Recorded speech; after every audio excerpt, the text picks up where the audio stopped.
Dr. Eric Kelly III and a host of phenomenal speakers from all around the globe for this 7-day virtual event that you don't want to miss. The mission of the Black Business Expo is to raise scholarship money from kids all the way from high school, all the way from college. The Black Business Olympics is one of the largest Black business showcases in the world. It is an opportunity for businesses and companies to showcase their businesses globally. We are going to be giving away laptops up to $5,000 away to students. Again, I'm Olivia Appleberry, the founder of 2 Cents Finance and one of the speakers for the expo. I am so excited to see you there. For more info, go to www.blackbusinessexpousa.com or call 919-308-9090 and hope to see you there. I am Black Business. From the moment I wake until the time I sleep. Yes, I am Black Business. I am Black Business. Tell me, are you Black Business? I am Black Business. Do you support Black businesses? Listen, I support Black business because I am Black Business. Black Business Expo, one of the largest business showcases in the history of Black business in the world. The world! Sign up today at www.blackbusinessexpousa.com or call 919-30.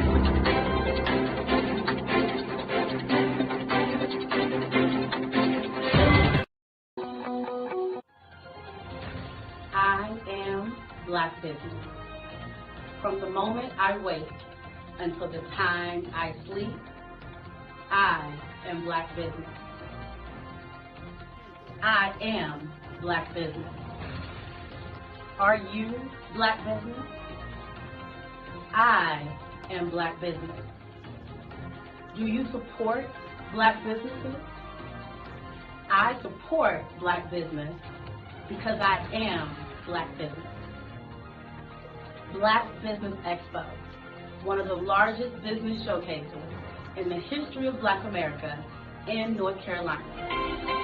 Join Dr. Eric Kelly III and a host of phenomenal speakers from all around the globe for this 7-day virtual event that you don't want to miss.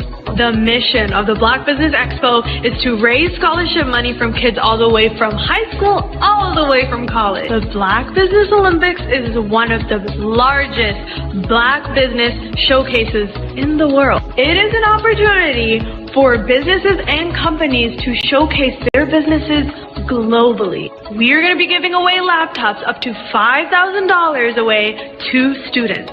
Again, I'm Olivia Appleberry, the founder of 2 Cents Finance and one of the speakers for the expo. I am so excited to see you there. For more info, go to www.blackbusinessexpousa.com or call 919-308-9090 and hope to see you there.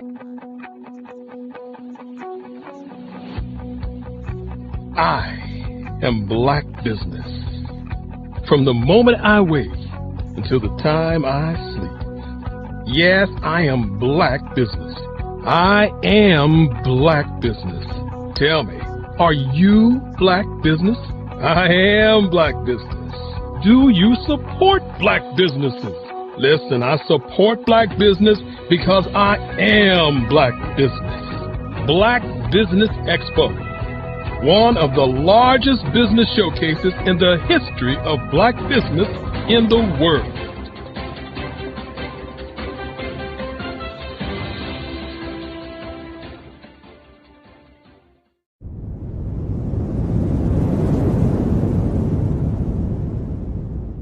Hello, I am Dr. Eric Kelly III, the visionary strategist and founder of the Black Business Olympics.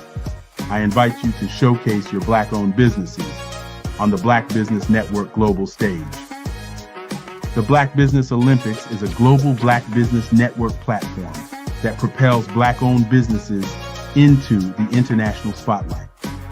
By showcasing your business on the Black Business Olympics platform, you can reach a worldwide audience of potential customers, partners, and investors.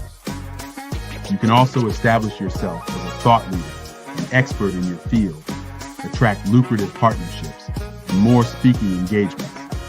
In addition, the Black Business Olympics platform provides a valuable opportunity to connect and collaborate with like-minded entrepreneurs and business professionals from around the world. This can lead to new business opportunities, ideas, and relationships. Finally, by sharing your story and expertise on the Black Business Olympics platform, you can inspire and empower others. This is a powerful way to make a positive impact on the world and leave a lasting legacy. If you are a Black-owned business owner, I encourage you to seize the opportunity to showcase your business on the Black Business Olympics platform. It is a once-in-a-lifetime opportunity to make an indelible mark on the world. Be one of the 1,000 visionary entrepreneurs who are changing students' lives, shaping industries, and leaving an unforgettable legacy for their families. Unleash your voice on our global stage and watch your business thrive. Black Business Olympics is one of the largest Black business showcases in the history of Black business in the world. Yes, the entire world. Just give me a call today at 919-308-9090.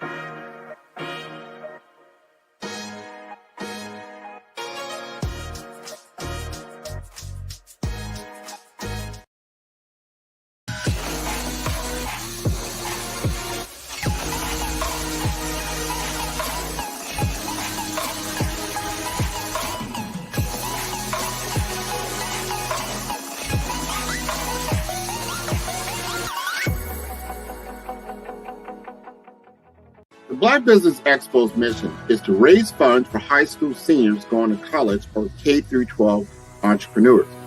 This expo is a fundraiser for students. Please, you may go to www.blackbusinessexpousa.com to donate to the scholarship fund or use the Cash App at $BBXUSA. Our goal is to give laptops and up to $5,000 to 10 students. Students can register online at www.blackbusinessexpousa.com. Every dollar counts. Please donate to the Black Business Expo USA Scholarship Fund.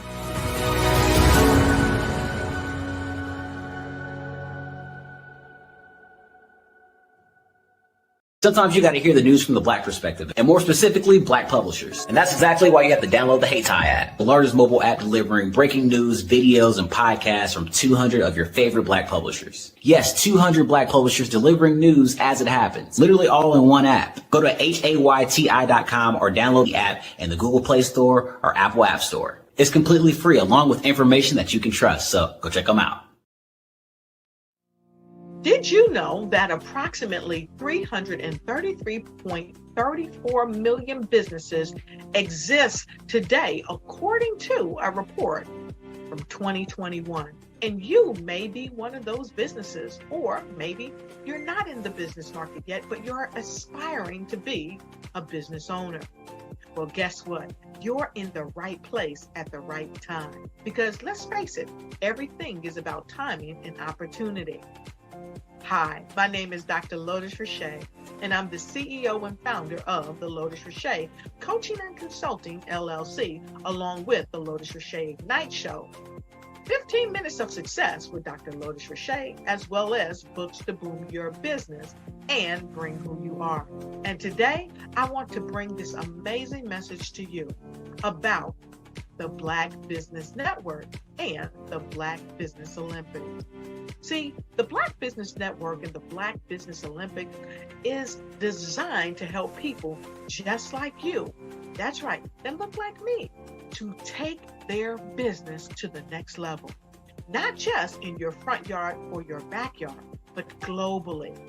The Black Business Network and Black Business Olympics is designed not to just help you survive, but to help you thrive.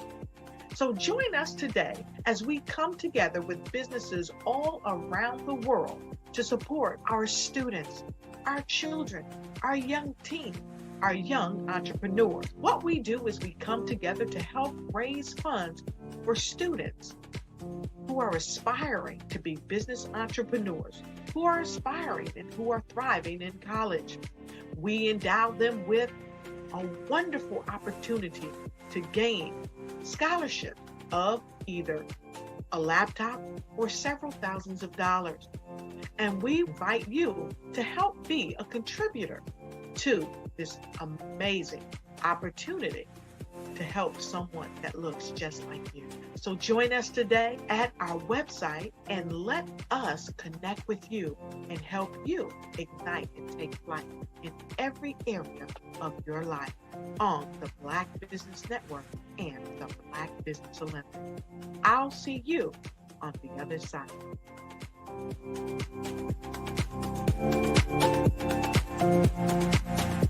Hello, I am Dr. Eric Kelly III, the visionary strategist and founder of the Black Business Olympics.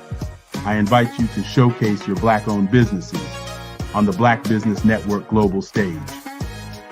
The Black Business Olympics is a global Black Business Network platform that propels Black-owned businesses into the international spotlight. By showcasing your business on the Black Business Olympics platform, you can reach a worldwide audience of potential customers, partners, and investors.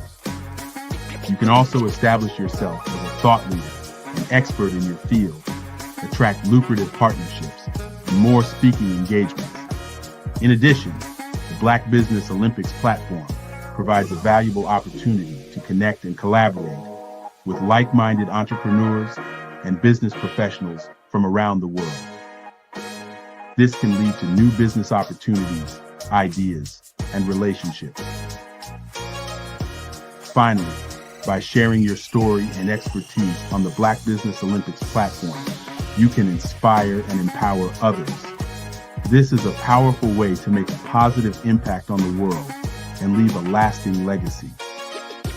If you are a Black-owned business owner, I encourage you to seize the opportunity to showcase your business on the Black Business Olympics platform.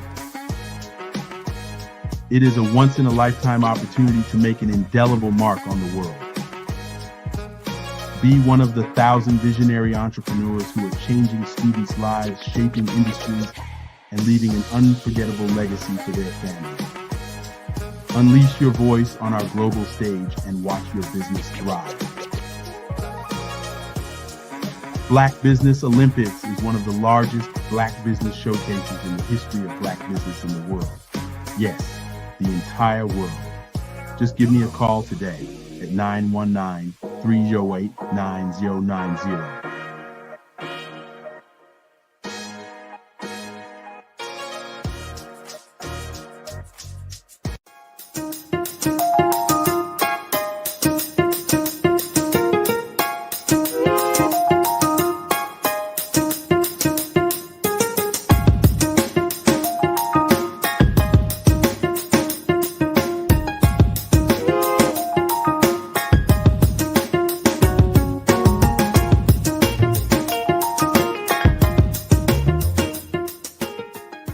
Help to develop their leadership skills, enhance their competency, their confidence, and just to give them some strategic planning skills so that they can hone whatever they're trying to do with confidence and be more prepared for whatever endeavors that they embarked on.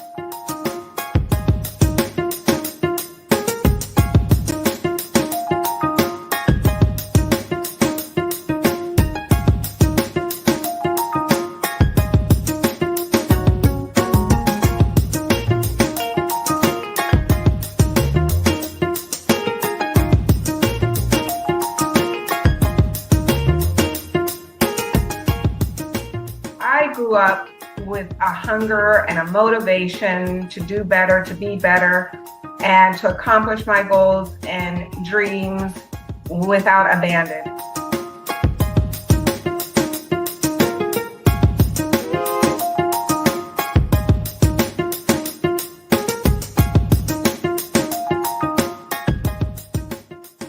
one of the guiding principles is desire.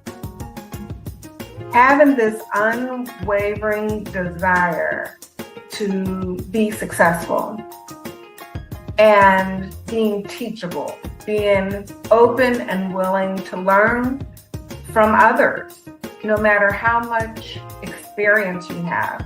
And I feel that those are deep principles that I live by.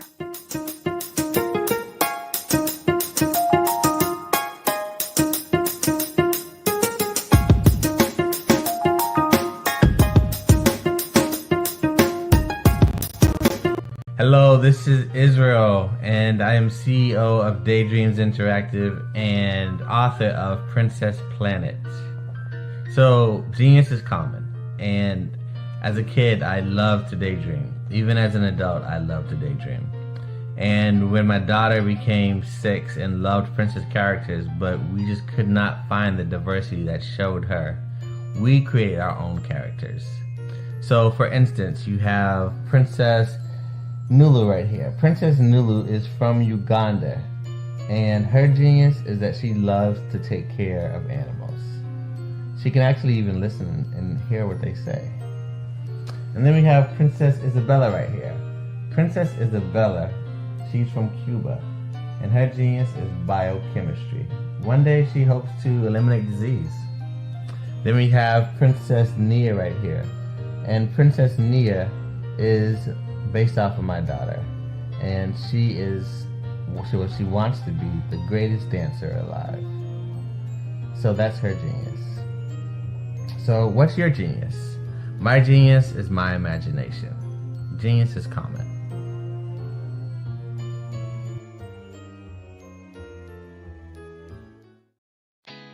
Did you know women represent just 3% of Fortune 500 CEOs and less than 15% of corporate executives at top companies worldwide? Have you wondered what the secrets are to getting into the top ranks, whether in the private or public sector? Do you want to figure out how to stop being held back in your career or passed over for promotion? Then you're in the right place. Hi, I'm Dr. Madeline Ann Lewis, President and CEO of the Executive Women's Success Institute. I have decades of experience in the military, the federal government, and corporate America, and my mission is to help women succeed and tap into their full potential. I want to reach 1 million plus women around the world to become the leaders they are meant to be. So if you want to move into a management or executive level position, or maybe you are a female veteran transitioning out of the military into business entrepreneurship, then reach out to the Executive Women's Success Institute at 301-693-3284. Let us get you on the fast track to success.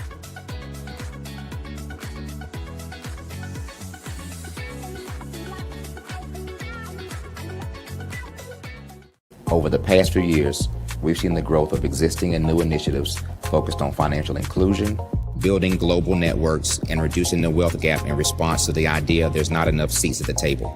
Whether their outcomes are to increase the representation of Black executives on corporate boards, ensure an inclusive global economy, or to create new U.S. African commercial pathways, the strategies are often carried out by separate programs. The question is, should they be? With the continent of Africa being home to more than half of the world's fastest growing economies, the youngest workforce, over 400 companies generating more than $1 billion annually, 700 generating more than $500 million annually that are poised for growth, and being the destination of nearly $5 billion in venture capital in 2021. Diversifying U.S. and Africa commercial engagement by building bridges between African businesses and their U.S. diaspora should begin being seen as mutually beneficial. From helping to reduce Africa's enormous capital gap to catalyzing two-way trade opportunities, the COVID-19 global pandemic hopefully has taught us that global challenges and opportunities are more interconnected than we thought.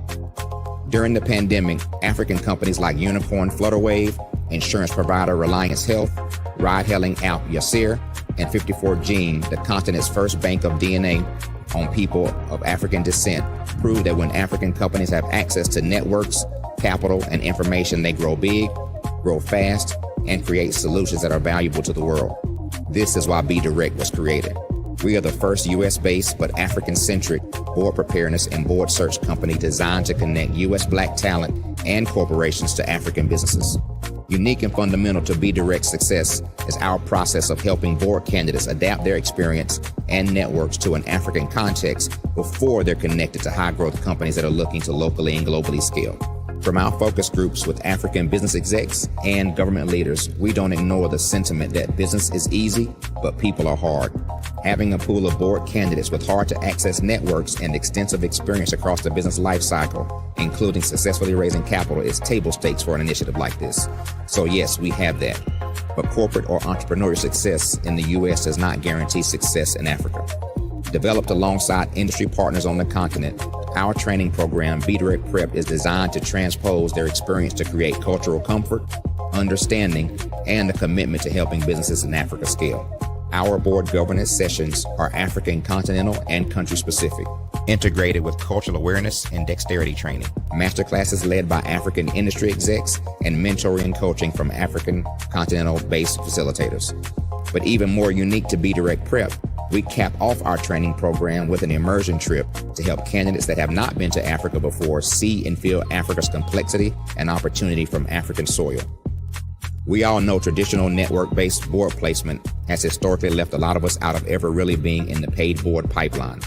Our strategy supports the work of many great organizations that are successfully filling seats at U.S. board tables by creating more tables for those that are still left on the sideline. It's time to start seeing the role and value of U.S. Black talent and businesses on the continent of Africa differently. Old perceptions and habits limit economic inclusion. Let's transition Black talent and the African businesses they will support from the periphery of the global economy to its core.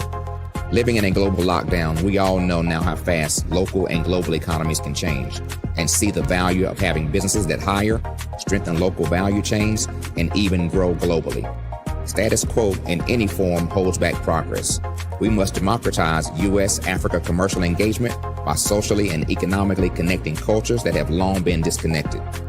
It's time for Africa's U.S. diaspora to redefine their global value by helping African businesses scale continentally and globally.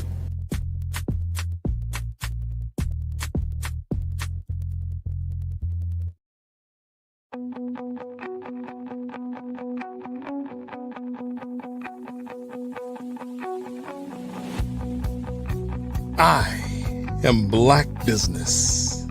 From the moment I wake until the time I sleep. Yes, I am Black Business. I am Black Business. Tell me, are you Black Business? I am Black Business. Do you support Black businesses? Listen, I support Black business because I am Black Business. Black Business Expo, one of the largest business showcases in the history of Black business in the world. The world! Sign up today at www.blackbusinessexpousa.com or call 919-308-9090. I am Black Business.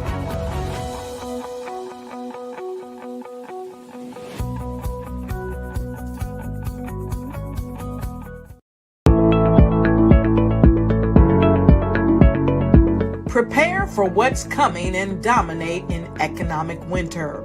Stand strong and thrive by showcasing your great products and services globally through the Black Business Network and Black Business Olympics. The Black Business Network has showcased over 2,000 companies with over $7 billion in sales each year. Over 10 million attendees have viewed the rebroadcast each month. Through the Black Business Olympics, unique styles of business training and mentoring are turning students into business owners and entrepreneurial warriors who will dominate in any economy. Gain the ultimate advantage of the Black Business Olympics, 7 days of unbelievable topics and speakers speaking around the globe. Donate your time and experience to provide expertise and scholarships to students worldwide and change the world. Now, more than ever, new insights, tools, strategies, and capabilities are needed. This is your chance for a major presentation to the world. Fill out the form and join the more than 2,000 speakers who have presented to over 200 countries. Join the Black Business Network streaming live into the Metaverse, STEM City, Black Multiverse Enterprises, Hulu, Amazon, YouTube, iHeartRadio, Apple, Facebook. Welcome to the Black Business Network. My name is Maganda Evans Tabingwa. I'll be speaking to you this morning, this afternoon, this evening. Of course, I know that this is a global network and it's a 24-hour business network showcasing Black businesses, business owners, entrepreneurs, and thought leaders worldwide.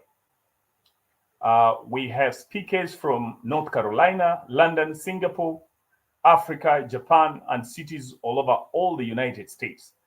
The Black Business Network is a global community sharing its business knowledge to empower, inspire, and educate businesses about businesses.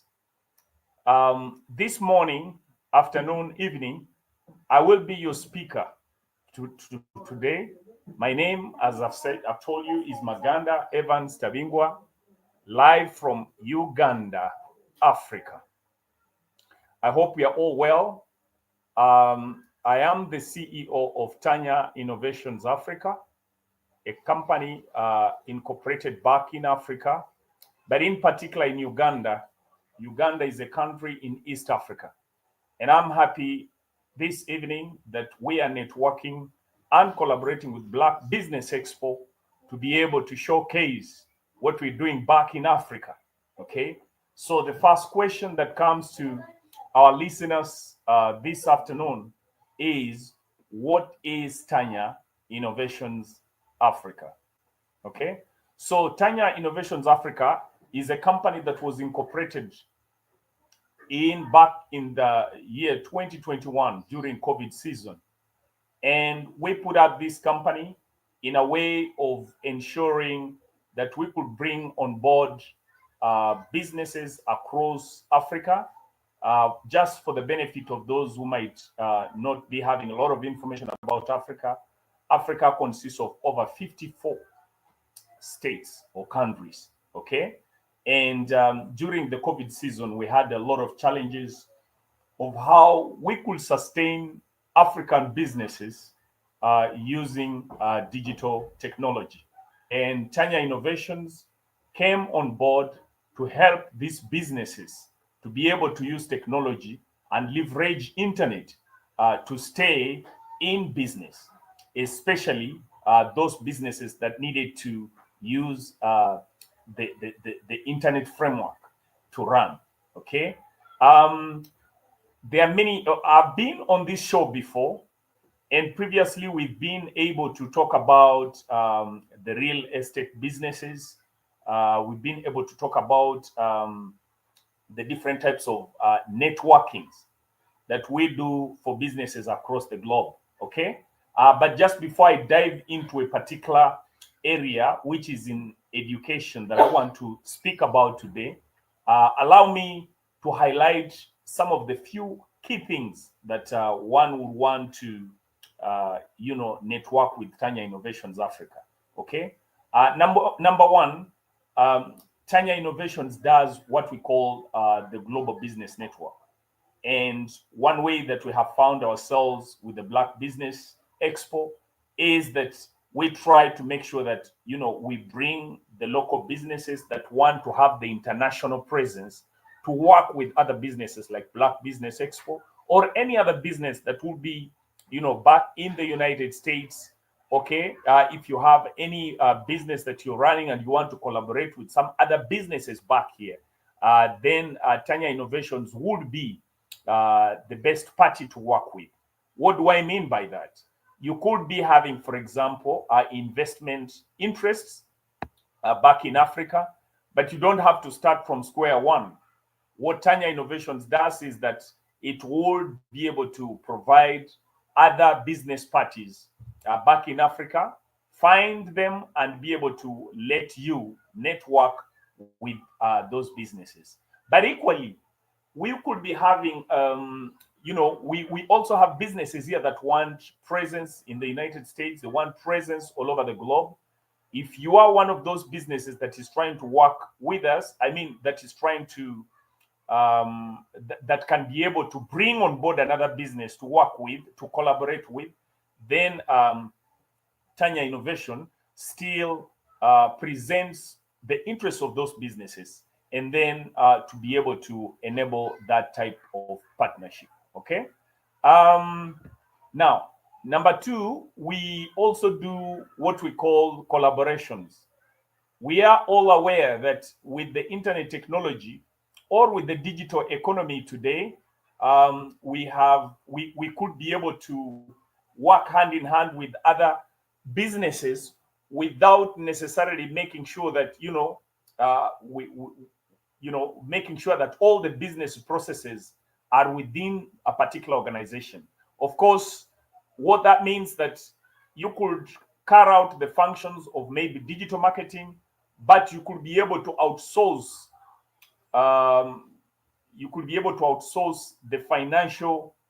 The financial services of another company. Okay, or you could be in finance, for example, finance tech, but you could be able to work with another organization to help you with digital marketing. So we also try to facilitate that type of model, because you cannot have a whole fit for your business only in one organization, especially when you have limited resources.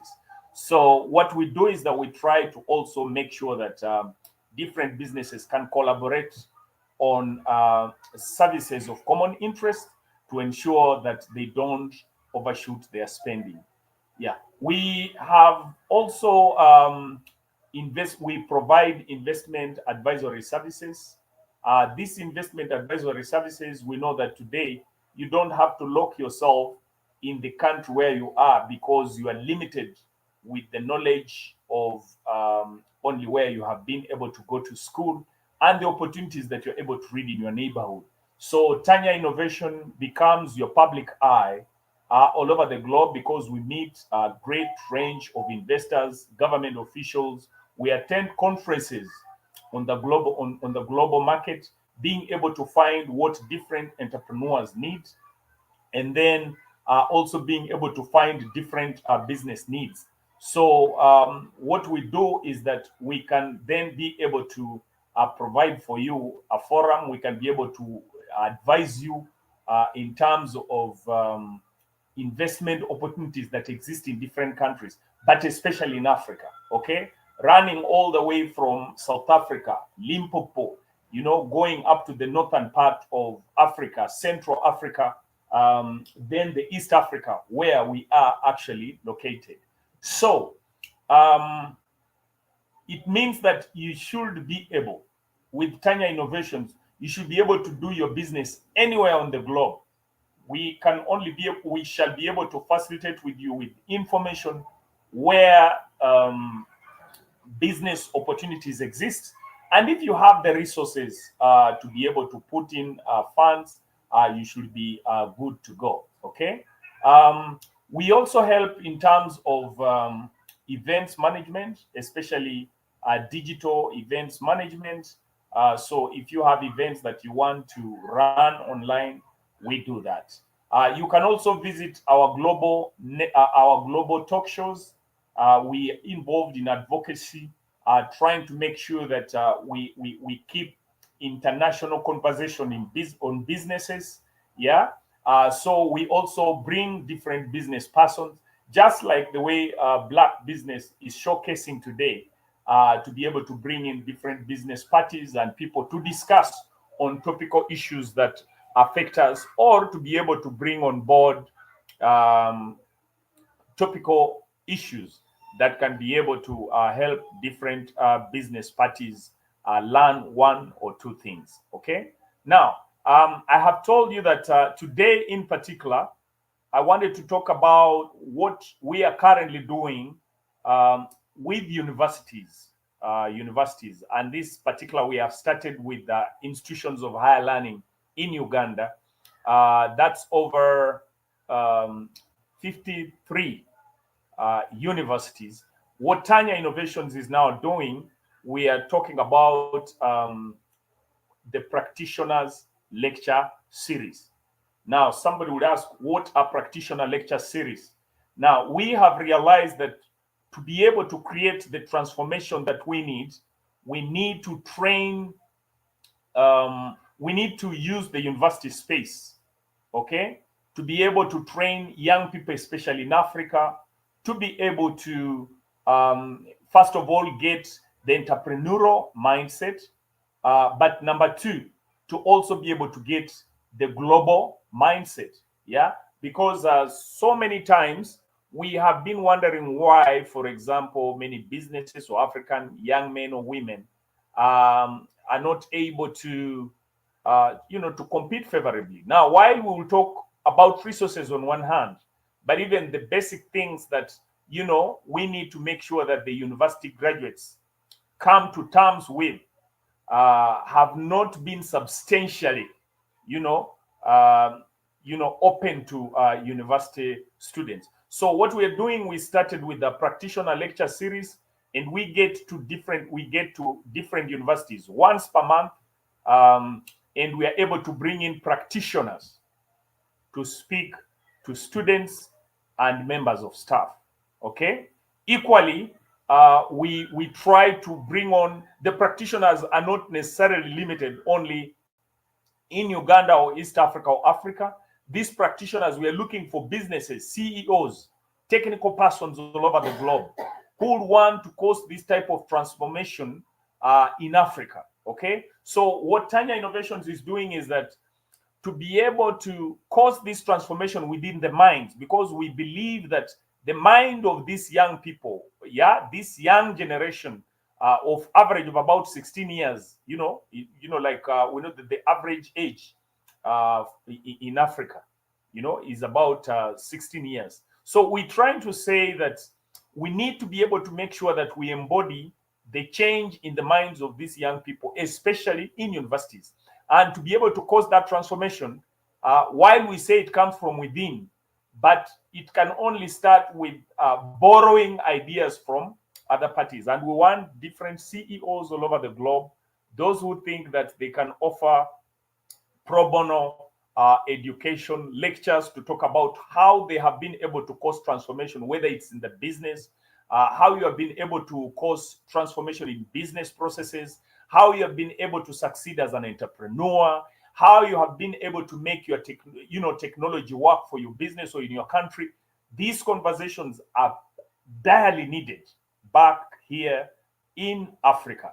And we are hoping that with this type of conversation, we shall be able to make sure that the mind of our young people can appreciate the challenges we have within our domain, but also having at the back of their mind what what is running on the global scale.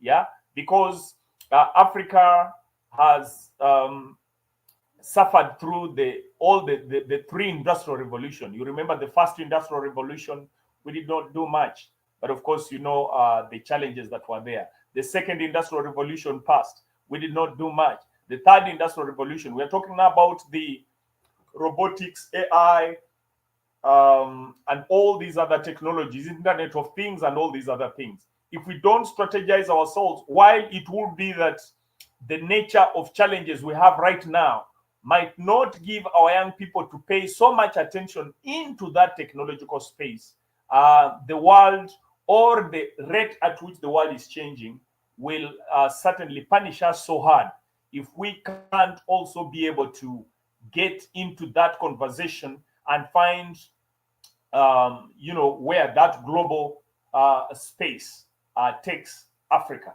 And this one now we're trying to look at universities and institutions of higher learning because we believe these are students who have at least had a chance to go into primary education, go into secondary education, go into tertiary education, and therefore they have the ability. It is much more easier to train them into what they're supposed to do.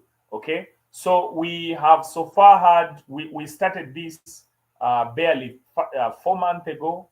The first launch, we did it at Cavendish University, Uganda. The second one, we did it at Eastbart University. The third one, we did it at King Caesar University.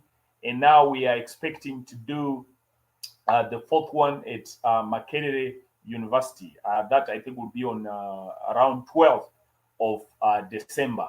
Okay, so the call we are making out there now that we're in the Black Business Network, we just calling upon, if you are out there, you're an entrepreneur, you believe in social change, you have made transformation in your own business. We need these experiences to come out to our young people. We need these experiences to come out to our lecturers. If, for example, you are also in an area of skilling, because later we want to also go into the global skilling area. Now, what do we mean by the global skilling? Yes, our universities, yes, are doing good, yeah, but we will say that there are still so many things that we need to work hand in hand with people out there to be able, again, to make sure that the necessary skills are actually getting onto our people. So if, for example, you are an expert, let's say in machine learning, you are an expert in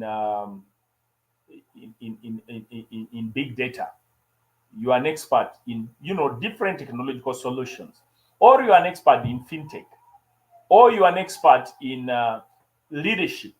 Okay, if you have those skills, yeah, you just don't know what impact that would make by getting to be part of this lecture series, or being able to organize online sessions, and we are able to provide students who can come on board to learn directly from you as an expert in this area. Okay, so what we're doing is that with technology, while it would have been hard to get very well qualified lecturers on the global scale, but now with technology, if we do this facilitation, we now have a platform using our Tanya Innovations Africa platform. We have all these students, we have most of these students, we have gone to these universities, making the students subscribe and have one platform area where they can be able to follow these conversations. So equally, if we have lectures on this platform, it will be very easier to take only one expert lecturer from, example, let me say NIT, okay, MIT, okay, and have that lecture and scale down to different students in universities here, okay. So and equally, we could be able to still scale the same by taking it to different institutions of higher learning, because these are recorded lectures. But if we know that they are coming from some of the global leading experts, then that will help a long way to ensure that our students, just besides what they learn, they could be able to be taught by the best on global scales, and therefore we could be able to utilize some of these skills to make our continent get better. Okay.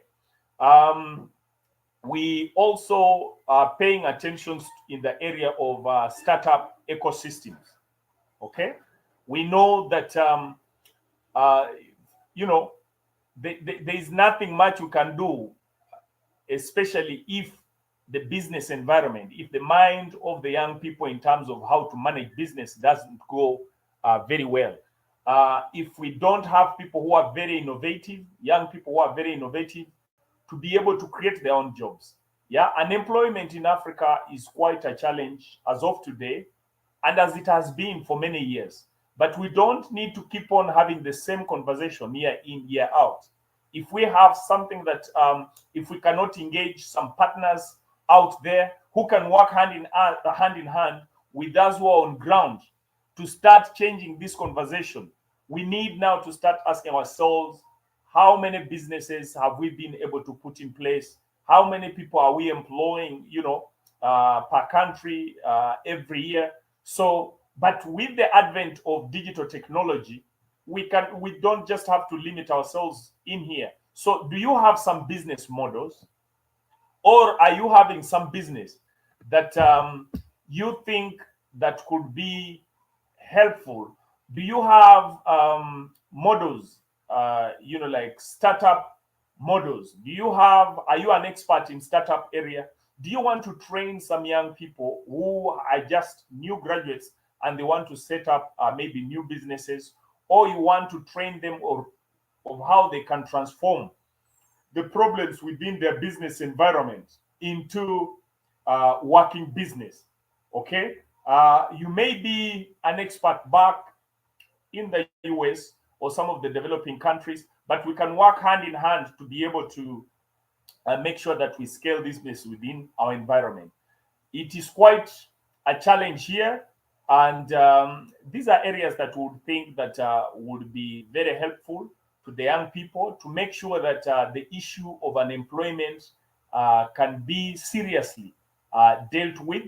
And as we are having different African countries right now are having aspirations of moving from low developing countries or low income countries to middle income countries by 2030, 2040.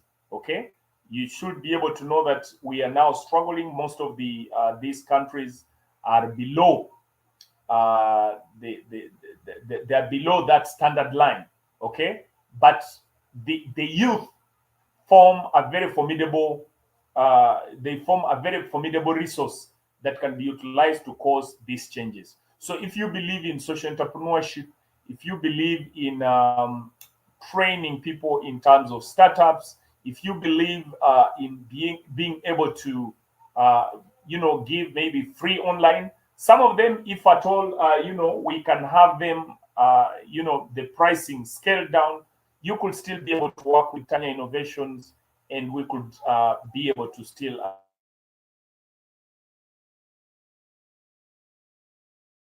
also have the issue of marketing. And in terms of marketing, we back here in Africa, we have not had a very good share of publicity on the global scale. So if, for example, you have a good network of many people who are listening, people who want now to learn the changes that have happened in Africa, many people have misinformation about our continent and our countries. So if you are in that space of providing that forum where we can be able to showcase what we have in our countries, please also feel free. I know for sure that besides many other stories that have been talked about our continent, there are still very many supernatural things that the rest of the world has spoiled, and naturally some of these things are just in our environment.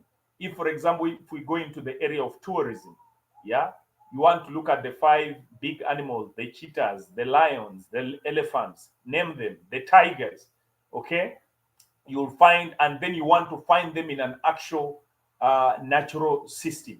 Now you will be talking about Africa, and I think these are areas that we need to make sure that very many young people who are out there, maybe in developing countries, they have seen the skyscrapers, they have seen the nice roads, but they don't know what it actually means to talk about nature or natural beauty.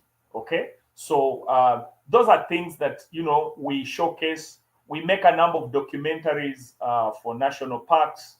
We make documentaries about our towns. We make documentaries about nature. We want to make sure that we can expose, we can allow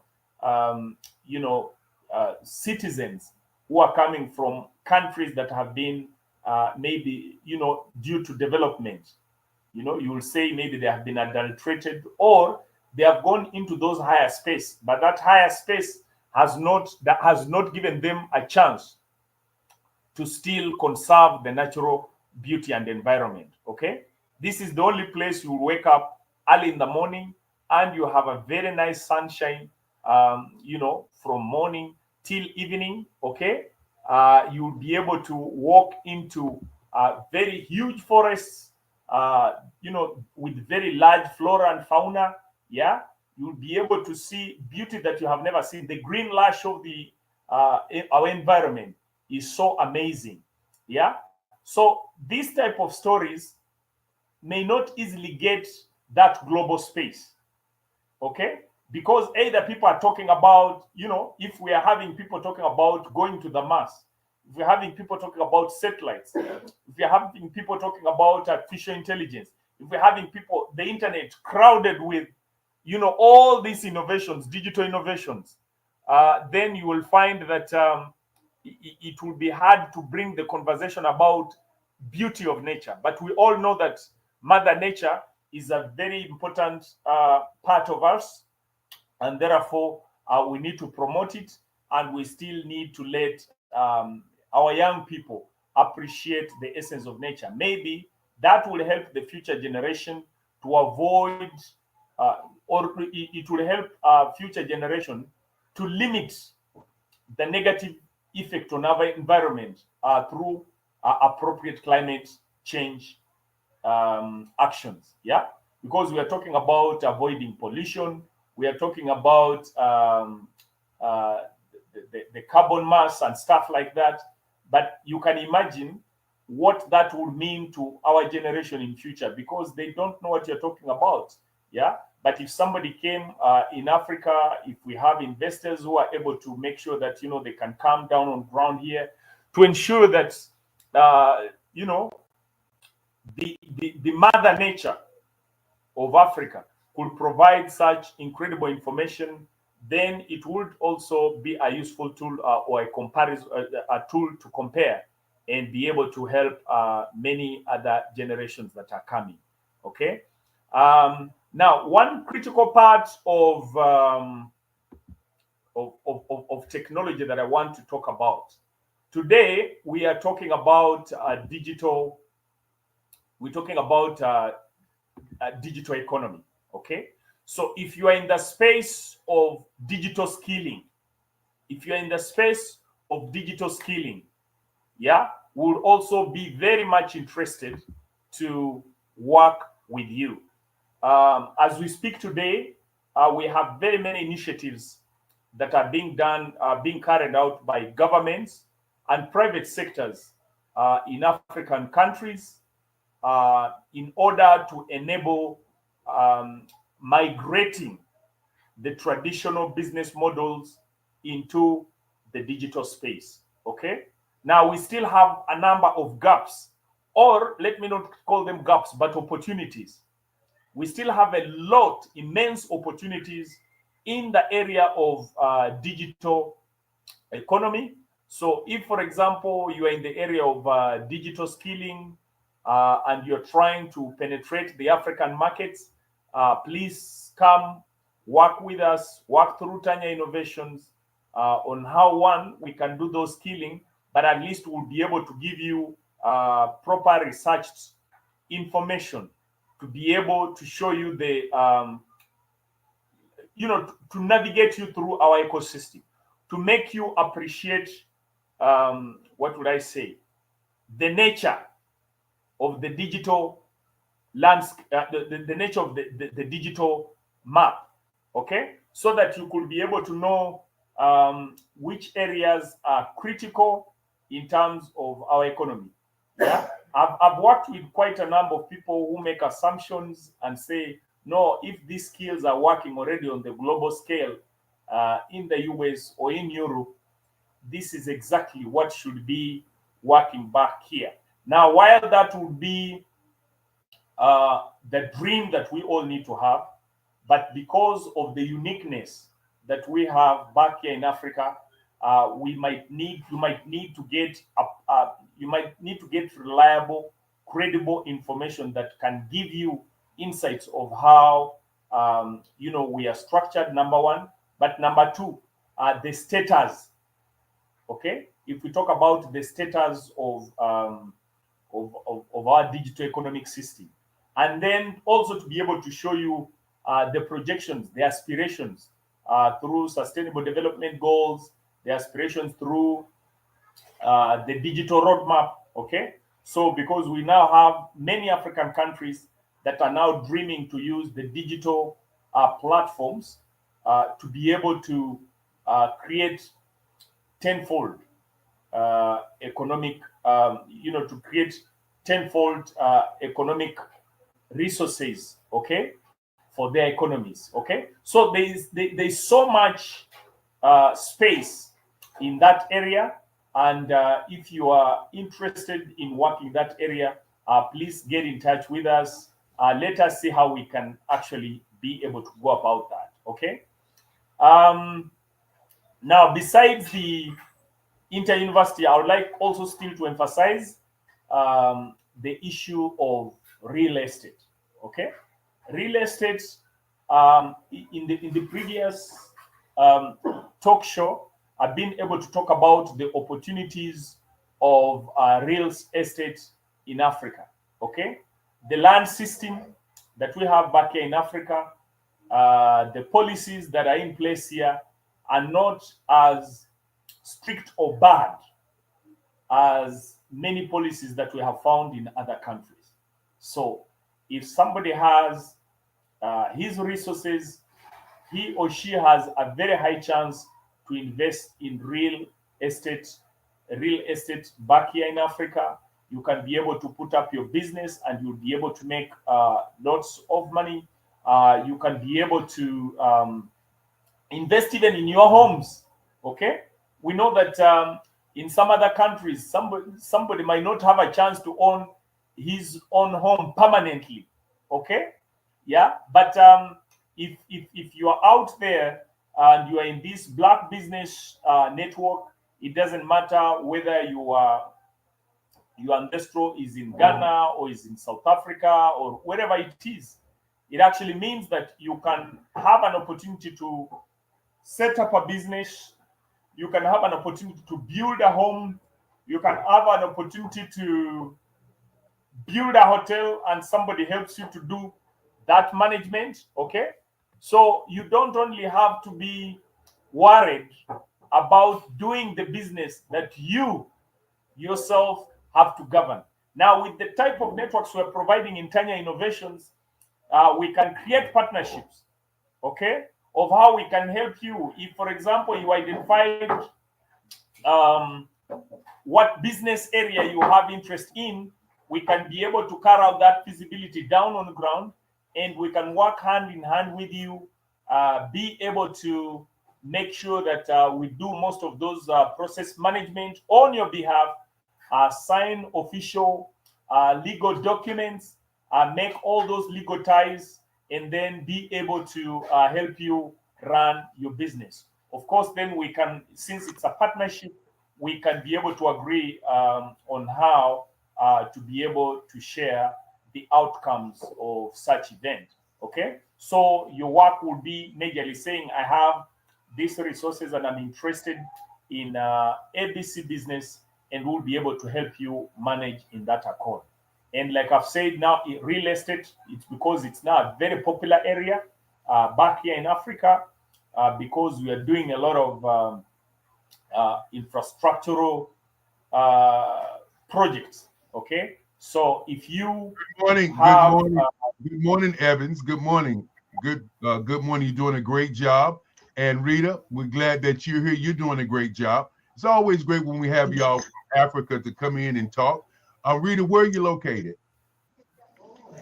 Thank you, Evans, for your presentation.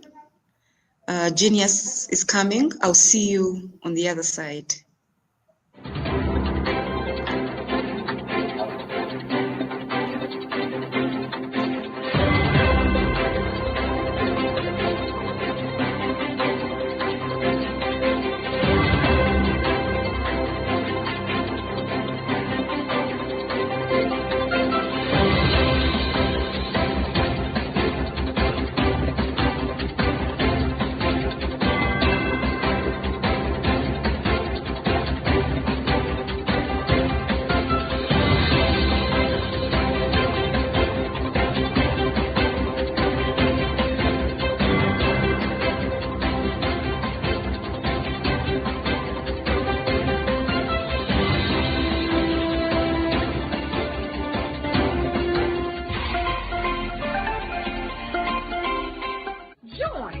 Dr. Eric Kelly III and a host of phenomenal speakers from all around the globe for this 7-day virtual event that you don't want to miss. The mission of the Black Business Expo is to raise scholarship money from kids all the way from high school, all the way from college. The Black Business Olympics is one of the largest Black business showcases in the world. It is an opportunity for businesses and companies to showcase their businesses globally. We are going to be giving away laptops up to $5,000 away to students. Again, I'm Olivia Appleberry, the founder of 2 Cents Finance and one of the speakers for the expo. I am so excited to see you there. For more info, go to www.blackbusinessexpousa.com or call 919-308-9090 and hope to see you there. I am Black Business. From the moment I wake until the time I sleep. Yes, I am Black Business. I am Black Business. Tell me, are you Black Business? I am Black Business. Do you support Black businesses? Listen, I support Black business because I am Black Business. Black Business Expo, one of the largest business showcases in the history of Black business in the world. The world! Sign up today at www.blackbusinessexpousa.com or call 919-308-9090. I am Black Business. I am Black Business. From the moment I wake until the time I sleep, I am Black Business. I am Black Business. Are you Black Business? I am Black Business. Do you support Black businesses? I support Black business because I am Black Business. Black Business Expo, one of the largest business showcases in the history of Black America in North Carolina. Join Dr. Eric Kelly III and a host of phenomenal speakers from all around the globe for this 7-day virtual event that you don't want to miss. The mission of the Black Business Expo is to raise scholarship money from kids all the way from high school, all the way from college. The Black Business Olympics is one of the largest Black business showcases in the world. It is an opportunity for businesses and companies to showcase their businesses globally. We are going to be giving away laptops up to $5,000 away to students. Again, I'm Olivia Appleberry, the founder of 2 Cents Finance and one of the speakers for the expo. I am so excited to see you there. For more info, go to www.blackbusinessexpousa.com or call 919-308-9090 and hope to see you there. I am Black Business. From the moment I wake until the time I sleep. Yes, I am Black Business. I am Black Business. Tell me, are you Black Business? I am Black Business. Do you support Black businesses? Listen, I support Black business because I am Black Business. Black Business Expo, one of the largest business showcases in the history of Black business in the world.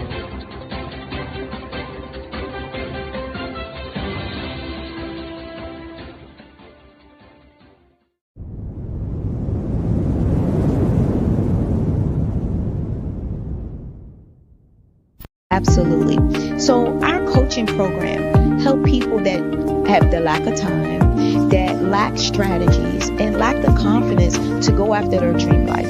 So we help them implement tools. We help them implement, I love to leave the inherited lack of finances or the education behind finances. But it wasn't until I lost my firstborn, my only son, that life changed for me.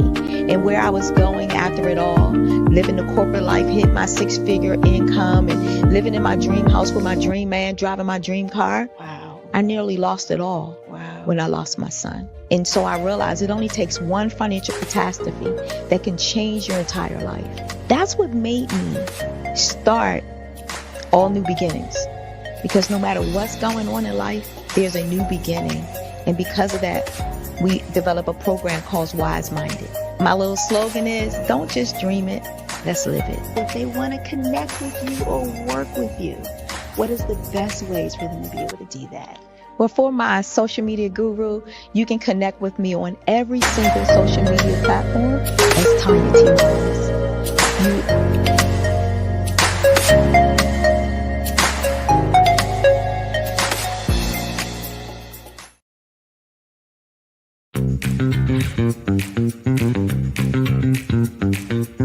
It's time for you to start bossing in social media. For all your social media needs, you've come to the right place at the right time to get your website designed, landing page, social media platforms, and get the training you need to get in front of the people that's ready to buy your products and services. Let me train you with StreamYard, Zoom, Clubhouse, and much more. And let me help you get your virtual professionals, not assistants, because assistants can only assist you, but the virtual professionals can give you that professional flavor that you need to expand your reach and increase your revenue. Jump on in and get in where you fit in and start bossing today.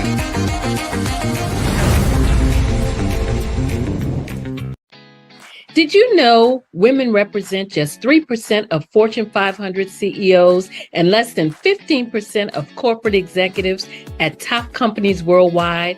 Have you wondered what the secrets are to getting into the top ranks, whether in the private or public sector? Do you want to figure out how to stop being held back in your career or passed over for promotion? Then you're in the right place. Hi, I'm Dr. Madeline Ann Lewis, President and CEO of the Executive Women's Success Institute. I have decades of experience in the military, the federal government, and corporate America. And my mission is to help women succeed and tap into their full potential. I want to reach 1 million+ women around the world to become the leaders they are meant to be.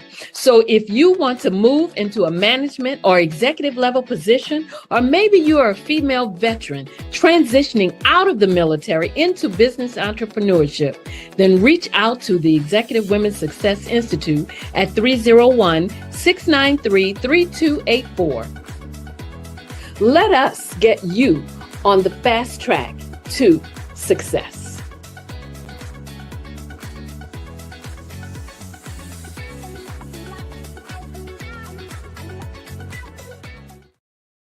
Artist to me is a creative expression of something from nothing. You know, it explodes onto the canvas, or it explodes on in my work. One of the things that I try to do more than anything is I try to just give the lines and the movements and emotions and expressions into what I do. Art really means to me a chance to express how I feel deep down inside. Most of my art begins as a thought that I might have, you know, whether it's sports, whether it's history, whether it's a woman or a man. It pretty much starts as an idea of thought before I get into the actual image of what I'm going to draw. I do a lot of historical pieces. I was a history minor in college, and I love to do history pieces. And a lot of times I'm thinking about history, and then I try to make that history impact you as you look at it. That's one of the reasons I do pictures so large. People ask me, why do I do pictures so big? And I tell them, I want the piece to impact them as they're looking at it. To kind of dominate them, dominate their space. And most of my pieces I try to do off page. I don't try to do anything that's going to be in those four corners or in a square. And I want your imagination to be a part of the piece that you're looking at.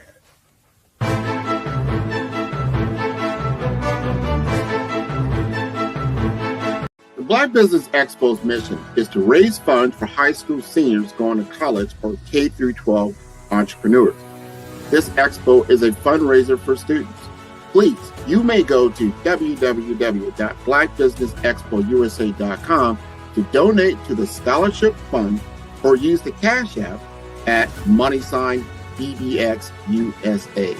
Our goal is to give laptops and up to $5,000 to 10 students. Students can register online at www.blackbusinessexpousa.com. Every dollar counts. Please donate to the Black Business Expo USA Scholarship Fund.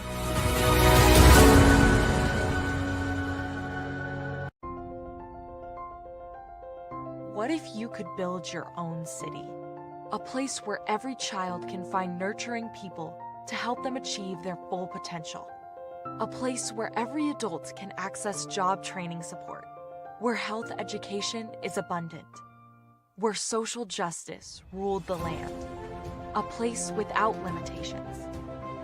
Welcome. You have arrived at STEM City USA. It is what every city should be. A safe and trusted community where you find people and resources to help you become everything you are and beyond. STEM City is unlike anything you have ever experienced. It is a digital twin of the world around you, only better. STEM City is about energy and soul renewal. It is more than a digital world. You can almost feel the power of live cultural events, music, and theater. STEM City promises a better future for children with caring mentors and hands-on activities with dedicated tutors to support our youth. STEM City is your passport to a healthy lifestyle with weekly events addressing our community's many issues. STEM City is your financial well-being with helpful information on wealth management, career advancement, job training, and so much more.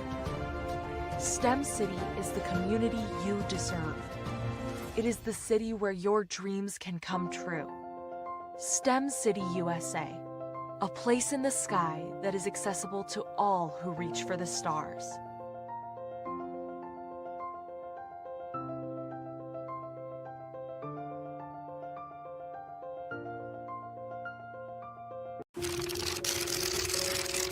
Bravery is not the absence of fear, but the ability to overcome it.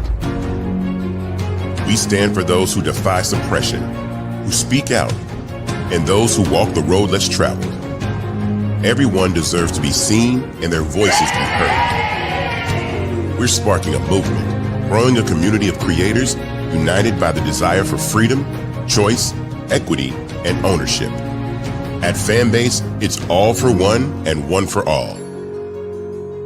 We support each other to guide, promote, and uplift you in a place where you can unapologetically be yourself.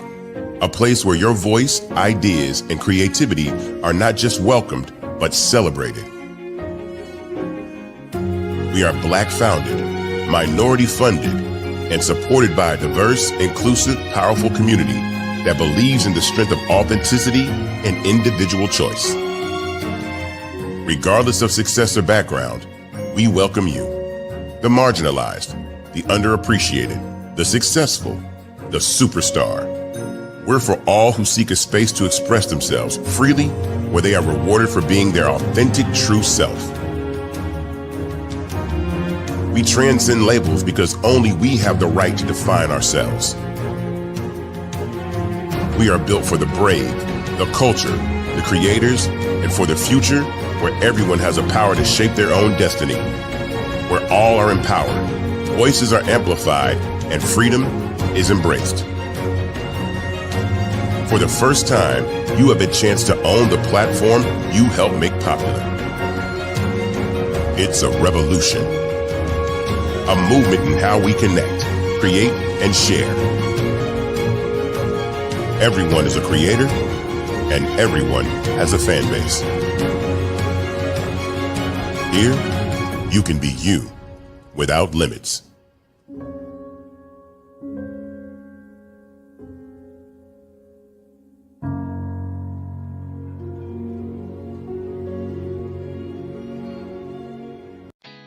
Did you know women represent just 3% of Fortune 500 CEOs and less than 15% of corporate executives at top companies worldwide? Have you wondered what the secrets are to getting into the top ranks, whether in the private or public sector? Do you want to figure out how to stop being held back in your career or passed over for promotion? Then you're in the right place. Hi, I'm Dr. Madeline Ann Lewis, President and CEO of the Executive Women's Success Institute. I have decades of experience in the military, the federal government, and corporate America, and my mission is to help women succeed and tap into their full potential. I want to reach 1 million+ women around the world to become the leaders they are meant to be. So if you want to move into a management or executive level position, or maybe you are a female veteran transitioning out of the military into business entrepreneurship, then reach out to the Executive Women's Success Institute at 301-693-3284. Let us get you on the fast track to success.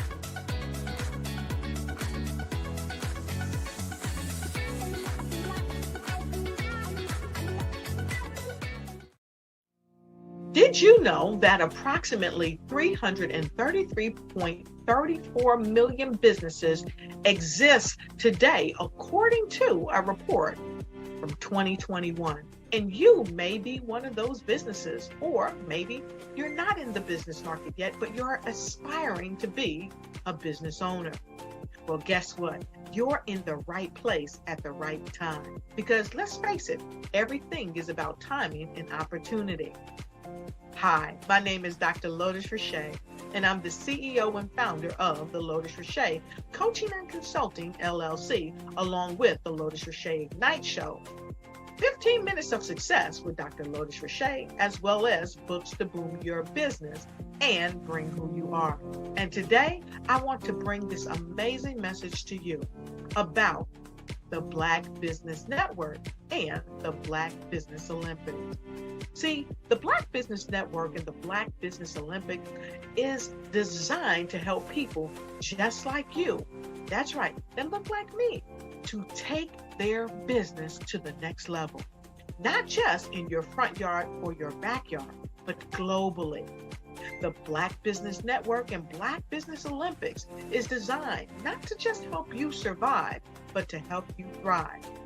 So join us today as we come together with businesses all around the world to support our students, our children, our young teens, our young entrepreneurs. What we do is we come together to help raise funds for students who are aspiring to be business entrepreneurs, who are aspiring and who are thriving in college.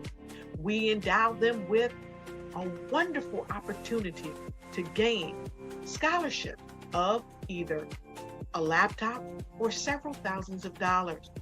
And we invite you to help be a contributor to this amazing opportunity to help someone that looks just like you. So join us today at our website and let us connect with you and help you ignite and take flight in every area of your life on the Black Business Network and the Black Business Olympics. I'll see you on the other side.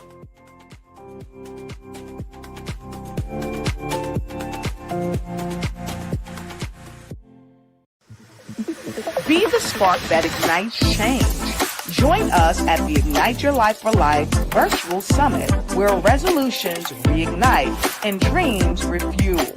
December 14th, Saturday, 11 a.m. to 2 p.m. Eastern. It's an unforgettable day of growth and transformation with outstanding speakers that will grace the Ignite's global stage. Tiffany Williams-Para, Sherelle D. Mims, Aaron Page, Shirley Murphy, Dr. Lavella Mowbray, Brian K. McNeil, hosted by Dr. Lotus Richey and co-host Coach Chuck. Don't miss this space to reset, recharge, and reclaim your dreams, and to head into the new year stronger, wiser, and more connected than ever before. Click the link in the description and grab your tickets today.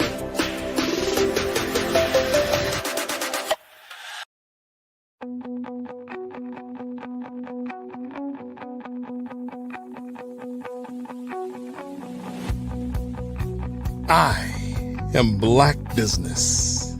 From the moment I wake until the time I sleep. Yes, I am Black Business. I am Black Business. Tell me, are you Black Business? I am Black Business. Do you support Black businesses? Listen, I support Black business because I am Black Business. Black Business Expo, one of the largest business showcases in the history of Black business in the world. The world! Sign up today at www.blackbusinessexpousa.com or call 919-308-9090. I am Black Business.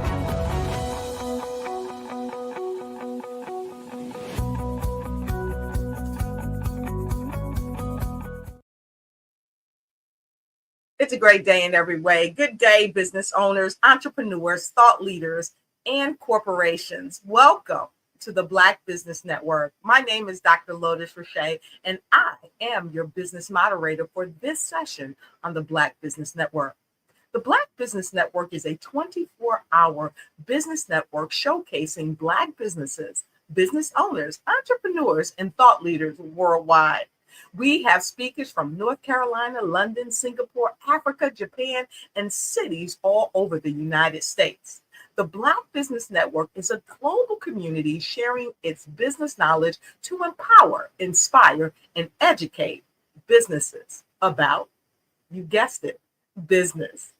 And this morning, we will be hosting a fireside chat with an amazing speaker, Mr. Virgil Thornton. Mr. Virgil Thornton is an experienced sales and servicing manager. He's a professional with a myriad of years of automotive experience, and he specializes in selling luxury automobiles, training sales professionals, and servicing staff and managing with both domestic and luxury dealership operations at a general manager's level. I present to you for this amazing fireside chat, Mr. Virgil Thornton, who will also be accompanied by life coach James Bonds, Rita DeGaudy. Virgil Thornton is our speaker, and of course, Gail Brown. Hello, Virgil. Hello, guests. How are you today? Good morning. How are you? Good morning. Good morning. How are you? Doing very well. Well, it looks like you have an outstanding panel of amazing speakers for this fireside chat. And I am so happy that you all are here this morning. And I'm going to leave you to it. We want to hear from your genius because genius is common. And I'll see you on the other side. I'll see you on the other side. Good morning, good morning, good morning. Again, my name is Virgil Thornton with CMV Communicators. And of course, we have our coaching team with us today with almost 100 years of combined experience. And at CMV Communicators, we believe that if exceptional leadership is what you seek, producing extraordinary results that can't be beat, then become a cut above the rest and put CMV Communicators executive coaching team to the test. Because the road to success is too long and life itself is too short for you or your team to be producing anything less than your best. At CMV Communicators, we help emerging leaders to become good leaders and good leaders to become exceptional. We do this through executive coaching, leadership training, and professional development. And as I spoke earlier, part of our team is right here on this chat, and it is going to be exciting. We do have Gail Brown. She's all the way out in California. She's part of our team.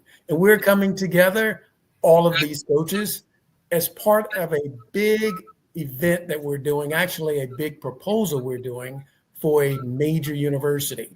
But it's for us today, I'd also like to introduce Mr. Orville Ingram. He's out of New York. And we also have Mr. James Bonds. He's out in Texas.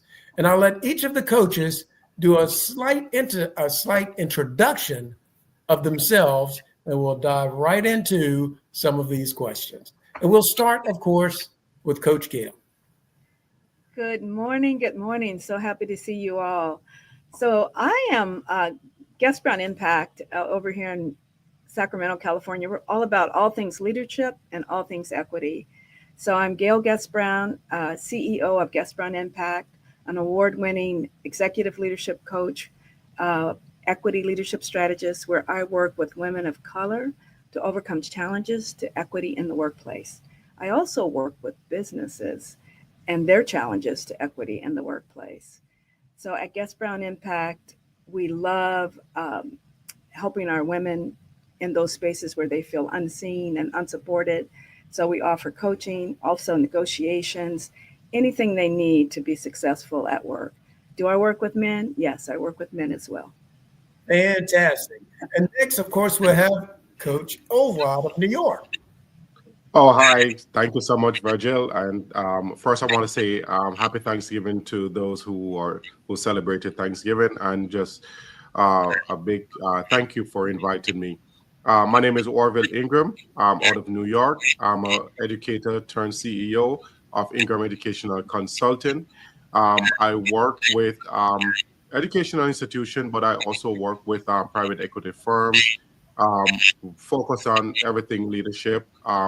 My interest is really around inclusive leadership because I'm from the DEI world. So I really focus more on inclusive leadership to help leaders to not only build their own leadership capacity around equity and inclusion, but also build their teams to make sure that they are, being functional and they are supporting everyone to feel belong and feel accepted in the workplace. So again, my name is Orville Ingram out of New York. Fantastic.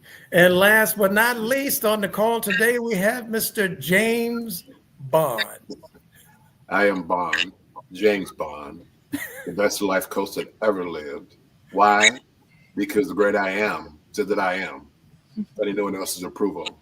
My specialty is communication because, believe it or not, only 26% of people on this planet know how to properly communicate. So if life doesn't make sense, you need to call me. I can make it make sense to you. Coach Bond, James Bond, the only one. Absolutely.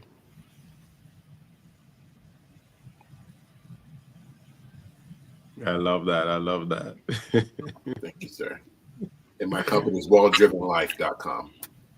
Okay. Fantastic. And of course, diving right in, we are going to have a nice discussion. And of course, because we have so many persons on the call, we're going to limit the responses, if we can, to 2 to 3 minutes. And of course, we want to share some of that 100 years of experience with our audience. And I would say our first question would be, and I get asked this question often, what inspired you to become a coach, and how does your background influence your coaching style? Gail, can you lead us in on that one? Hello, Virgil. Yeah. So what inspired me to be a leadership coach is I came to this with about, at the time I decided, I had 30 years of leadership experience, and I was with a leadership coach on my transition plan. I wanted to transition away from nonprofit. I had 30 years of leadership across 5 segments of business, from nonprofit to corporate to tech to faith.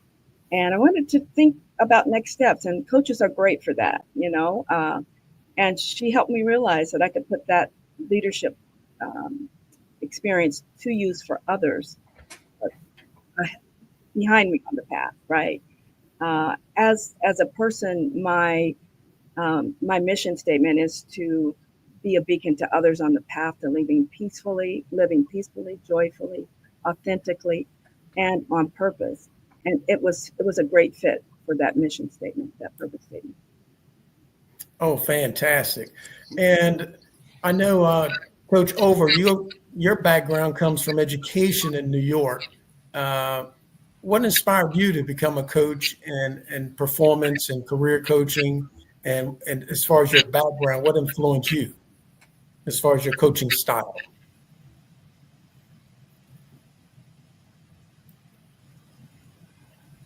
Hello, Coach Oval, you there? All right, Coach Bonds, can you let us know what that as far as your coaching style and your background, what influenced it? Yes, my coaching style really came from my childhood because people always wanted to tell me all of their issues and their problems. I didn't like that when I was a kid. I thought it was very strange growing up in a very rough area, just north of Detroit there. And so, I wondered what was going on with that. So over the years passed by, it kind of took off. My business took off. And then in college, I was actually assistant manager at a major retailer. And they started to send me all these Ziegler, Stephen Covey. They sent me to all these programs. I'm like, what is this about? And then so in 2007, I used to own a Mercedes dealership in Florida. 2007, business partner, mentor, decided to burn me. So I lost $6.1 million. Wow. Homeless. And so my attorney said, what's next? I said, this thing called life coaching is coming out. I think it fits you because you have the answer for everything, quote unquote, but you also understand how to listen to people. So I started my company in August 2008, and it is my why. It's not what I do for fun. It's not what I do for a side job. It's not a side hustle. It is what I'm put on earth to do. What I woke up this morning to do is to help people understand communication and leadership is for everybody. Absolutely. And what we need is definitely great leadership.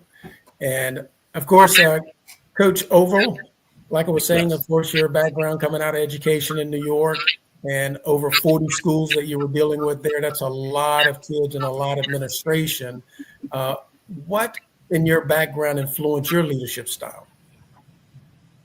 Well, certainly I'm going to say this is more personal than it is professional because my experience with inclusion and working in terms of leadership really started from my brother who was diagnosed with epilepsy.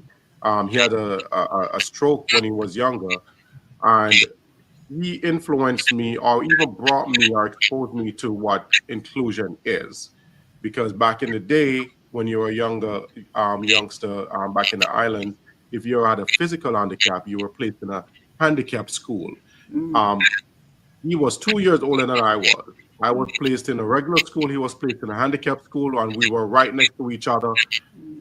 And I recognized that he did not have a cognitive disability.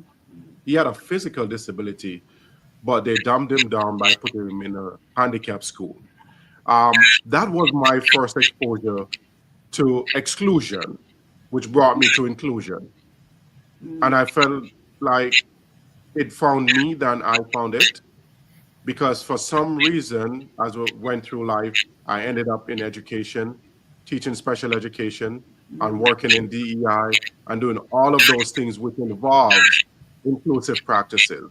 So I don't know if I, sought out this role. It definitely came to me because I experienced it as a young man growing up with my brother who had a disability. So I'm here in 2018. I decided to start my own company, focusing on education with the goal of inclusive practices for students with disabilities and helping parents to ensure that they have a say in their kids' education. And as I grew in this work, I started working with companies around inclusive practices as well. So it has become full circle. Virgil, you and I, we're in the John Maxwell team. This is a part of the work we do. And, I'm a leader and I'm growing leaders because I have 2 boys, and I'm continuing to make sure that they experience, what it means to be a leader in this space.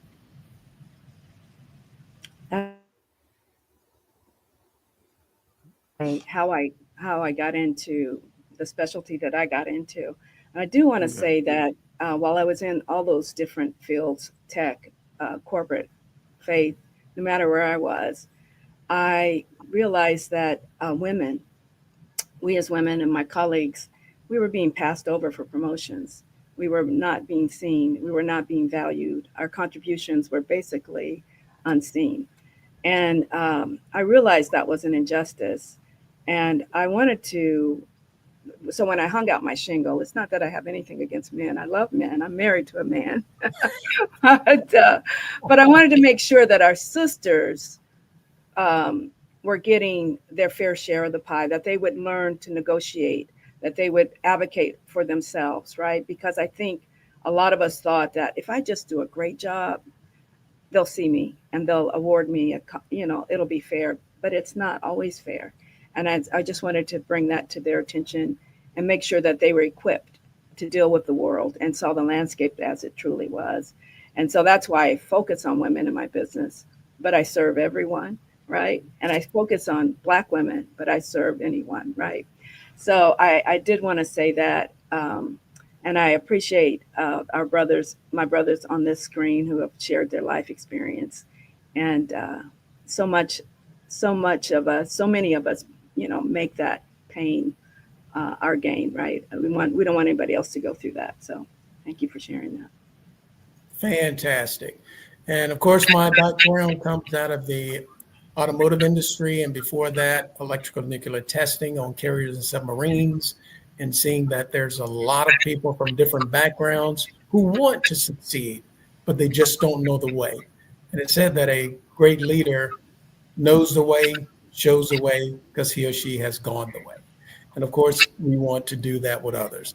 And of course, as we move along, as far as just looking at some of our experiences, if we looked at our leadership development, for instance, what would you say as an executive coach, from an executive coach perspective, what are the top 3 traits that effective leaders should have, and how can professionals at any level cultivate these traits? Coach Bonds. Yes, the top 3 traits, I would say, is going to be humility, it's going to be character, and it's going to be the approachable. Because at the end of the day, what an executive needs to know is that he or she is not the leader necessarily of the company as far as the ground. I was said this when I had my dealership years ago, was that my lot porter, we call him back in those days, is the actual owner and runner of the company. We tend to think just because we're in charge that we're in charge. Some people get that in a minute. We have to understand is that the people we serve is our employees as an executive of a company. So that character trait has to be understood and more so overstood, that it's about serving people. The higher you go, the more leadership the more you gain, the higher your servant leadership should come into place. And for me, it was an honor to sit back and tell the CEOs the fact of the more you serve, the higher you go, the more you serve. So just really getting them to understand that life is about making sure that you take care of people who are taking care of you. That's the 3 traits to continue to grow your character, because your character is really all you own. All these fancy cars, fancy clothes, fancy suits, all be eaten by moths. So your character is who you actually are.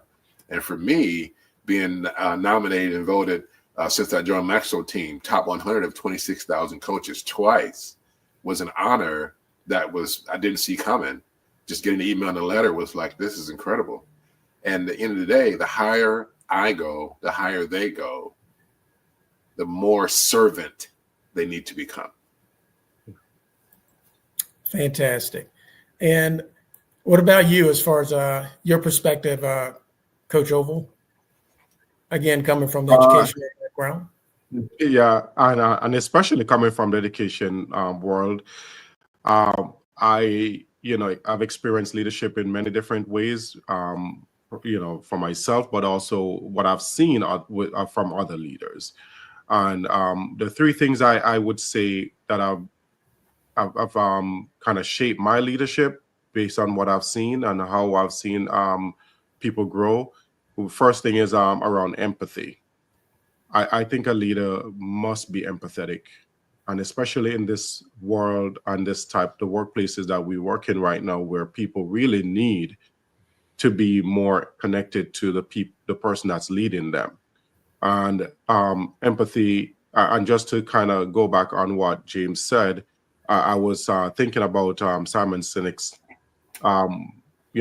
words around, you should, don't be be the leader who, not the leader is not someone who is in charge, but take care of the people who are in his charge or her charge.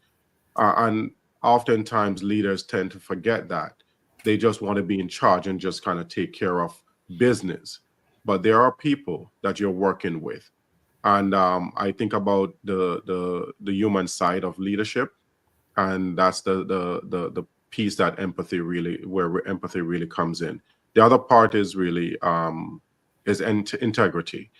And integrity can be somewhat subjective, because different people have different experiences and what they deem to be, play a role in their character building and how people see them in terms of being, having integrity.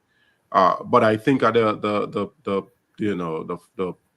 at the ground level, integrity, just being a true person and be honest and be respectful, knowing that you're leading people and they want someone who's going to lead them with honesty. They want someone who's real. People will definitely follow someone who's real than someone who is just telling them what to do. So I just love that, that idea around integrity.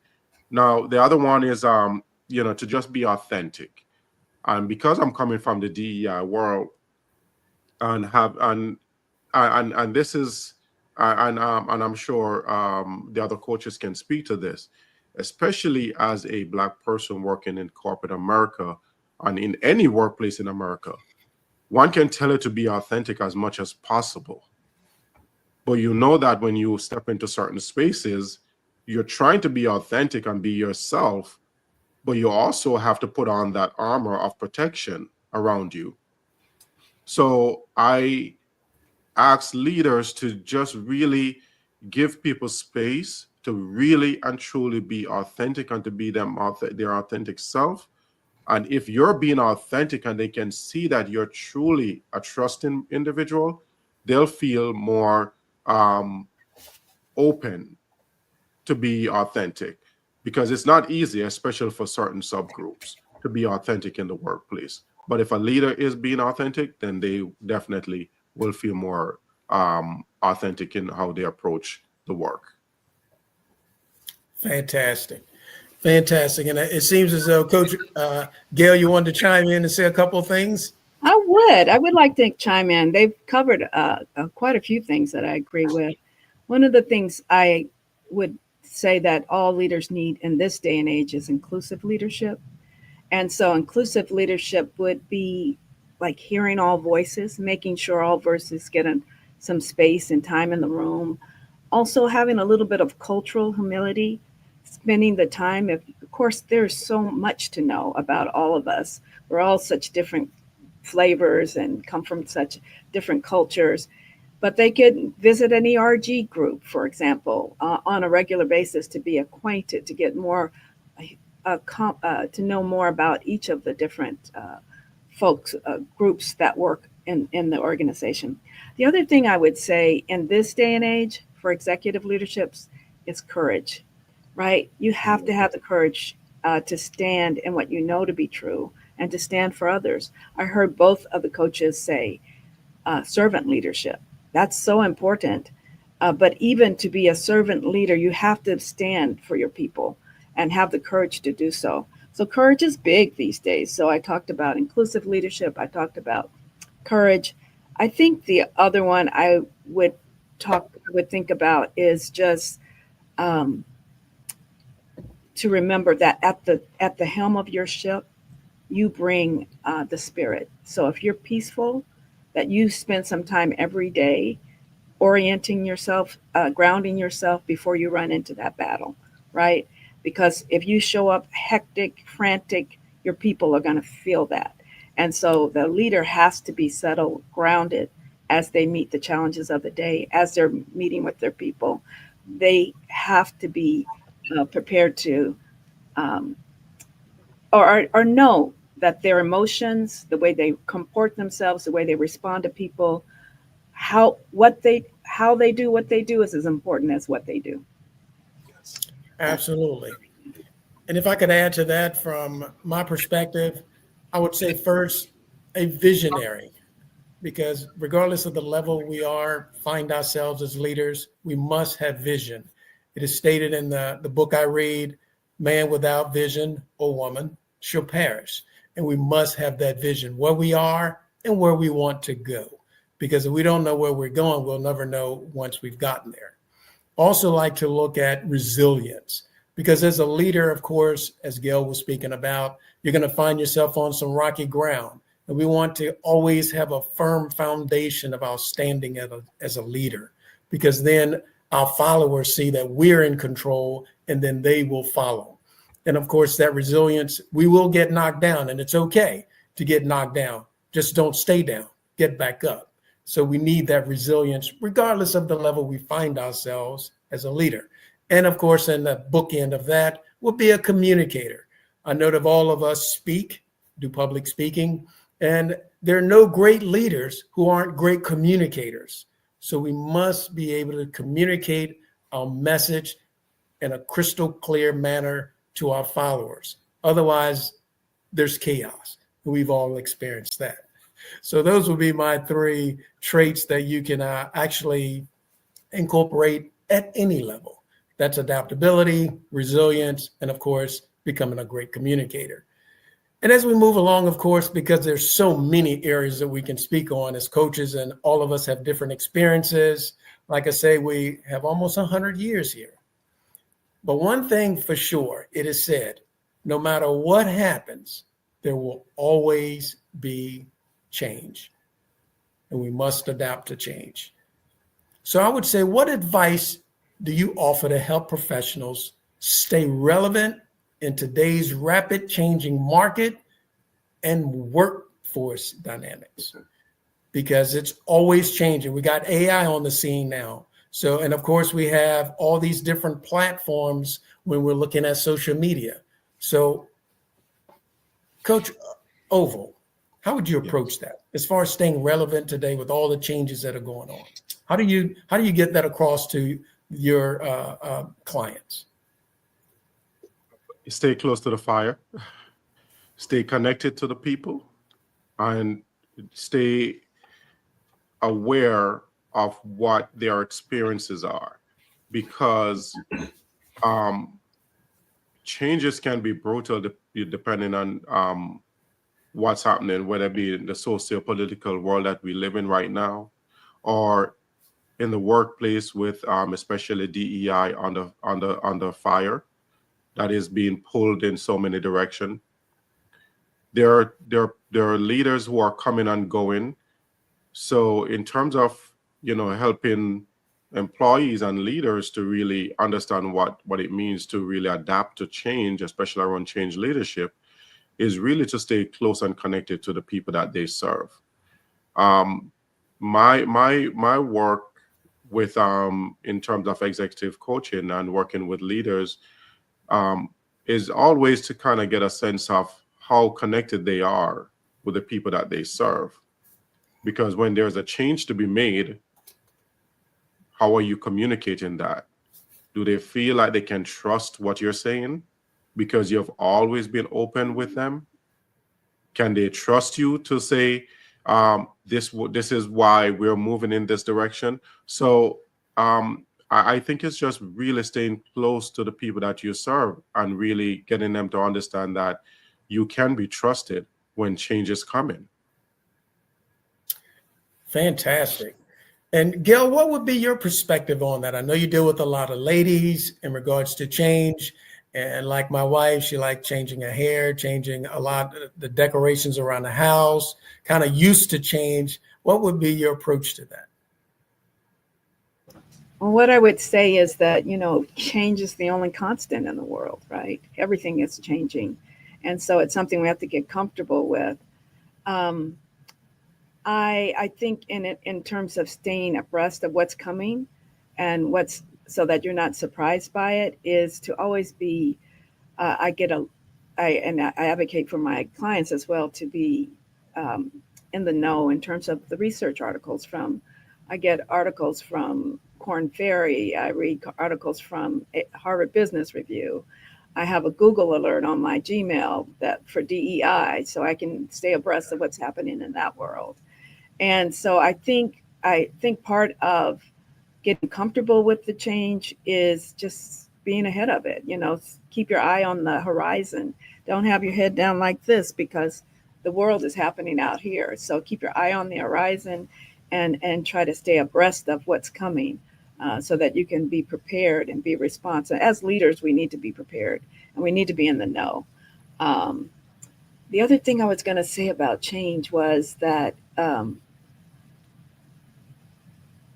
think one of the things that helped me when I was going through a lot of changes, knowing if you're a spiritually based person, and I am a God-fearing person. So, and one of the things that helped me was from our Daily Bread, and it said, "My uncertain future is safe in the hands of an all-knowing God." So that really helped me to embrace change and to know that I can't know everything, but I can trust my God to take care of me no matter what comes. I can do all the prep I want to do, but I can trust God too, who is all-knowing and all powerful. Right? Thank you. Fantastic. I tend to ride that same train as far as staying ahead of the time. And Toyota, the starter or the founder of Toyota Lexus, his philosophy is stay ahead of the times. And again, getting into those different journals and going to different conferences. And I think that's a conference that the three of us met, and that was through Black Enterprise. And that's, of course, when we share in that synergy as far as what's going on. A lot of times we look at ourselves as competitors, but we're not. There's a space for all of us because we have a different perspective we bring to the table. So, of course, we can learn from one another. And when we share in that synergy, then yes, that helps us to stay ahead of the times. And then I also like to embrace the philosophy of Kaizen, which is a Japanese word which means continual improvement. So every day, how do I improve by at least 1%? So at the end of the week, I've improved by 7%. And at the end of the month, 30%. So again, it's nothing wrong with those small steps and humble beginnings. So again, I like to continuously improve. And those are things that I like to share with my clients as far as just improve a little bit each day.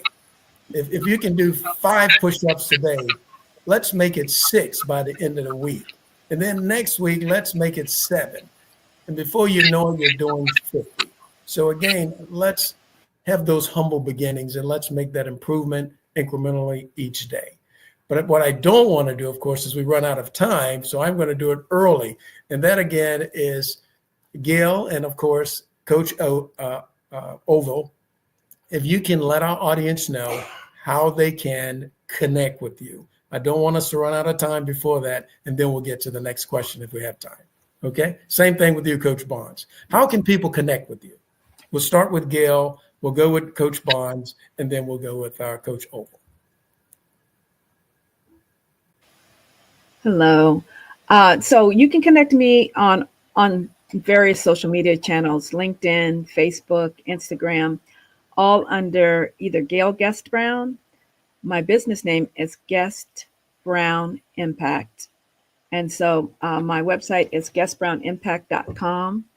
No spaces, no hyphens, no dots. Guestbrownimpact.com. Thank you. And for me, it's Well Driven Life. That's welldrivenlife.com. And again, I'm on James Bond. And 866-775-5233 is a direct number as well. Wonderful. They can reach me at through my website, Ingram Ed Consultant. So that's Ingram, edconsulting.com. Or they can find me on any of the social media website. I'm most active on LinkedIn and on Facebook, but certainly Orville Ingram on LinkedIn. Yeah, you'll find me there.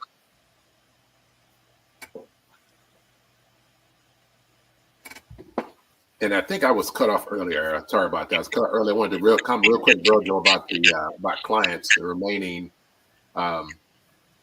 relevant. Two quick things I want to say about that is that I have all my clients run to failure. Run as fast as you can to failure. Try to seek failure. It has to happen. Get to it as fast as you can get to it.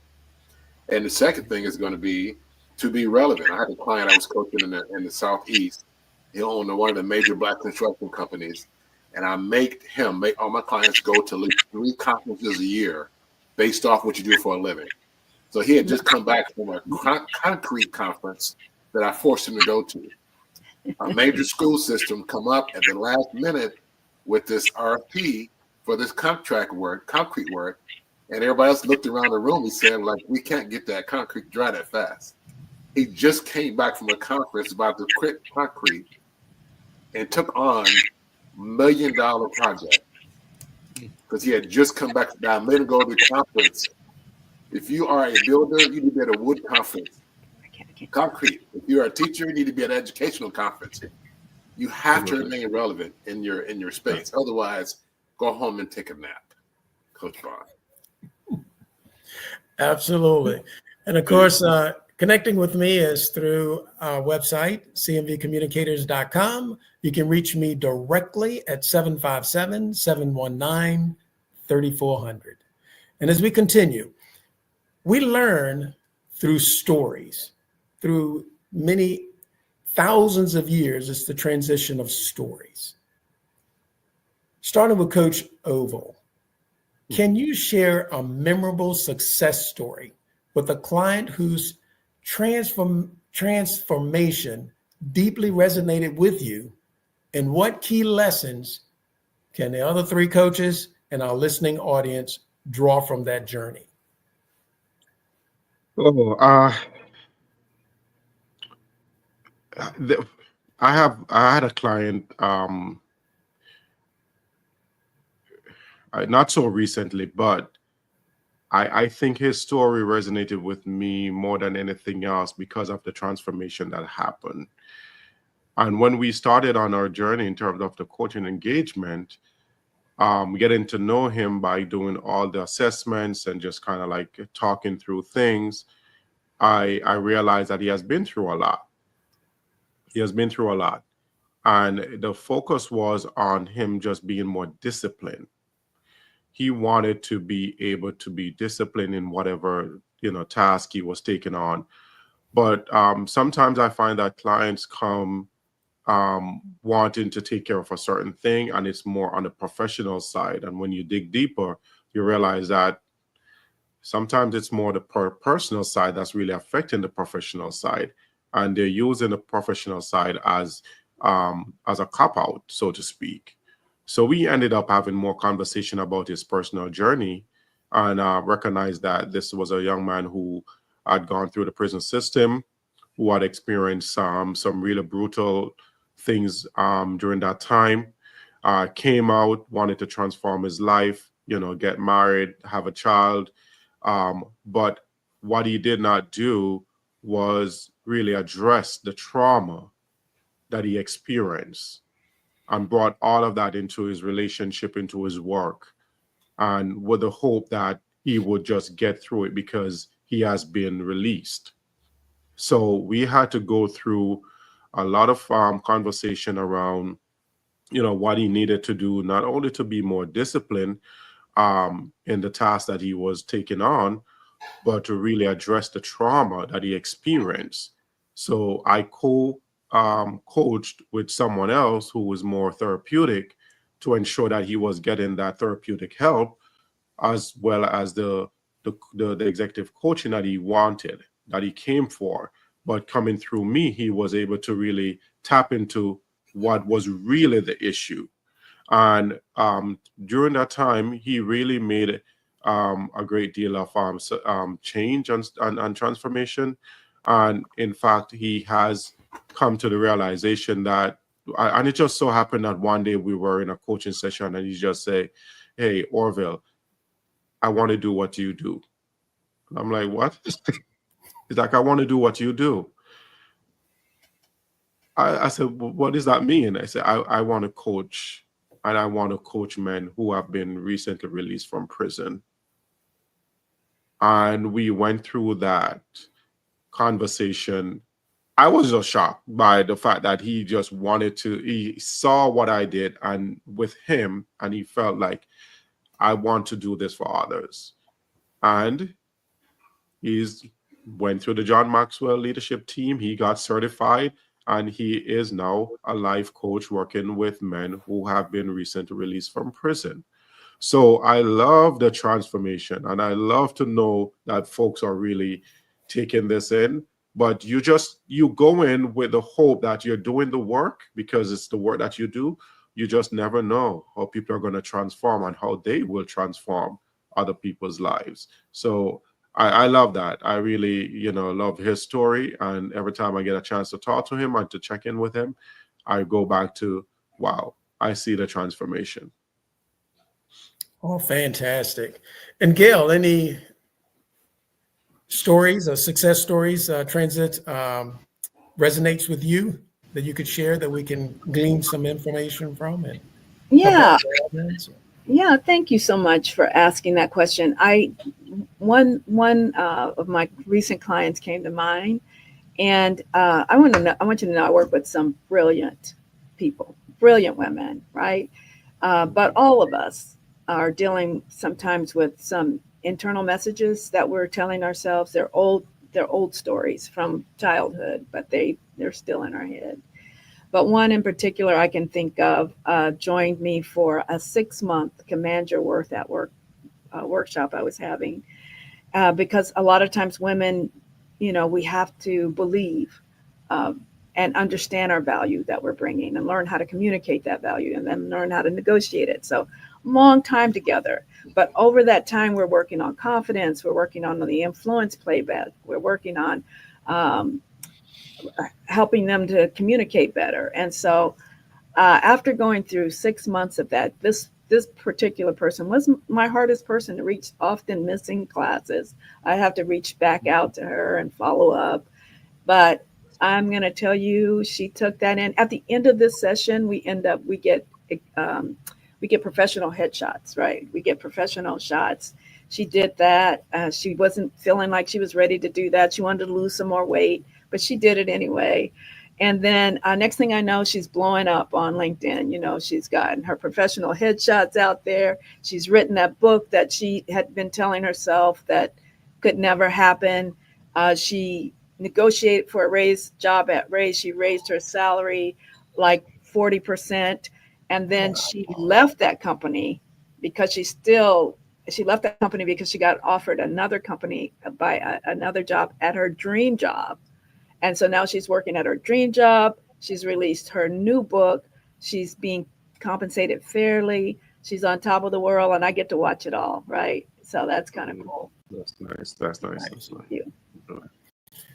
And Coach Bond, of course you have a story you'd like to share. Yes. Yeah. It's interesting because my client base is about 90% of the other persuasion. But about 10% of my client base is professional African American women. And so I had a young lady, I would say young lady, she's younger than me. And she came to me and she was concerned about her company and growing her company. So just speaking with her and realizing that everything you need is right here. You're not looking for anything. Everything is looking for you. So in a 6-month period, she went from about $40,000 a month to almost $200,000 a month. And what I had to explain to her, it's not about the money. The money belongs to who you serve. The money was yours before you were born. So realizing the one thing I taught her, I learned early in my career, was that we have to focus on never being nice in business, CEO. Never being nice as a CEO. I'm saying again, never being nice as a CEO. You have to be fair. Fair keeps you out of favoritism statements. Fair keeps you out of he, she, like, him, her. Keeps you out of all the nonsense. So once you realize that it's okay to demote, it's okay to demand accountability, it's okay to move people around, because guess what? Most time in the company, somebody's on the wrong seat on the wrong bus, or worst case, the wrong seat on the same bus. So once she realized that, she has to come back and get that juggling around and not worry about who's who. Are they performing? Your staff, servant leadership, I love you to death. But in these four walls, you're going to perform. So once she got that narrowed down, she went well over 6 figures a month and was crying profusely and shocked at the fact that, and I explained to her, it's waiting on you. You're not waiting on it. That's my 2-cent story. Oh, nice. Very nice. Because what comes to mind for me is one of my clients, and I always like to start with that vision. First, I asked her, where do you want to go? She felt she was dead end in her job because she couldn't go any higher. So my question was, of course, would you like to stay here for the next 20 to 30 years before you retire? Or would you like to do something different? She said, of course, she'd like to do something different. Now we need to find out what that is. So we took a strength test to find out what her strengths and weaknesses were and what occupations that best were suited for those strength areas. We figured that out.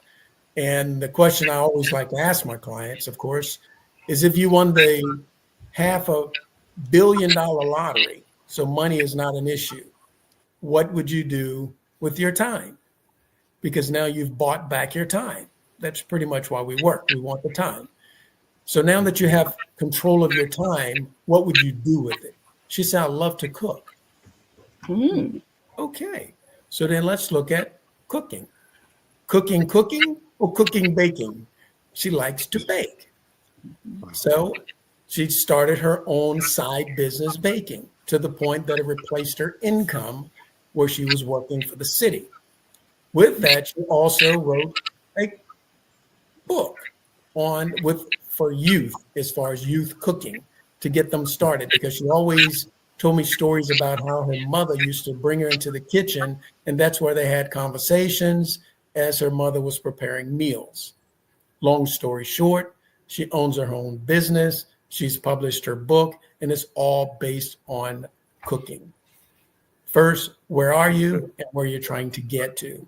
So from there, of course, we determine what do we want.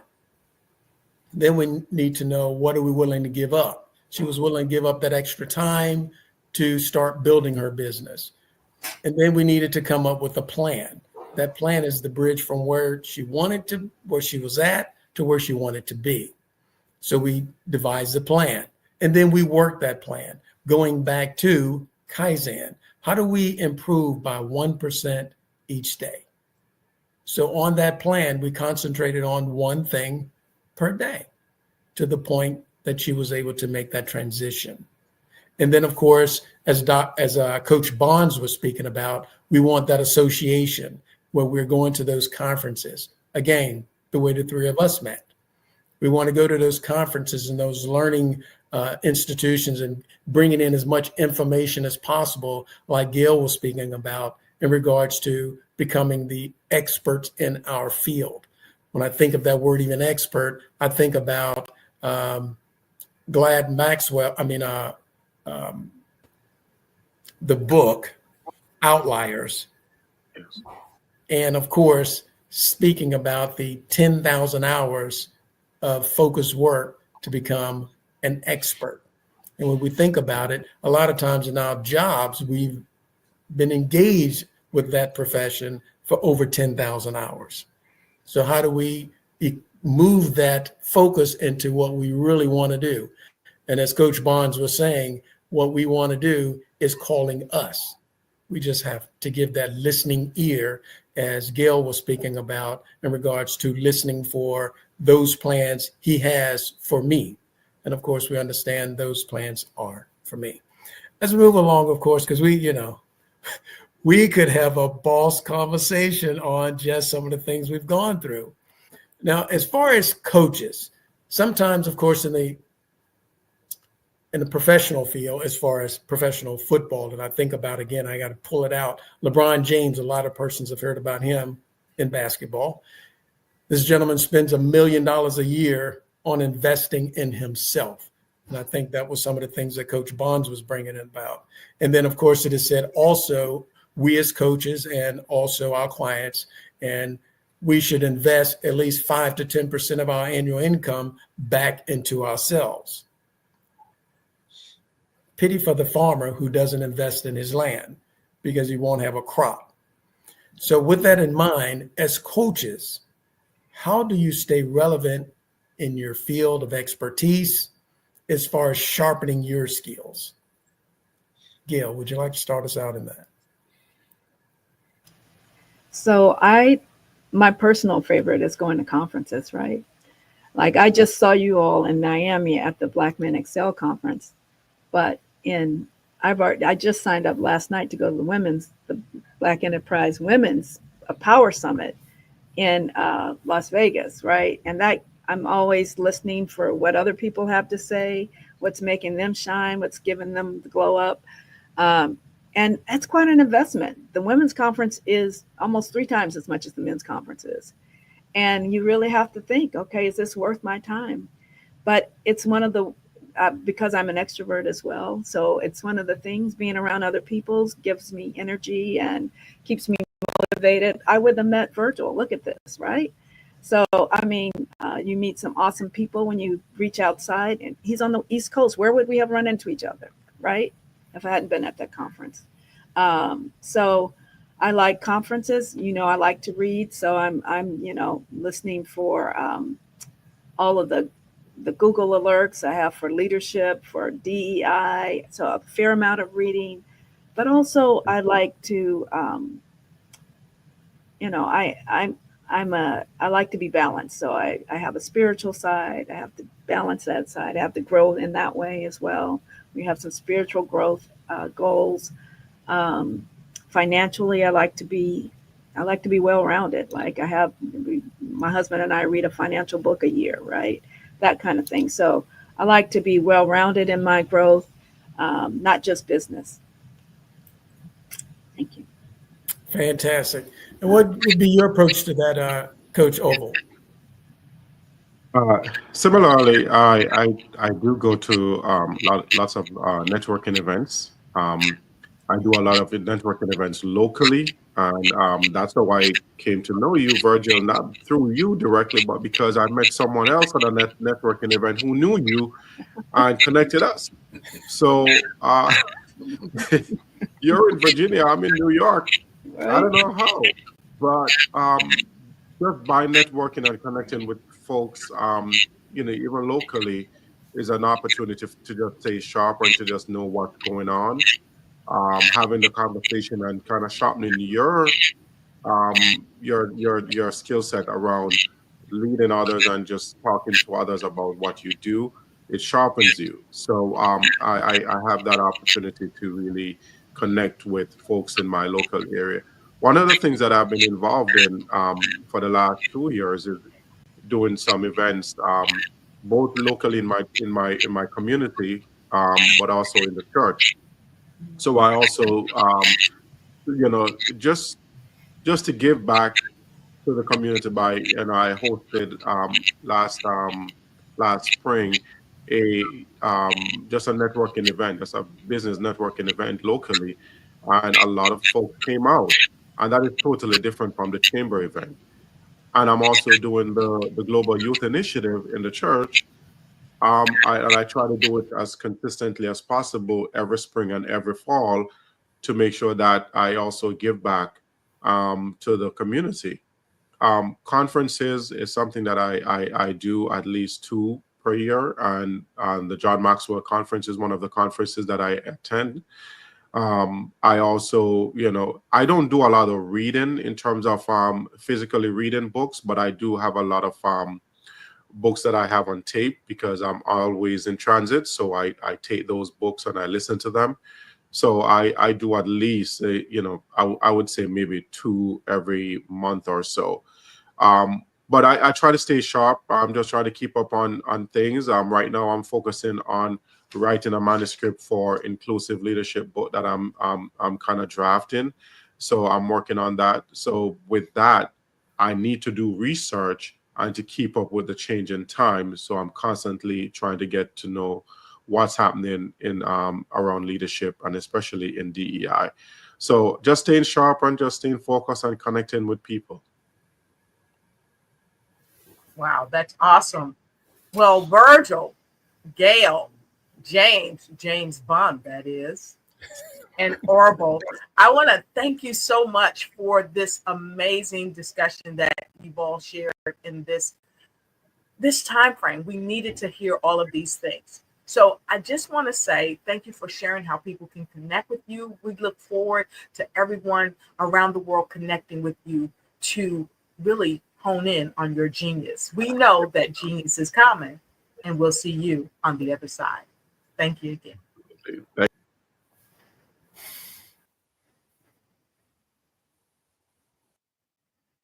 Oh, wow. That was an amazing discussion. And if you really love this amazing discussion, go ahead and put a 10 in the chat. Put a 10 in the chat, because this is what we do. We bring excellent speakers to you. Not only do we bring excellent speakers, we have more than just excellent speakers going on. You see, the Black Business Expo's mission is to raise funds for high school seniors going to college or K through 12 entrepreneurs. This expo is a fundraiser for students, and you may go to www.blackbusinessexpousa.com to donate to the scholarship fund, or you can use the Cash App that's on the screen below. You'll see it. And you can also contact $BBXUSA. That's $BBXUSA. Our goal is to give laptops and up to $5,000 to 10 students. Students, you can also register online at www.blackbusinessexpousa.com. Every dollar counts. So we want to remind you to go ahead and donate to the scholarship fund. And we want to thank our Black Business Expo USA sponsors for our wonderful broadcast during the month of November. NC100, Suede Soul, Carolina, Virginia Minority Supplier Development Council, Step Management, Margie McLean Foundation Incorporated, Lotus Roche Coaching and Consulting LLC, Genius is Common, Executive Woman Success Institute, The Quality Coaching Company, Superwoman Business Services, Creative Force Studios, Lee Entertainment, Black Business Olympics, Artistic App Design, Banks Law Firm, Black Business Expo USA. Genius is Common, and I'll see you on the other side. I was born in a little village on the island of Haiti. Many deadly diseases pounded me. It is as if they were on a mission to end my existence on this earth. I refused to give up. In 1983, I left Haiti and came to the United States of America. And I came with $5, 2 shirts. I didn't speak in English. I came to Atlanta. I got a job. I was a doorman. I was a doorman with a dream. What I used to come on stage. I'd rehearse this moment that I'm standing in front of you. That's the power of a dream. Maybe today is the day you begin acting as if you already have it. And then step out with full force. Take a risk. No condition is permanent. Don't let your situation distract you. You are chosen. You are called. You are born for a purpose in this life.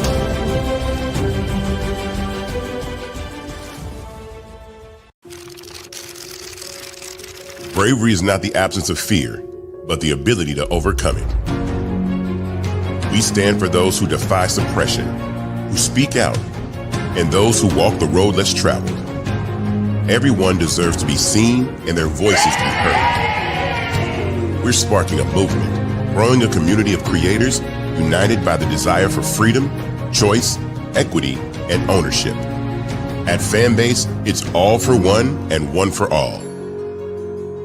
We support each other to guide, promote, and uplift you in a place where you can unapologetically be yourself. A place where your voice, ideas, and creativity are not just welcomed, but celebrated. We are Black founded, minority funded, and supported by a diverse, inclusive, powerful community that believes in the strength of authenticity and individual choice.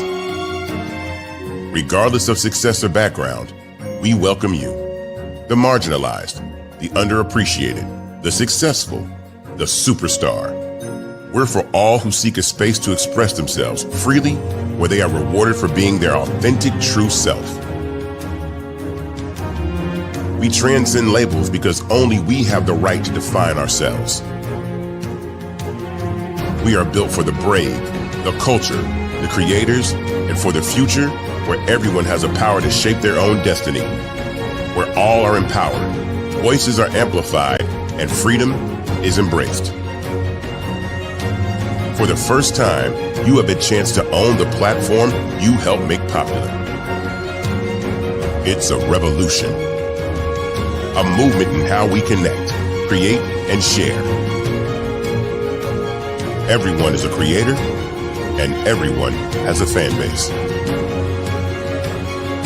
Here, you can be you.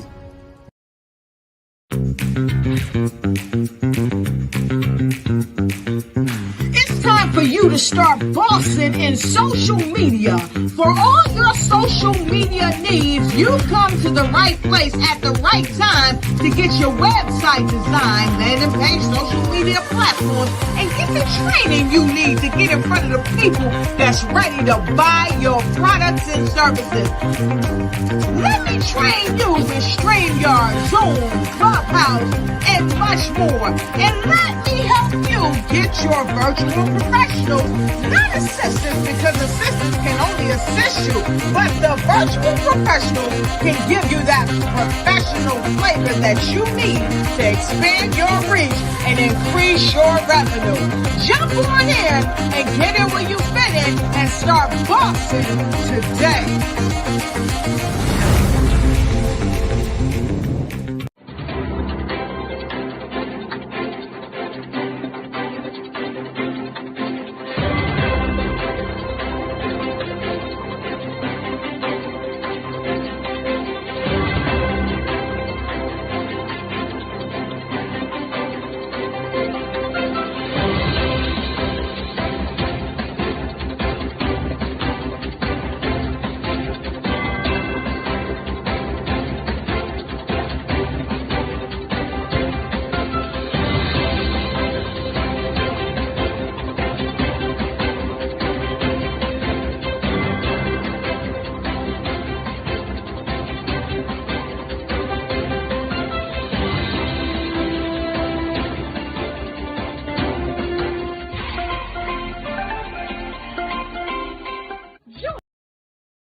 I am Black business. From the moment I wake until the time I sleep. Yes, I am Black business. I am Black business. Tell me, are you Black business? I am Black business. Do you support Black businesses? Listen, I support Black business because I am Black business. Black Business Expo, one of the largest business showcases in the history of Black business in the world. The world! Sign up today at www.blackbusinessexpousa.com or call 919-308-9090. I am Black business.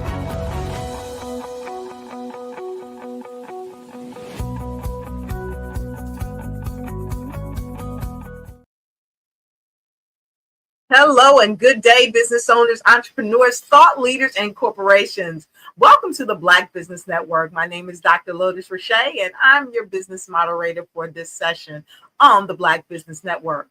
The Black Business Network is a 24-hour business network showcasing Black businesses, business owners, entrepreneurs, and, you guessed it, thought leaders worldwide.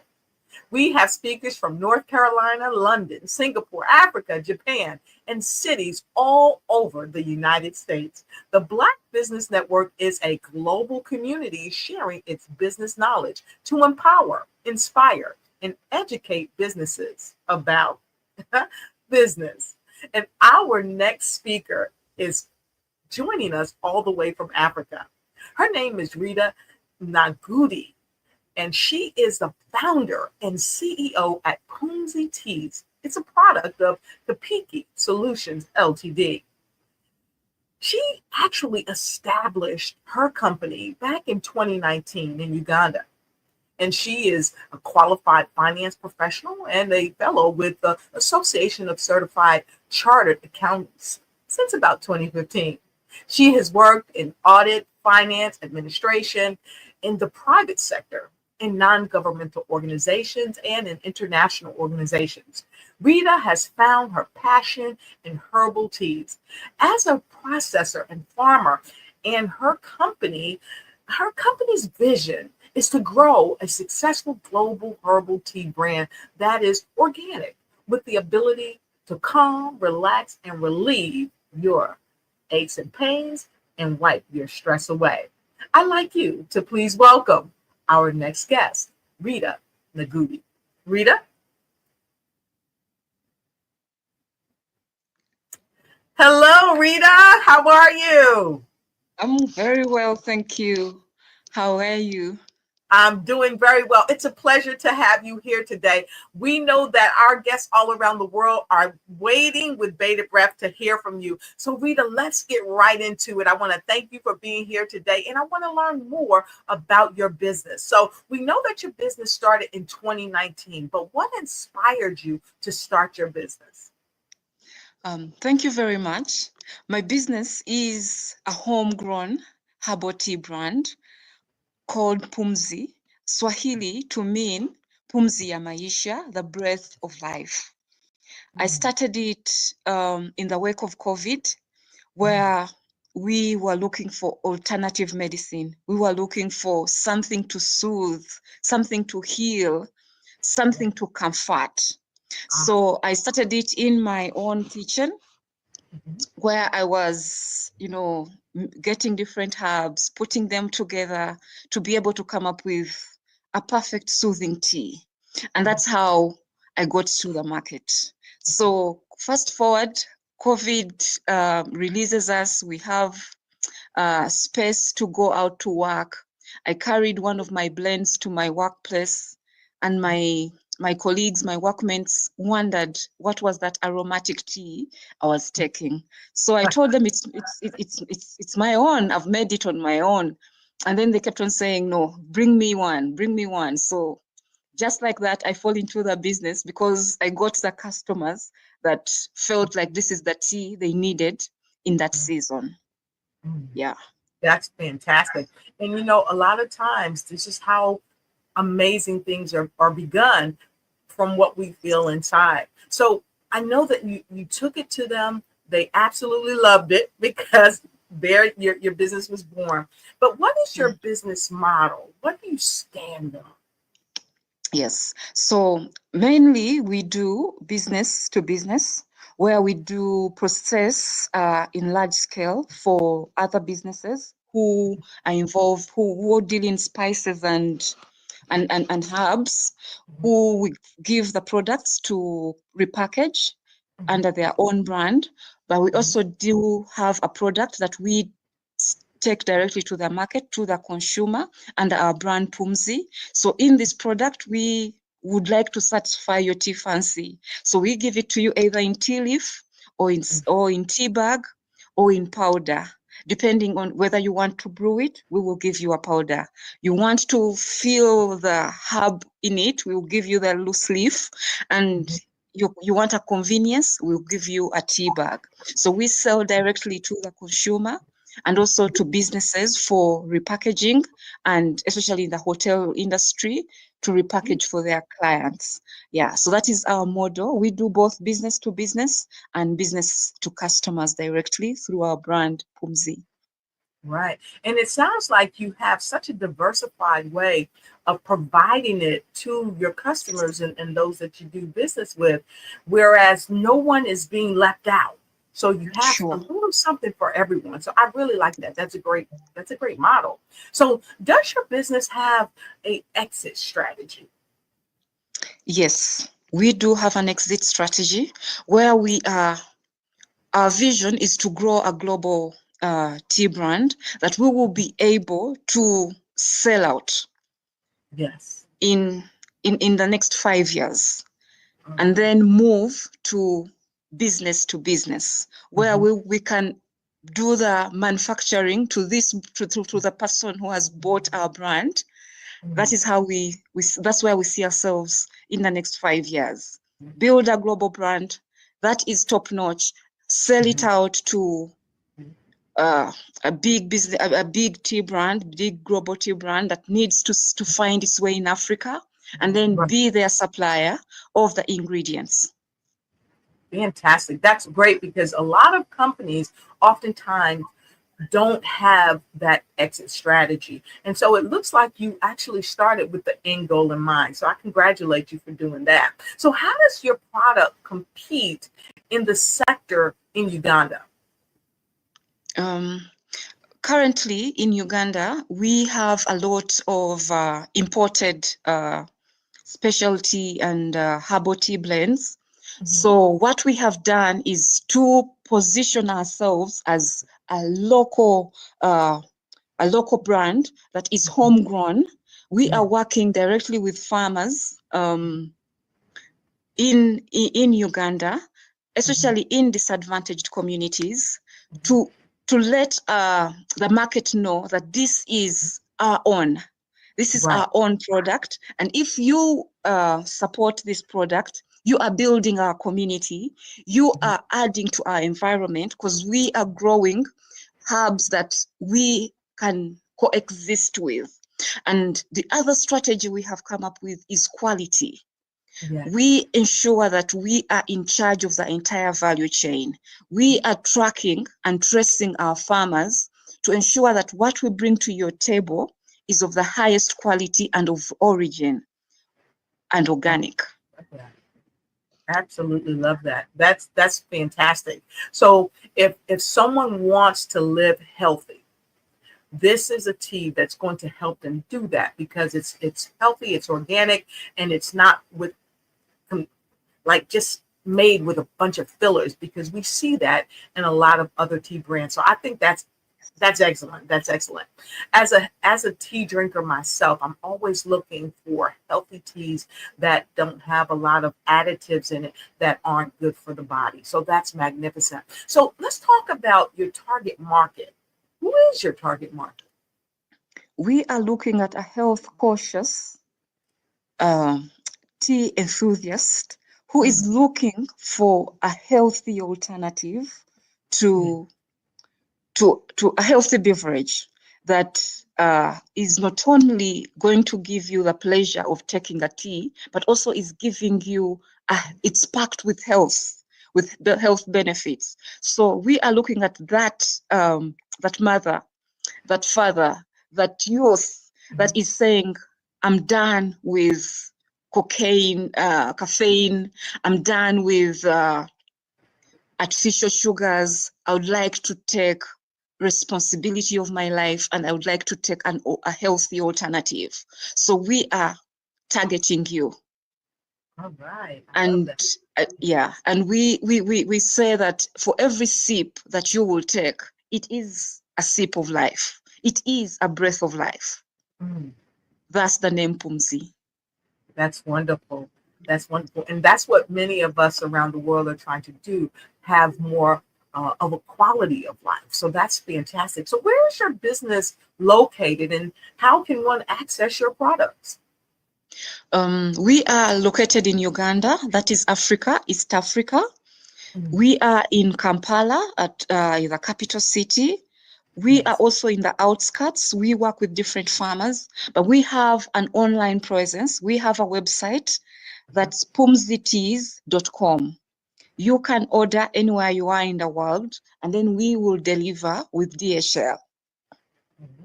That's wonderful. So how do you, or how did you deal with the fears and doubts in running your business? Because as many other business owners, we all face fears, we face doubts, and we face so many different challenges. So how did you deal with that?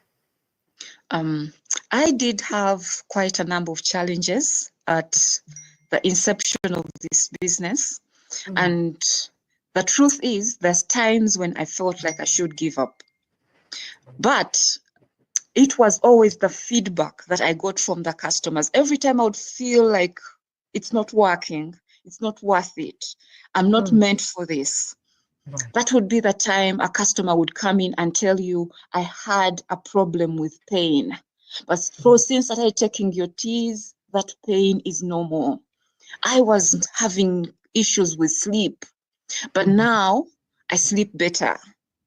So for me, that made me realize that it's not just a business, but I am solving a problem. I am helping people to get their health back. And that feedback accelerated my faith and my determination to make this business work.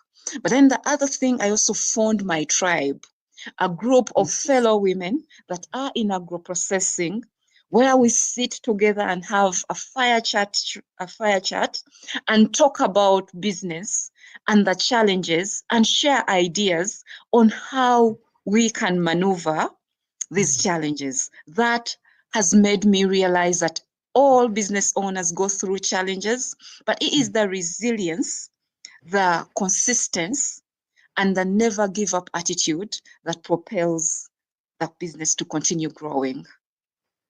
That's awesome. Oftentimes, and let me just say this, I heard you say that before you had problems with sleeping. And we know that if we don't get our proper sleep, our body can't reset, our body can't heal, our mind just stays on autopilot. And so oftentimes we have to develop great habits that help us to kind of reclaim ourselves and reclaim our magic so that we can do the things we need to do. So what habits or routines have you adopted in managing your business today? One of them has been to create time for myself, run a schedule. As a business owner, you realize when I was just starting out, I would work anytime, anywhere without a schedule. Yes.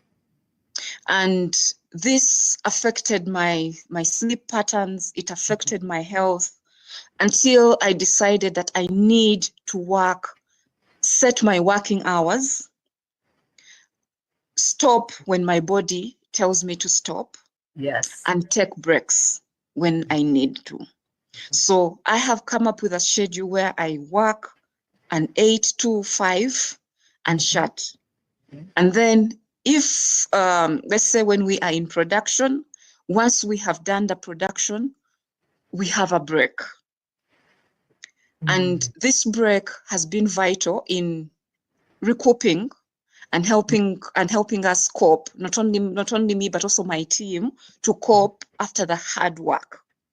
Right. So yeah, setting a schedule, knowing when to rest, when to take breaks, has been the solution that has worked for me. And those are great solutions. And the routine is awesome, because I know that a lot of times if business owners, they are a force of one, a lot of times, even sometimes they have a team, but they don't use these routines, it can lead to burnout. And so that's a great thing that you've learned, not to burn yourself out. And so you've changed some of the ways that you were and how you dealt with the different stressors and trying to be everything to your business. And you change your routine and your strategy. And it sounds like it's made you better for it. So on top of that, we'd like to know, from where you were then, how does your business look now compared to when you first started?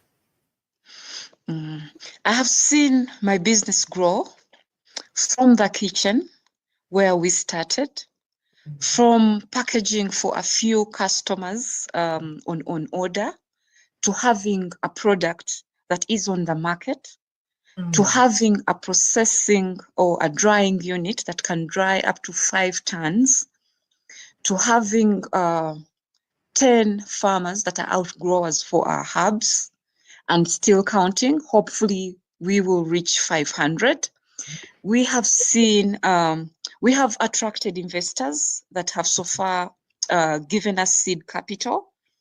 And we have also been able to employ about 10 women and youth directly, and we have employed over 50 indirectly. Those that work for our farmers, those that transport our products, those that sell and market our product. So we have seen our business grow to even have an online presence, to have an e-commerce site. For us, that's been such an achievement from where we did start. Yes, and I congratulate you for that. So there's so many businesses out there that offer teas, but your business is unique in its own right. So what makes your business unique from all the other businesses in your industry? What makes our business unique is that we are all natural and organic, meaning that and also we do blends where we blend a fruit, a herb, a spice, or 1 or 3 or 4 herbs based on their health benefits and the essential oils that are essential in brain cell awakening, just for your own health and well-being. Also, what makes us unique is that we have a tea for everyone. We whatever you fancy, we have it. We also have an option to make your own blend. We will tell you these are the different types of mint that we have grown here in Uganda, dried and processed in our drying facility. So make your blend.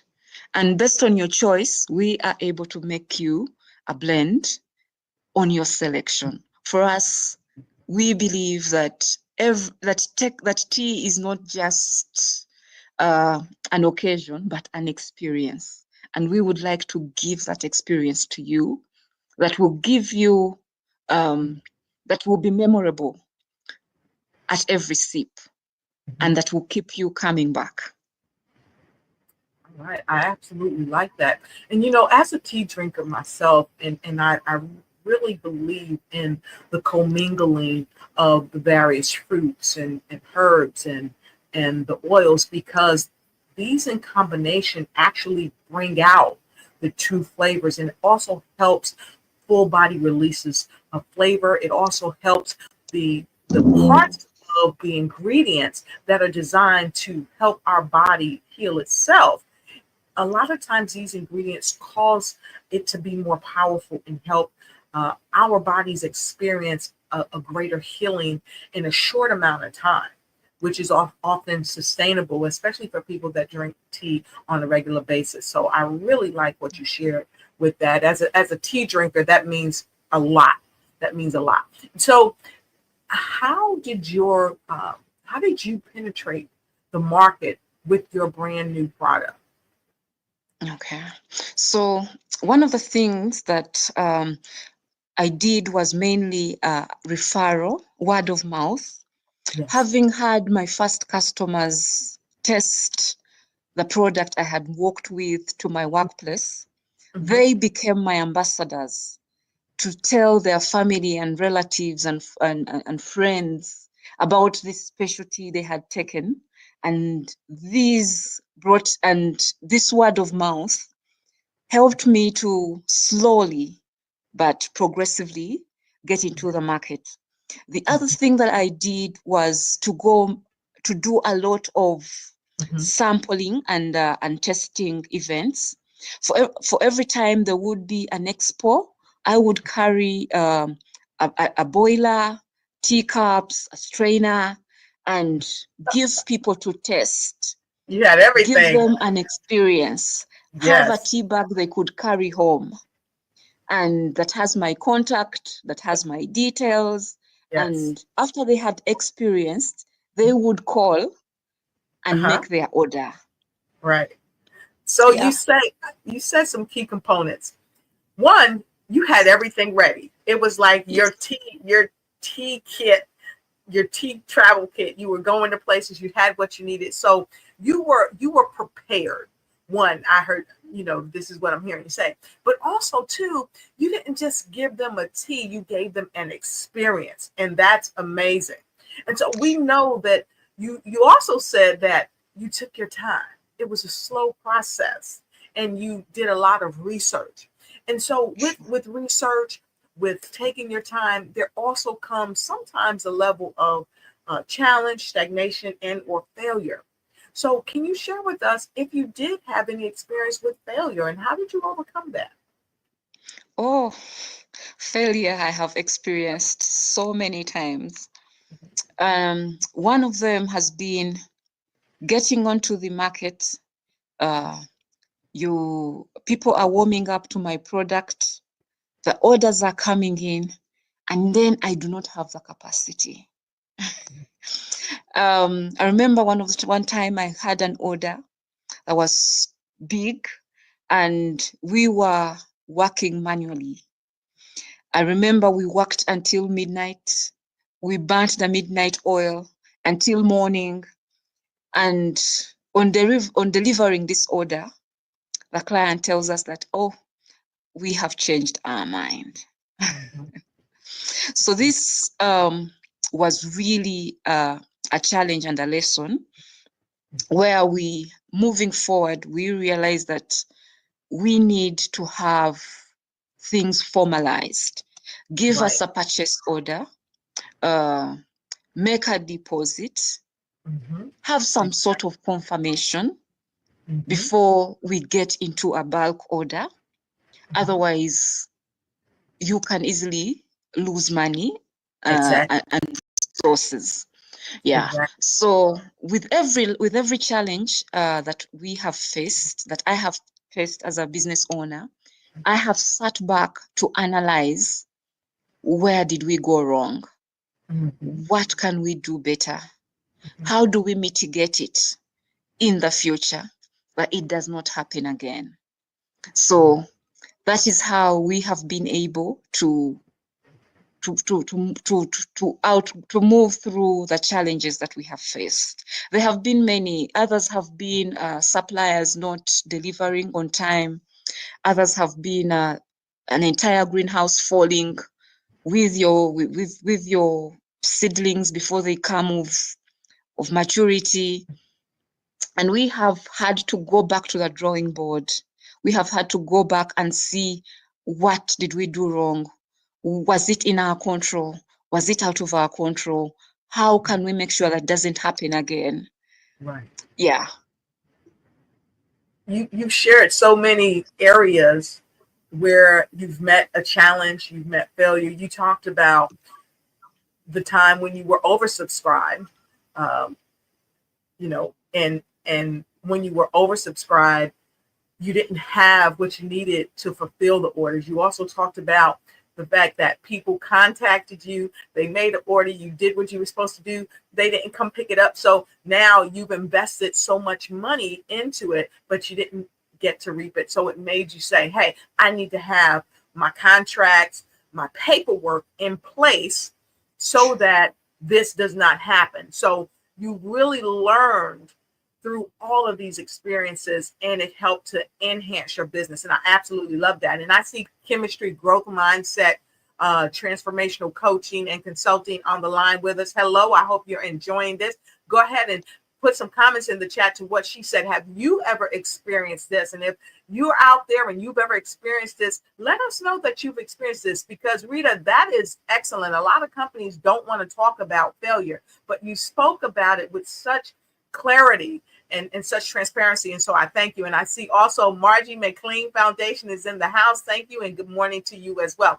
So I know that had to be hard, but it sounds like you really overcame that and you moved your business into an area, into a light, into a flow that's much improved. So what do you like most about your business?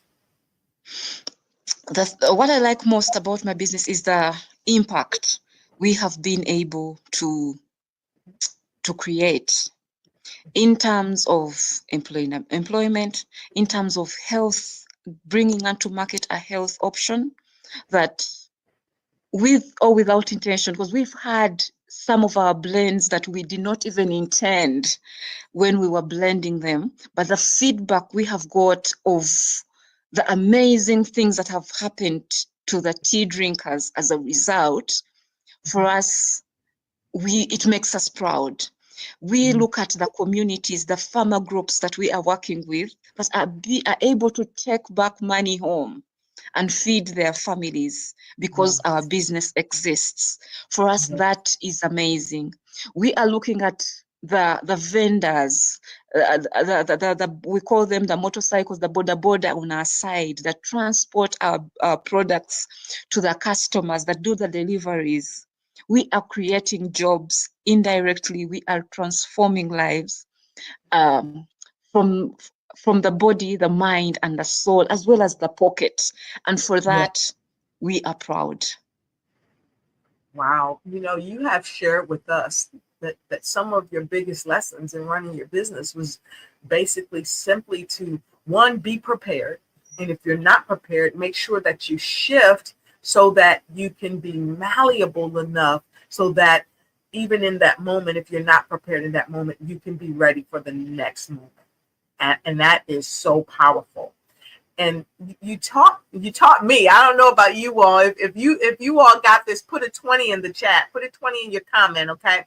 You taught me that you have to make sure that you're looking multiple steps ahead so that you can stave off these things that would almost bring your business to a screeching halt.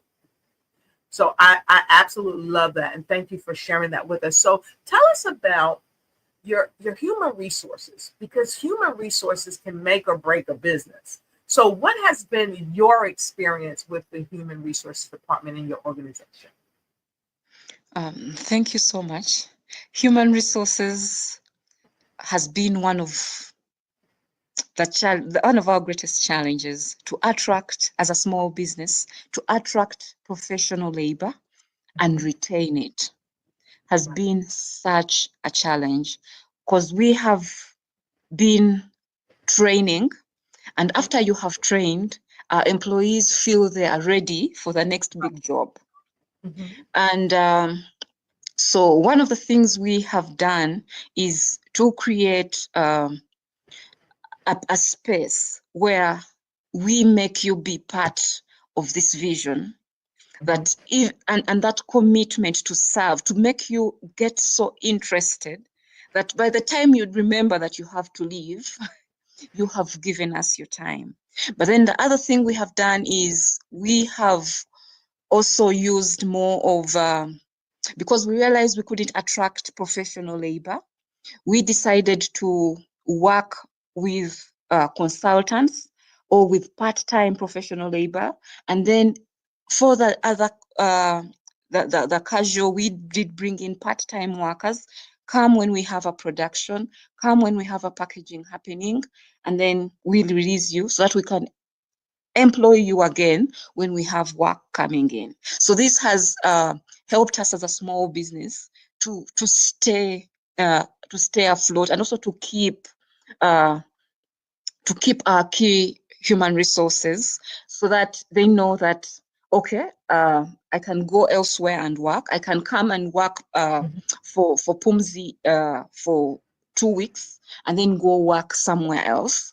And this has given us such an edge that we are able to have qualified professionals work for us in a season, and then they are able to be released to bigger contracts when we are out of season. Okay, wow. So it seems like you have really narrowed that down. You've got that you've kind of massaged it so that you're prepared, you're ready. And I know that you said that was one of the hardest parts of the business is the resource, human resource. So many of our viewers out there are business owners, and some of you may have experienced the human resources. So I hope that you're taking notes, because you can do something very similar, if not the same, to help enhance your business. And as we talk about that, many of us have digital footprints. So tell us what your business digital print is. Yes, we have made our presence by writing and being active on social media. We do write a lot about tea. We do post a lot about tea. We are on all social media platforms. We have a functional website where we do have at different tea blends, and also a blog where we talk about the different herbal teas and their health benefits. So when you get online, you are able to find us. All right. We have spoken a lot about what we do online. Okay, fantastic. So listen, I just have had such a delightful time, Rita. You have been an amazing guest. You have given us so much food for thought to enhance our businesses and make them better. So, Rita, how can people connect with you as we wrap up this segment? How can they connect with you, either order your products or be a part of your business? Rita? Yes, you can connect with us through our website, www.pumziteas.com. We are also on LinkedIn as Pumzi Teas. We are on X as Pumzi Herbal Tea, on Instagram as Pumzi Herbal Tea, and on Facebook as Pumzi Herbal Tea. Fantastic. We can also our contacts are online. Fantastic. And I'm definitely going to be contacting you because I need some Pumzi tea. So Rita, thank you again for being here. We appreciate you and look forward to bringing you back. And we know that this is coming. And I'll see you on the other side. Thank you, Rita. Sure. Thank you. Bye. Thank you.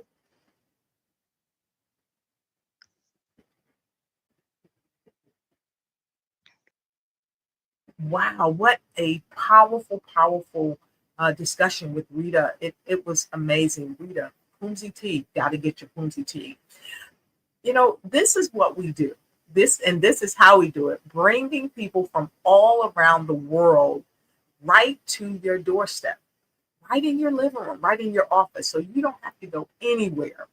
This is a part of what we do. The Black Business Expo's mission is to raise funds for high school seniors going to college or K through 12 entrepreneurs. And this expo is a fundraiser for students. And you can go right to www.blackbusinessexpousa.com to donate to the scholarship fund, or you can use the Cash App that's on the screen below you. You should see it right there. You can use the $BBX USA. That's $BBX USA. Our goal is to give laptops and up to $5,000 to 10 students. And students, you can register online as well at www.blackbusinessexpousa.com, because every dollar counts. So we want to remind you to go ahead and donate to the scholarship fund. And we want to thank all of our Black Business Expo USA sponsors for the month of November. NC 100, Suede Soul, Carolina, Virginia Minority Supplier Development Council, Step Management, Margie McLean Foundation Incorporated, the Lotus Roche Coaching and Consulting LLC, Genius is Common, Executive Women's Success Institute, the Quality Coaching Company, Superwoman Business Services, Creative Force Studios, Lee Entertainment, Black Business Olympics, Artistic App Design, Banks Law Firm, Black Business Expo USA. Geniuses comment, and I'll see you on the other side.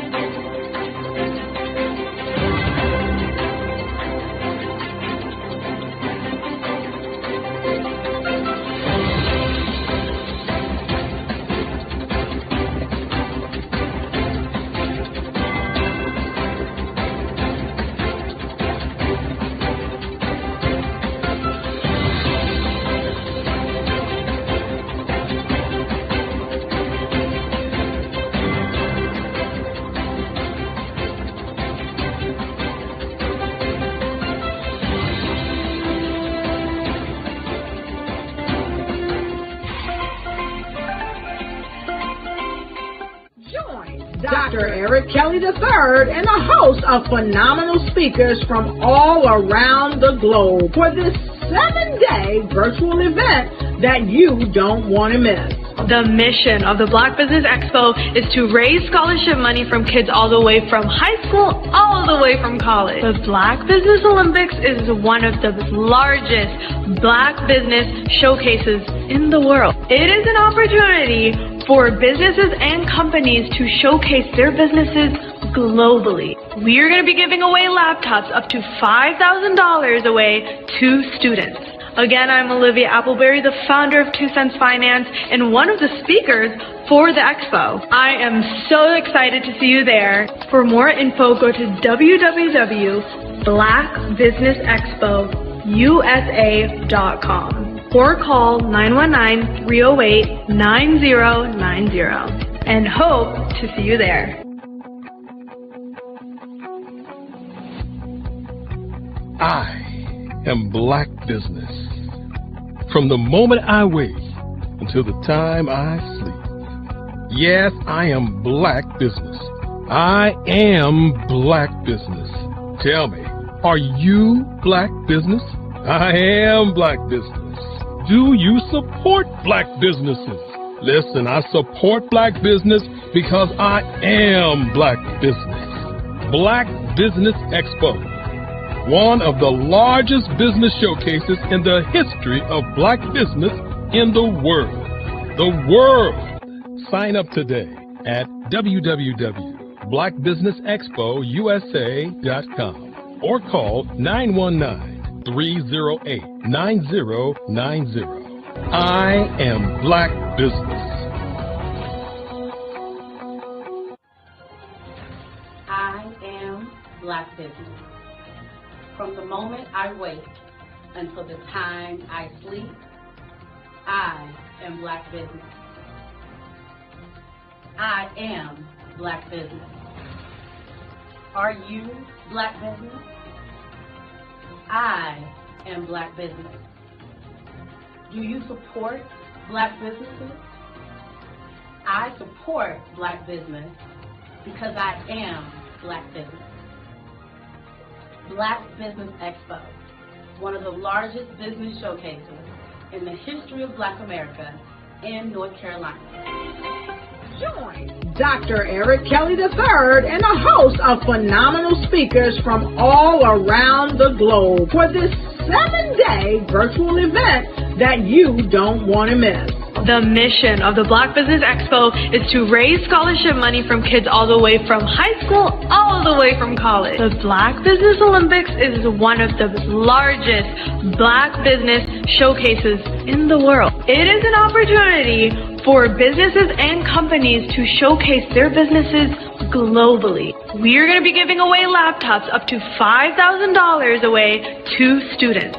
Again, I'm Olivia Appleberry, the founder of 2 Cents Finance and one of the speakers for the expo. I am so excited to see you there. For more info, go to www.blackbusinessexpousa.com or call 919-308-9090 and hope to see you there.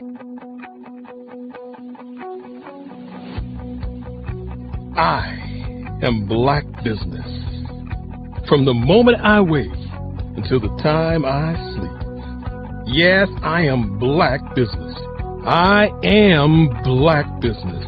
Tell me, are you Black business? I am Black business. Do you support Black businesses? Listen, I support Black business because I am Black business. Black Business Expo, one of the largest business showcases in the history of Black business in the world.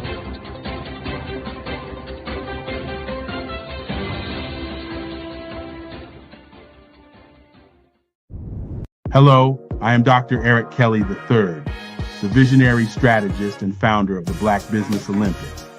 I invite you to showcase your Black-owned businesses on the Black Business Network global stage. The Black Business Olympics is a global Black Business Network platform that propels Black-owned businesses into the international spotlight. By showcasing your business on the Black Business Olympics platform, you can reach a worldwide audience of potential customers, partners, and investors. You can also establish yourself as a thought leader, an expert in your field, attract lucrative partnerships, and more speaking engagements. In addition, the Black Business Olympics platform provides a valuable opportunity to connect and collaborate with like-minded entrepreneurs and business professionals from around the world. This can lead to new business opportunities, ideas, and relationships. Finally, by sharing your story and expertise on the Black Business Olympics platform, you can inspire and empower others. This is a powerful way to make a positive impact on the world and leave a lasting legacy. If you are a Black-owned business owner, I encourage you to seize the opportunity to showcase your business on the Black Business Olympics platform. It is a once-in-a-lifetime opportunity to make an indelible mark on the world. Be one of the 1,000 visionary entrepreneurs who are changing students' lives, shaping industries, and leaving an unforgettable legacy for their families. Unleash your voice on our global stage and watch your business thrive.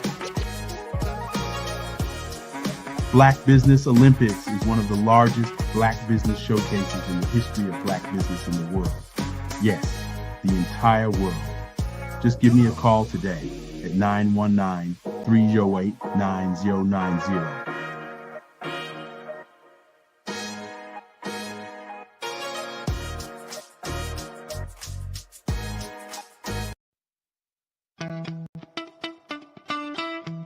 How many times have you been asked to help someone you didn't even know, a student, a business entrepreneur?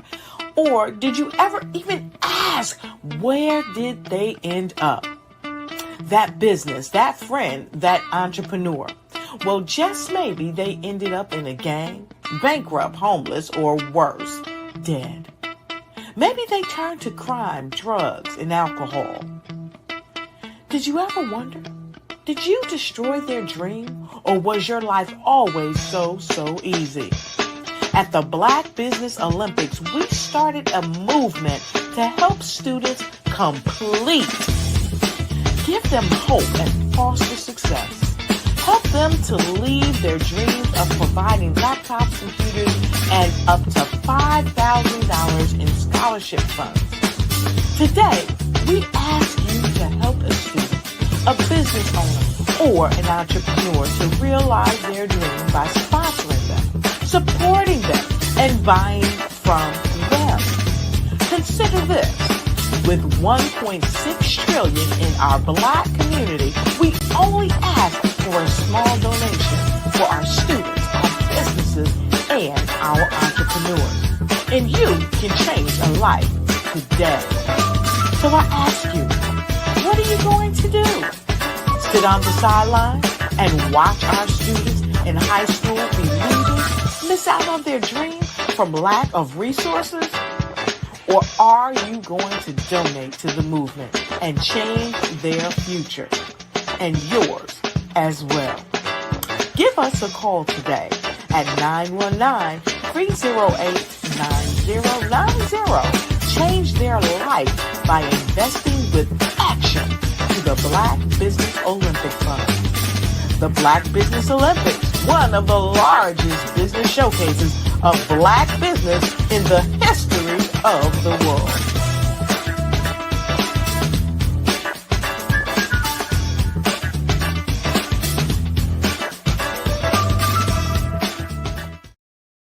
I was born in a little village on the island of Haiti. Many deadly diseases pounded me. It is as if they were on a mission to end my existence on this earth. I refused to give up. In 1983, I left Haiti and came to the United States of America. And I came with $5, 2 shirts. I didn't speak any English. I came to Atlanta. I got a job. I was a doorman. I was a doorman with a dream. What I used to come on stage. I'd rehearse this moment that I'm standing in front of you. That's the power of a dream. Maybe today is the day you begin acting as if you already have it. And then step out with full force. Take a risk. No condition is permanent. Don't let your situation distract you. You are chosen. You are called. You are born for a purpose in this life.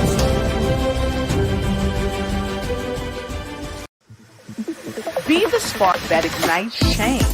Join us at the Ignite Your Life for Life Virtual Summit, where resolutions reignite and dreams refuel.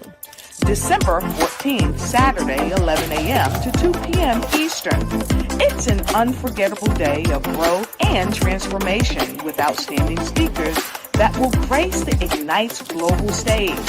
Tiffany Williams-Para, Sherelle B. Mims, Aaron Page, Shirley Murphy, Dr. Lavella Mowbray, Brian K. McNeil, hosted by Dr. Lotus Shea, and co-host Coach Chuck. Don't miss this space to reset, recharge, and reclaim your dreams, and to head into the new year stronger, wiser, and more connected than ever before. Click the link in the description and grab your tickets today.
Bravery is not the absence of fear, but the ability to overcome it. We stand for those who defy suppression, who speak out, and those who walk the road less traveled. Everyone deserves to be seen and their voices to be heard. We're sparking a movement, growing a community of creators united by the desire for freedom, choice, equity, and ownership. At Fanbase, it's all for one and one for all. We support each other to guide, promote, and uplift you in a place where you can unapologetically be yourself. A place where your voice, ideas, and creativity are not just welcomed, but celebrated. We are Black founded, minority funded, and supported by a diverse, inclusive, powerful community that believes in the strength of authenticity and individual choice. Regardless of success or background, we welcome you. The marginalized, the underappreciated, the successful, the superstar. We're for all who seek a space to express themselves freely where they are rewarded for being their authentic, true self. We transcend labels because only we have the right to define ourselves.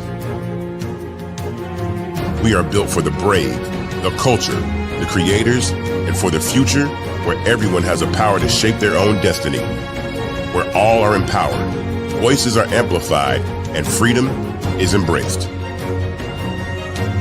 For the first time, you have a chance to own the platform you helped make popular.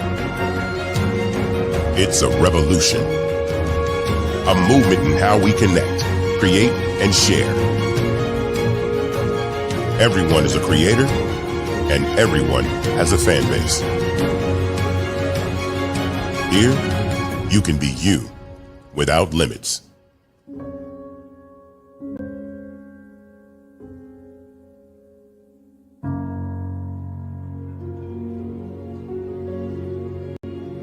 Phenomenal Tanya T. Wise, who is here from the great state of Maryland. Tanya, welcome and thank you for being with us today. Can you indulge our audience a little bit and tell them just a little bit more about who you are and what it is that you do? Well, I love being able to talk to people and have a magnetic attitude, being able to just show them. So I always like to say, level up is Coach at Tanya T. Wise here.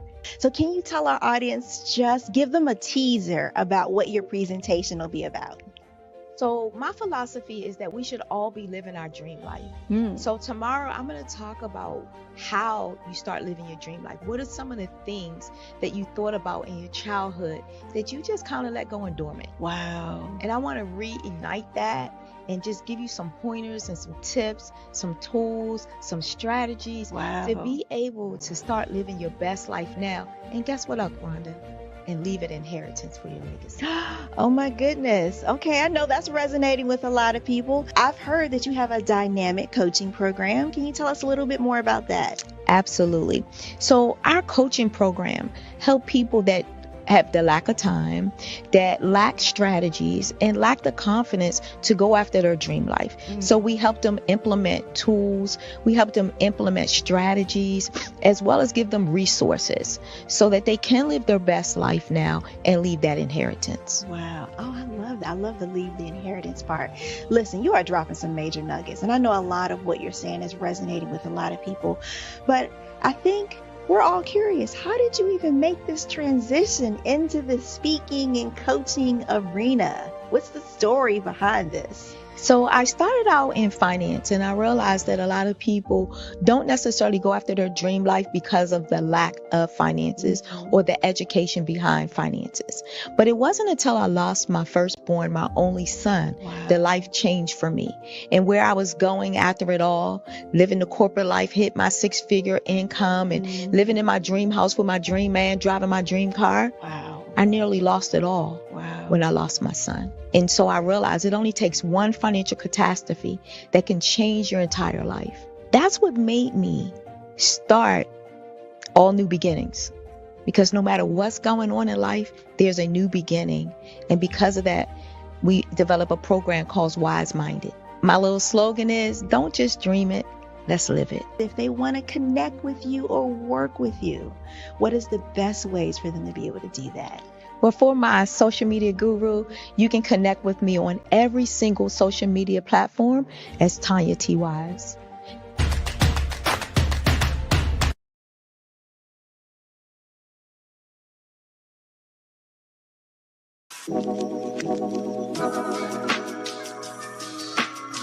The African company and the African CEO is making a conscious decision to bring on someone external to the continent versus bringing on someone who is from Ghana or Kenya or South Africa. And so the skill sets of the people that we take through our executive leadership training program and ultimately on the placement, obviously have to be extremely high caliber. So what we look for are corporate executives at the vice president to C-suite level, as well as Black entrepreneurs. When we look at the Black corporate executives, we're looking for some very specific skill sets, whether that be around supply chain, sales and marketing, engineering, product development. We want our folks to be able to add immediate value to the corporate board, right? And the other thing is, even if they don't necessarily have specific industry experience, they're bringing a diversity of thought. Follow the Brand TV broadcast host, Grant McGaw, as he visits with top executives and entrepreneurs to find out their secrets of success with their personal brand. Follow the Brand TV broadcast host as he focuses on brand development to build better relationships, bring value to your business, relationships, and career. You will enjoy listening to each episode that is tailored to speak to you directly. If you're looking for this type of clarity in terms of building your brand, you have tuned into the right station. Each episode will help you to shape a conversation in the 5-star BDM network of 20,000 professionals and become a springboard for your corporate engagement and business opportunities. Each guest will frame their story in the areas of personal branding, business development, career development, financial empowerment, and technology innovation. Grant McGaw explains why he is the CEO and owner of his own professional career. Grant is an accomplished business leader and entrepreneur who wants to give back to individuals to grow their personal brand strategy. Tune in as he weaves his story about new possibilities, while to you exceed expectations. If you love storytelling, this show will make for fun. Hey, how's it going? It's always great when we get an opportunity to do something great. And today we're going to be doing something great with a young man. You know, he's going to be an architect, one of our future leaders of the world. Young man by the name of Christian Thomas. He's going to do an outstanding job.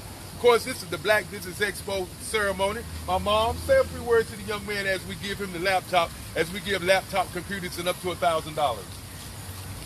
Hi, Christian. We take great pride in giving you this laptop, which you have earned, and we look forward to And of course, if you're out there and you're a young man or young lady who wants a laptop computer and some scholarship dollars, go to our website, www. Business Expo USA. I'm the guy, Eric Kelly III. This is Frances Cagle. She is the co-founder. Make sure you go there if you want to get a scholarship. And one of the things that we continue to say, the Black Business Expo, one of the largest business showcases in the history of Black America in North Carolina. Thank you, and we look forward to seeing you the next time.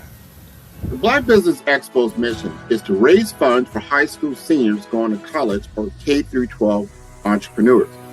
This expo is a fundraiser for students. Please, you may go to www.blackbusinessexpousa.com to donate to the scholarship fund or use the Cash App at $BBXUSA. Our goal is to give laptops and up to $5,000 to 10 students. Students can register online at www.blackbusinessexpousa.com. Every dollar counts. Please donate to the Black Business Expo USA Scholarship Fund.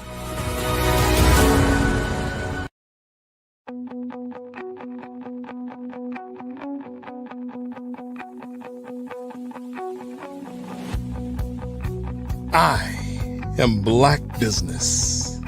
From the moment I wake until the time I sleep. Yes, I am Black Business. I am Black Business. Tell me, are you Black Business? I am Black Business. Do you support Black businesses? Listen, I support Black business because I am Black Business. Black Business Expo, one of the largest business showcases in the history of Black business in the world. The world. Sign up today at www.blackbusinessexpousa.com or call 919-308-9090. I am Black Business.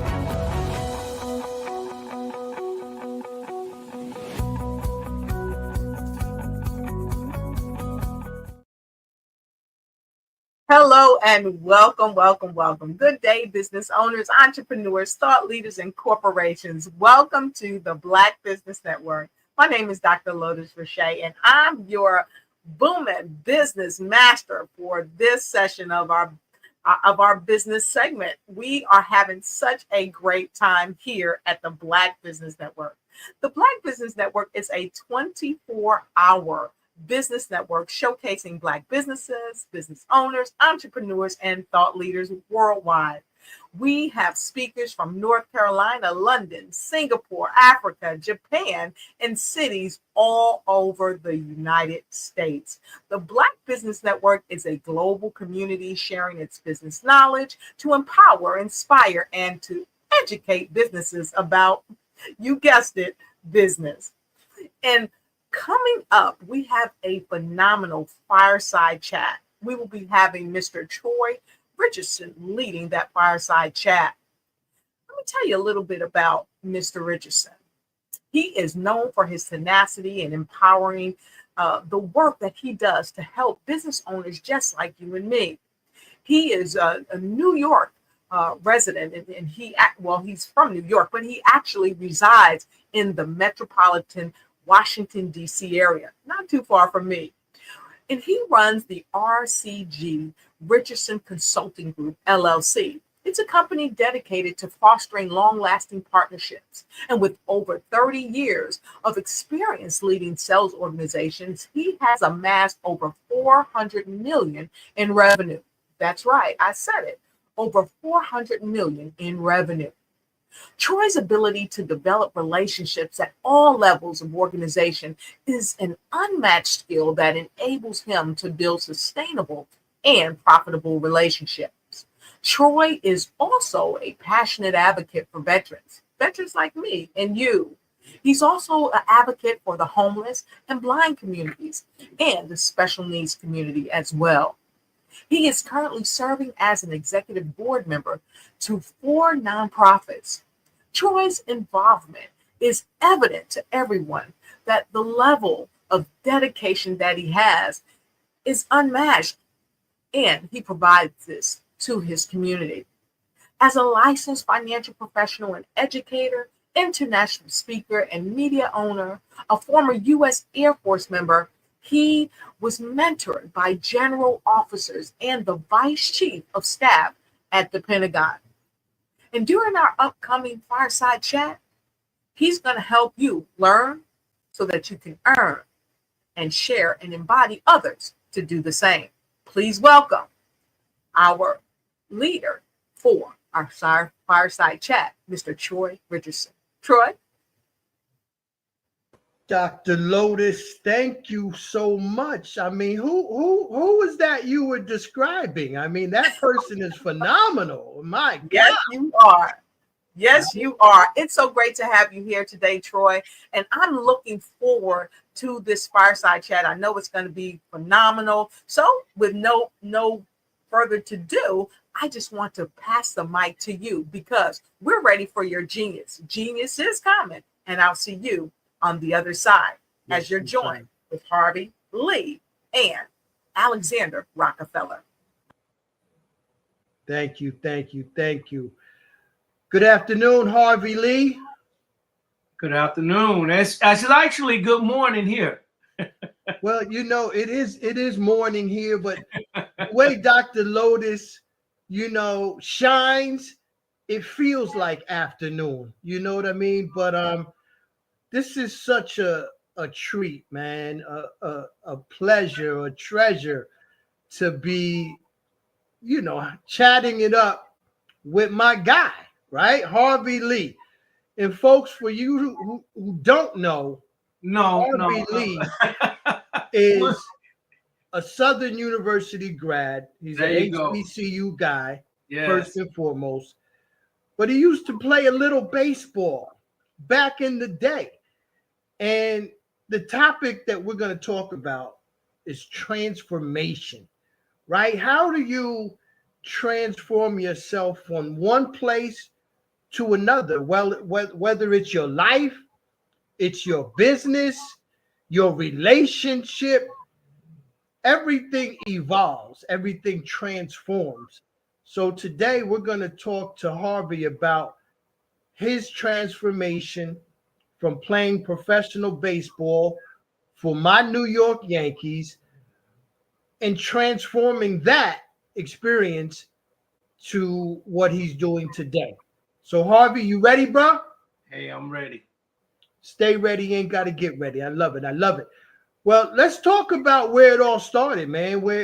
What made you, and as a young boy, pick up that baseball, and what did that feel like for you? Well, I will say this. It started with my mother playing softball. And as a little young boy, I would go to all her games. And after the game, she'll pitch me the balls. And it just continued from there. I was a 3-star, not really a 3-star athlete, but I played all 3 sports in high school. And then I figured out basketball wasn't my game. So I let basketball go and start playing football and baseball. And it was my visit to the University of Florida when I realized I was too small to play college. I was 165 pounds. I went in there and saw these big guys. I was like, no, this is not for me. And I ended up going to Southern University for baseball. And I would never change that. The things that I learned being at a HBCU, I wouldn't give that up for anything. It taught me all the things that I needed to know about life and not giving up on big things, little things. I've always been a person that I guess been around great people and learned from great people. I learned from, as a young boy, a gentleman by the name of Willie E. Gary spoke to my 8th grade class when I was in middle school. And the things that he taught us, the things that he said stuck with me still today. And I talk with Willie like on a weekly basis.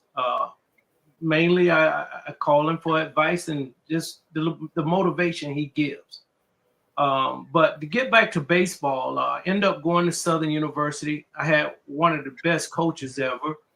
The coach pulled a lot of things out of me that I never thought I had in me. But I ended up breaking about 3 or 4 Southern baseball records, home runs, RBIs. And we had some great guys that go to Southern and come from Southern. But after I left, those records was a gentleman by the name of Ricky Weeks broke them all. But that speaks for itself. But then I always wanted to go off into coaching. So I ended up, I feel I should be at a HBCU coaching because I know the language, I know the lingo, and I know what they're looking for. And just unfortunately, some of our HBCUs, not a downfall, I'm saying, but they look at the other side. They think that they're going to bring more in. They think they're going to bring knowledge. But none of those coaches, they didn't grow up like most of us. For instance, now Harvey, let me ask you: when you say they look to the other side, are we talking about look outside of Black coaches? Yes. Okay. Yes. Okay. Yes. And if you look at the PWIs, predominantly white school institution, you can count maybe 5 guys, Black head coaches. And we struggle to identify our own first. And there are some colleges do, but there are others don't. And that's one thing that I would love to see if I can, make a change with. I could teach the guys all they want to know, but it's the guys who hire them. They might not give them a chance. There's a lot of Black guys out here can coach, but they're not given the chance. I'll be honest with you.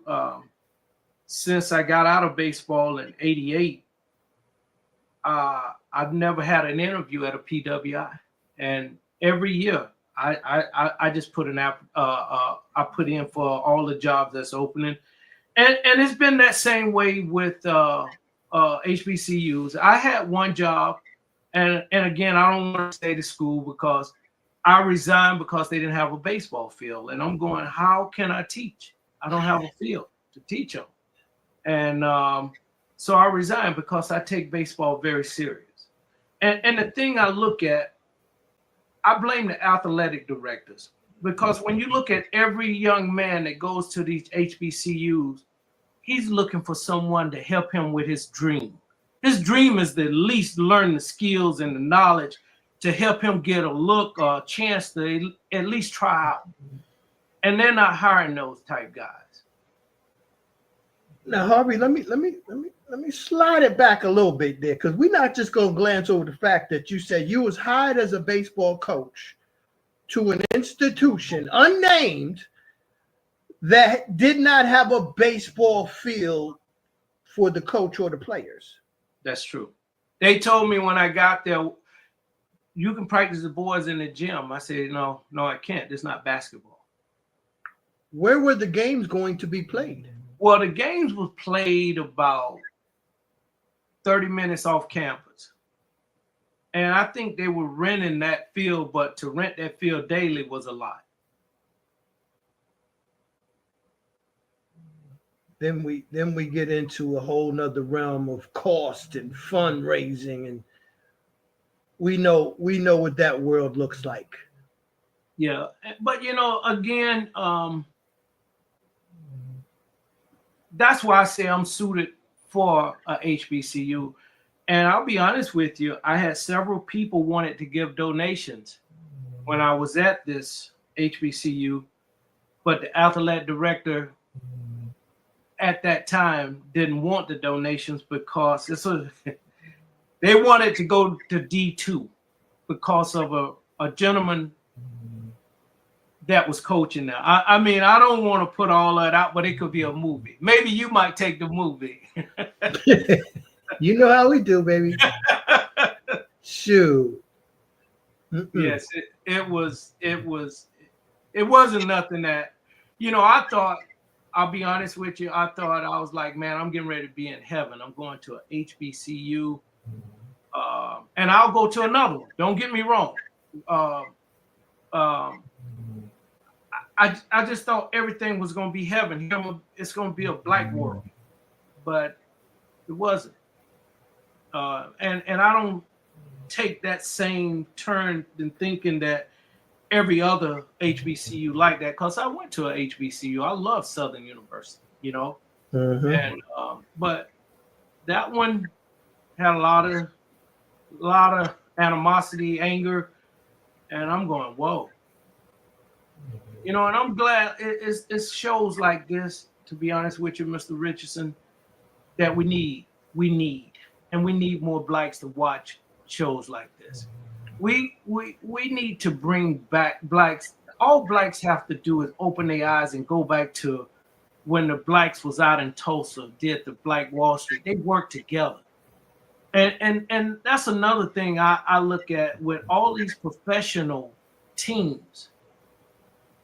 They don't hire, believe it or not, they don't hire the well-educated blacks all the time, because they know they might pool together their money and resources and blow things up in a black community.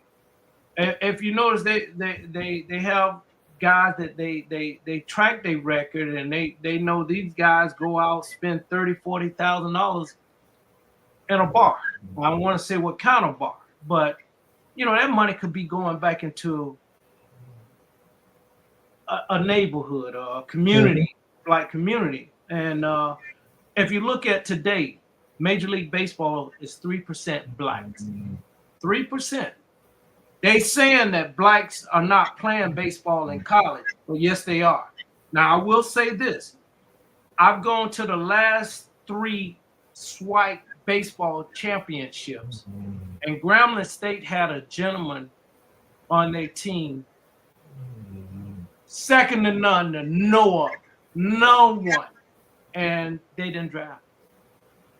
Wow. They didn't draft. How can that happen when high schoolers are getting drafted? How can that happen? I wish I could answer that. And you know, like my first week of spring training, I got there and I'm out in the outfield with guys, and I'm going, my man, what school you went to? Michigan. I'm going, that sucks. You know, well, what school you went to? Ohio State. I'm going, man, I played with guys back at Southern that eat y'all up too. You know, but we're not getting chances. You know, you go back to it. Jackie Robinson. Great. But they had guys in the Negro League was way better. You know, they didn't want us to come and take over. And it's still latter day, but they'll let any guy that looked like us from other countries come in. But we're strong here, man. You can take 8 black kids, 8 white kids, and 8 Latin kids. I guarantee you, 8 out of 10, that black kid gonna be stronger, faster, smarter. He just need the proper training. Mm-hmm. Mm-hmm. Now let's touch on, you know, playing for the world's baseball team, the New York Yankees. What was that experience like for you? Again, coming from Southern, and you have these other guys going to, you know, the D1 powerhouses. Well, I'll be honest with you. Back then, they had the real George Steinbrenner, and George owned 2 teams that year. He owned the New York Yankees and the Fort Lauderdale Yankees. And I've seen George my second year with the Fort Lauderdale Yankees. He came down to the dugout. At that time, Bucky Dent was my manager. And he said, Bucky, get rid of that guy. It was our second baseman. So he didn't play. And you know what? A lot of people talked about George, but I like George. I like him because it's like any job. If you didn't put out, they got rid of you, you know? But the people that I didn't like, the people that was running things under him, because they all tried to act like him. And, you know, they were a bunch of nasty guys, and you knew and you saw guys coming from other countries that didn't have it, but they were going to give them chance after chance. I'll be honest with you. If they can pull my stats up, if I hit a home run tonight, I probably didn't play again for another month. Wow. If they want you to make it, you're going to make it. And I would say this here. We had great players like Ken Griffey Jr. Oh, yeah, he's in a class of his own.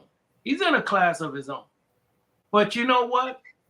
There are other guys that was in class of their own, but they didn't want, you know, certain guys to make it. If they want you to make it, I promise you, you'll make it. If you look at most, and maybe some people disagree, and that's cool. But if you look at basketball used to be predominantly controlled by us.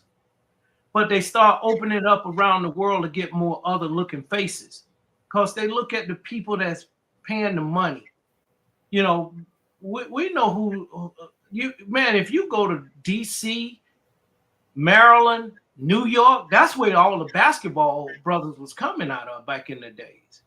But they shortening that now for us. And it's a good thing they made the G League to keep some, you know, guys going. But and they're doing the same thing if you look at football. They now trying to get it, and it's going in other countries to get more different faces in there now. I'm just saying, if you just got to look at that.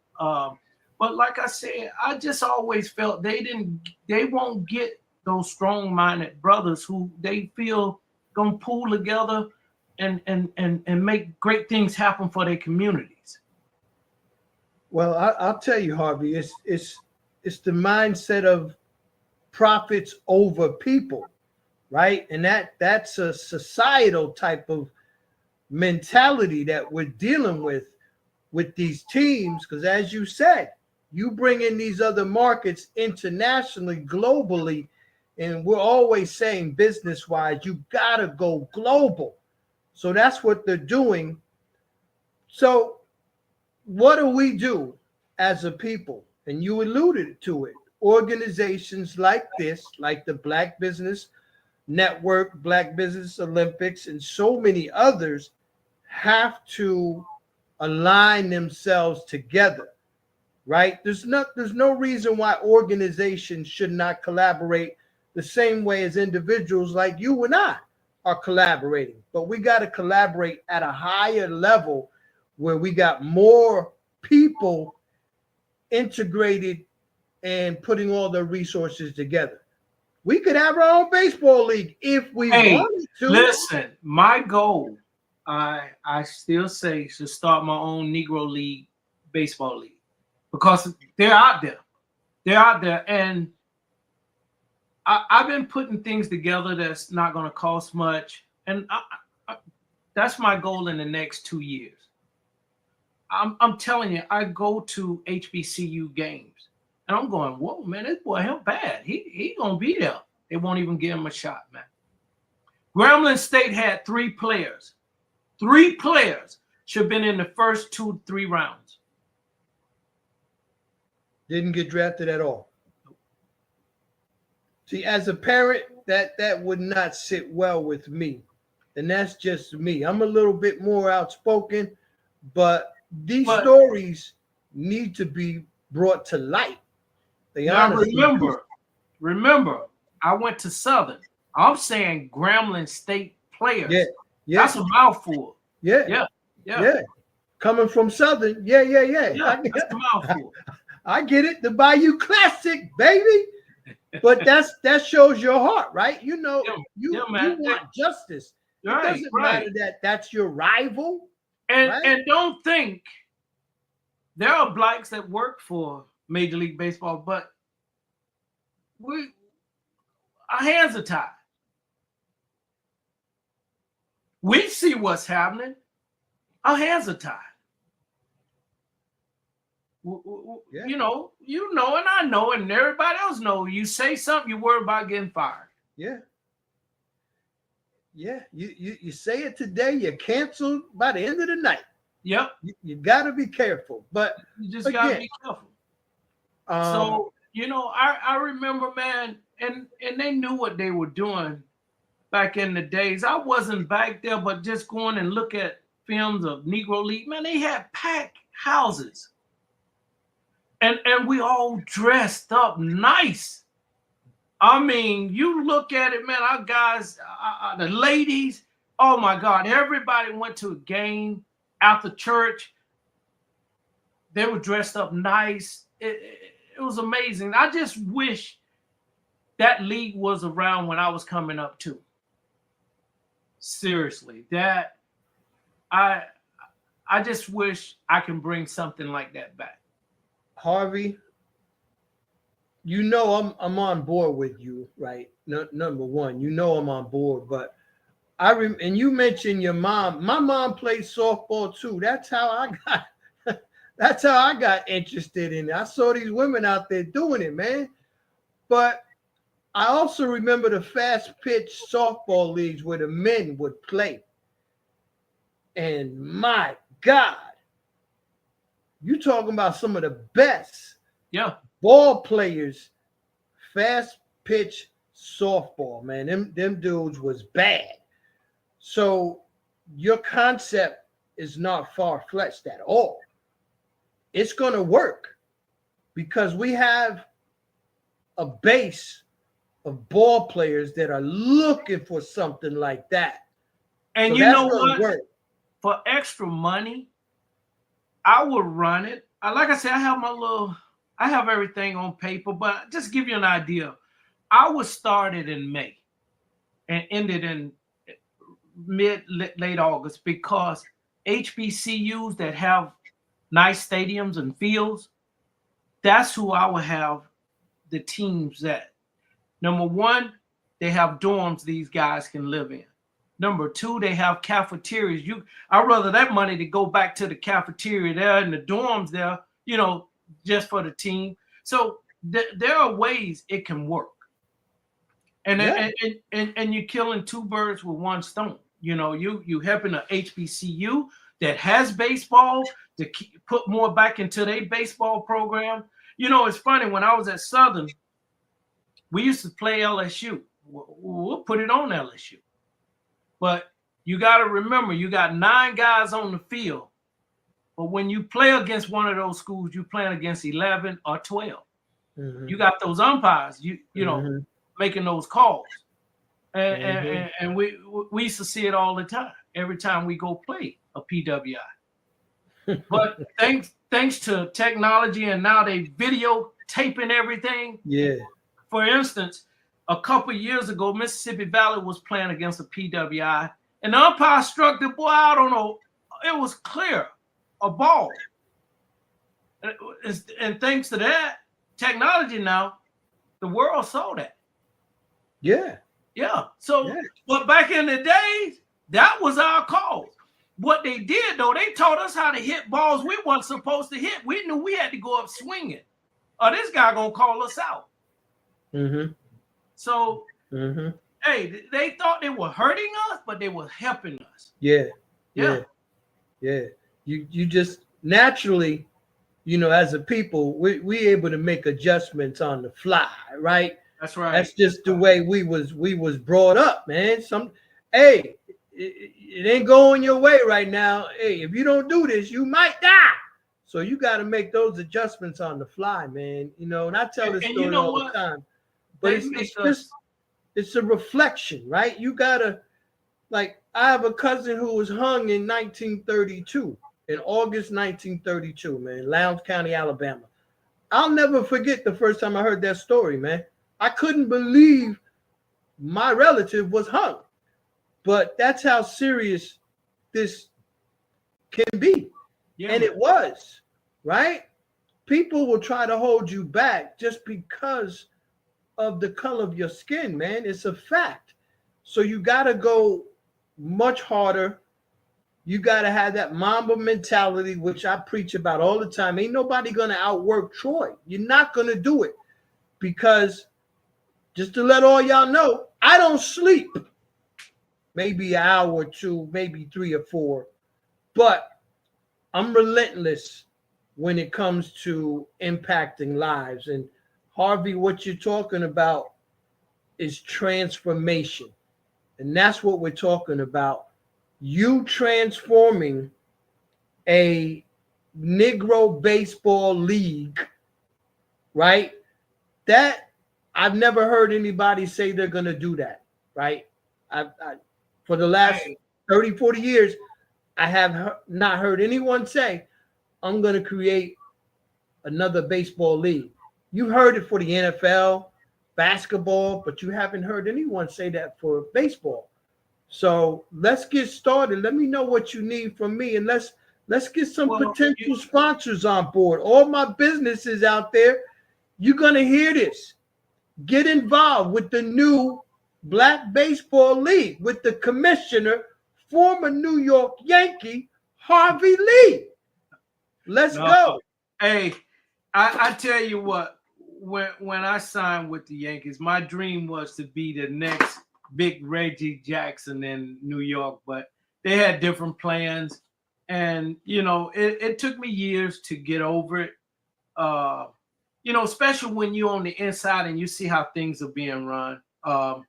You know, people can say, I never really talk to anyone about it, because people always say, oh, he's bitter. But when you're there to see what goes on, like my very first year, I hit the team. It was during spring training, extended spring training. I hit the first home run, the first grand slam, stole the first base. And then all of a sudden they needed a player to go up. They get a guy that they done had that didn't do anything. I mean, they do stuff to you to bring your morale down. I will say, I don't want to call two of the big time Yankee guys' name, but they never went down and told little guys first year like myself, hey man, hang in there. It might not be what you think, but just don't let them. No one told me that. Because when I start seeing that, I started like, man, bump this. I don't care anymore. I thought I was hurting them by not going out doing what I was supposed to do, but I was hurting myself. You know, no one had told me how that went. I'm going, man, I'm killing this. I'm getting 2-3 hits a game, and they not moving me. No one told me how the system worked. And I had a white boy to tell me, but I thought he was telling me because he was jealous. It's like, man, I don't know why you playing so good. They ain't finna move you. They're not gonna move you. So, you know. Wow. Yeah. That is crazy. But, you know, I try to give guys the experience, not the talk, just the talk. I try to teach them the way I was taught. You know, back in the days, we were always taught you had to be twice as good. And that's where I coach and I teach. See, I like to teach. Because when you teach, now you know how to coach. Because you know, I done taught this kid how to bunt the ball down third base or first base. So, you know, he can execute what I done taught him. Now, Harvey, let me use that as a segue, brother. I don't mean to cut you off, but when Dr. Lotus appears, I've been taught that our time is short. Doc, you all need to keep programs like this. And Troy will tell you, I would love to bring a lot of my contacts to you all. I love what you're doing. I love what you're doing. Well, hold on, Harvey. You can't be giving up all the resources for Dr. Lotus like that. Well, listen, Harvey, I just want to say I absolutely love what you were sharing. And Troy, you asked some amazing questions that really pulled out the meat of this discussion. And we got to have you back, Harvey. Yes. Would you definitely come back and share more of what you're sharing? Yes, ma'am. You know, I would fly to North Carolina to meet this staff. Dr. Eric Kelly. I mean, this is what we need. Fantastic. This is what a testimony right here. This is our Black Wall Street get it together right here. Exactly. And I feel you in my heart because, you know, I've worked with the Nike National to help Black young boys and young girls. When I lived in Augusta, Georgia, I was a part of the 100 Black Women of Augusta, and our brother chapter was the 100 Black Men of Augusta. And we work with Nike National to help them get scholarships for our children. And having actually met King Griffey Jr. and actually played basketball with Kevin Garnett before he even went to the NBA. I used to run scrimmage games with him, like when I would sneak into the Y. I see the heart of you, man. And I feel you and I understand it. And you know you are a genius. And we know that we're going to have you back. And all I've got to say, Troy, is genius is coming. And I'll see you on the other side. And thank you.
Dr. Eric Kelly III and a host of phenomenal speakers from all around the globe for this 7-day virtual event that you don't want to miss.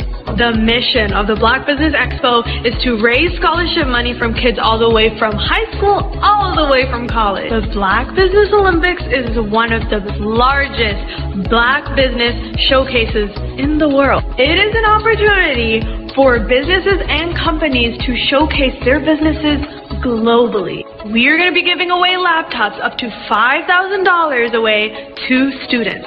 Again, I'm Olivia Appleberry, the founder of 2 Cents Finance and one of the speakers for the expo. I am so excited to see you there. For more info, go to www.blackbusinessexpousa.com or call 919-308-9090 and hope to see you there. I am Black Business. From the moment I wake until the time I sleep. Yes, I am Black Business. I am Black Business. Tell me, are you Black Business? I am Black Business. Do you support Black businesses? Listen, I support Black business because I am Black Business. Black Business Expo, one of the largest business showcases in the history of Black business in the world. The world! Sign up today at www.blackbusinessexpousa.com or call 919-308-9090. I am Black Business. I am Black Business. From the moment I wake until the time I sleep, I am Black Business. I am Black Business. Are you Black Business? I am Black Business. Do you support Black businesses? I support Black business because I am Black Business. Black Business Expo, one of the largest business showcases in the history of Black America in North Carolina. Join Dr. Eric Kelly III and a host of phenomenal speakers from all around the globe for this 7-day virtual event that you don't want to miss. The mission of the Black Business Expo is to raise scholarship money from kids all the way from high school all the way from college. The Black Business Olympics is one of the largest Black business showcases in the world. It is an opportunity for businesses and companies to showcase their businesses globally. We are going to be giving away laptops up to $5,000 away to students. Again, I'm Olivia Appleberry, the founder of 2 Cents Finance and one of the speakers for the expo. I am so excited to see you there. For more info, go to www.blackbusinessexpousa.com or call 919-308-9090 and hope to see you there. I am Black Business. From the moment I wake until the time I sleep. Yes, I am Black Business. I am Black Business. Tell me, are you Black Business?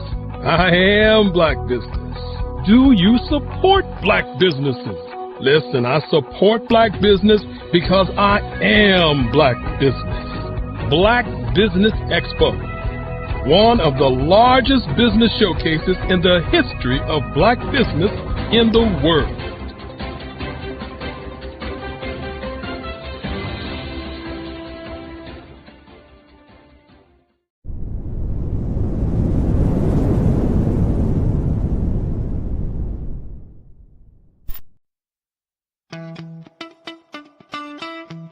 How many times have you been asked to help someone you didn't even know, a student, a business entrepreneur? Or did you ever even ask, where did they end up? That business, that friend, that entrepreneur. Well, just maybe they ended up in a gang, bankrupt, homeless, or worse, dead. Maybe they turned to crime, drugs, and alcohol. Did you ever wonder? Did you destroy their dream, or was your life always so easy? At the Black Business Olympics, we started a movement to help students complete. Give them hope and foster success. Help them to leave their dreams of providing laptops, computers, and up to $5,000 in scholarship funds. Today, we ask you to help a student, a business owner, or an entrepreneur to realize their dream by sponsoring them, supporting them, and buying from them. Consider this. With $1.6 trillion in our Black community, we only ask for a small donation for our students, our businesses, and our entrepreneurs. And you can change a life today. So I ask you, what are you going to do? Sit on the sideline and watch our students in high school be leaders, miss out on their dream from lack of resources? Or are you going to donate to the movement and change their future and yours as well? Give us a call today at 919-308-9090. Change their life by investing with action to the Black Business Olympic Fund. The Black Business Olympics, one of the largest business showcases of Black business in the history of the world.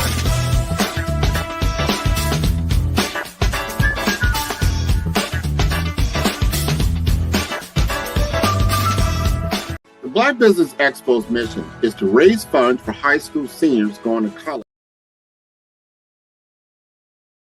The Black Business Expo's mission is to raise funds for high school seniors going to college or K-12 entrepreneurs. This expo is a fundraiser for students. Please, you may go to www.blackbusinessexpousa.com to donate to the scholarship fund or use the Cash App at $BBXUSA. Our goal is to give laptops and up to $5,000 to 10 students. Students can register online at www.blackbusinessexpousa.com. Every dollar counts. Please donate to the Black Business Expo USA Scholarship Fund.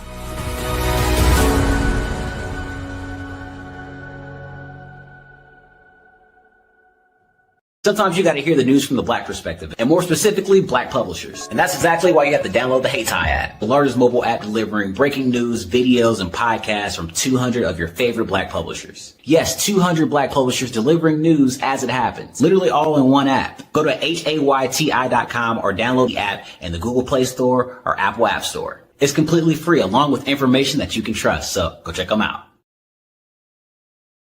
5-Star BDM, Brand Development Masters, is a professional consulting and advisory group keenly focused on business development services for the small to mid-sized business and entrepreneurs. Although every business is unique, they often share business development challenges that can be addressed through smart branding. Services include process improvement and operations, digital strategy and transformation, business intelligence, digital marketing, and personal branding. Our business and personal branding company has helped a number of professionals and organizations to optimize and grow. This results in more business, more opportunities, better reach, positive outcomes. Visit www.5starbdm.com today to learn more. Every speaker has a moment where their words can spark inspiration, drive change, and transform lives. But what happens after the applause fades? With 5-Star BDM, your voice doesn't have to fade. We transform your live session into a professional ebook. Imagine your session becoming a permanent, interactive asset, reaching new audiences across the globe. Like Grant McGough and Dr. Eric Kelly III, whose session on the Mindset Revolution continues to inspire thousands through their custom ebook. Your ideas can become a lasting impact. Turn your session into an ebook that not only tells your story but expands your reach, builds your brand, and engages your audience. With embedded videos, custom graphics, and a stunning flipbook or PDF format, your message will inspire long after the event is over. And for a limited time only during the Black Business Olympics, get your custom ebook today. This is your chance to transform your message into something truly unforgettable at an unbeatable price. Your package includes a professionally designed ebook, a flipbook or PDF, embedded video of your session, and custom graphics. Everything you need to showcase your message in a way that lasts. With 5-Star BDM, your session becomes more than a moment. It becomes an opportunity for growth, greater visibility, and lasting impact. See your influence multiply as your message reaches new clients, partnerships, and platforms. Ready to turn your ideas into a global movement? Visit 5starbdm.com to secure your custom ebook today. Your audience is ready to listen. At 5-Star BDM, we don't just elevate brands, we forge industry icons. Our mission is to amplify your business and personal brand through dynamic AI-enhanced strategies and an elite professional network of over 20,000 experts. We empower entrepreneurs and small to medium-sized businesses to lead, scale, and transform. Our powerful network accelerates your speed to market and connects you with unparalleled growth opportunities. If you're ready to lead, we'll position your brand to set the industry standard. Explore our comprehensive services designed to build your brand, drive growth, and innovate your business. From personal branding and business development to technology solutions and investment banking, we offer tailored strategies that deliver measurable results and help you dominate your market. Our personal branding service uniquely tailors your professional story. Starting at just $99 per project, we offer online courses, in-person workshops, and scheduled weekly calls. Perfect for individuals beginning their personal branding journey, we help you craft a legacy that commands attention and respect. Strategic plans and execution are at the heart of our business development services. We focus on sustainable growth, helping you secure funding, scale operations, and expand your market reach. Our expertise ensures your business thrives in competitive environments. Innovate with custom artificial intelligence, machine learning, and software solutions tailored to your needs. Our technology services are designed to enhance your business operations and drive efficiency, ensuring you stay ahead in the digital age. Discover real stories and real results. From healthcare startups to tech entrepreneurs, our clients have achieved extraordinary success. For instance, a healthcare brand transformation led to a 40% drop in patient infections, showcasing our impact in diverse industries. Follow the Brand TV broadcast host, Grant McGaw, as he visits with top executives and entrepreneurs to find out their secrets of success with their personal brand. Follow the Brand TV broadcast host as he focuses on brand development to build better relationships, bring value to your business, relationships, and career. You will enjoy listening to each episode that is tailored to speak to you directly. If you're looking for this type of clarity in terms of building your brand, you have tuned into the right station. Each episode will help you to shape a conversation in the 5-Star BDM network of 20,000 professionals and become a springboard for your corporate engagement and business opportunities. Each guest will frame their story in the areas of personal branding, business development, career development, financial empowerment, and technology innovation.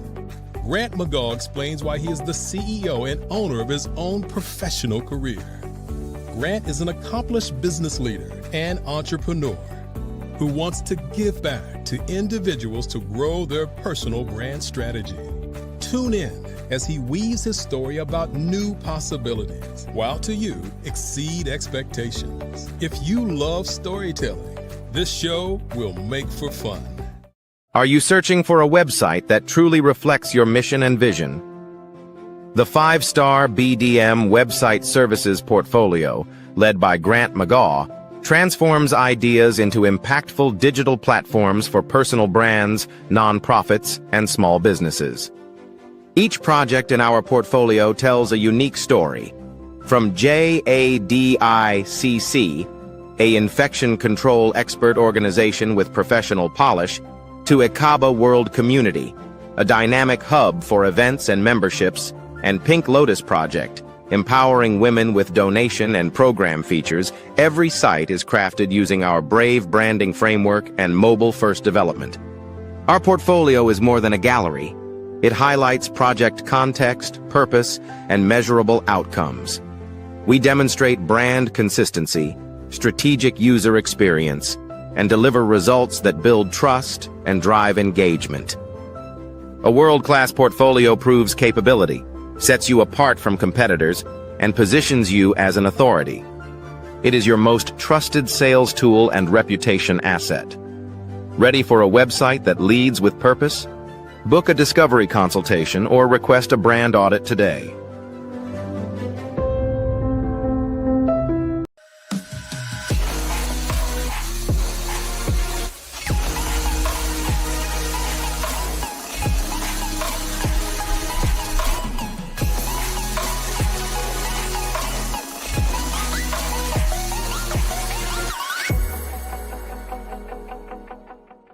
The Black Business Expo's mission is to raise funds for high school seniors going to college or K-12 entrepreneurs. This expo is a fundraiser for students. Please, you may go to www.blackbusinessexpousa.com to donate to the scholarship fund or use the Cash App at $BBXUSA. Our goal is to give laptops and up to $5,000 to 10 students. Students can register online at www.blackbusinessexpousa.com. Every dollar counts. Please donate to the Black Business Expo USA Scholarship Fund.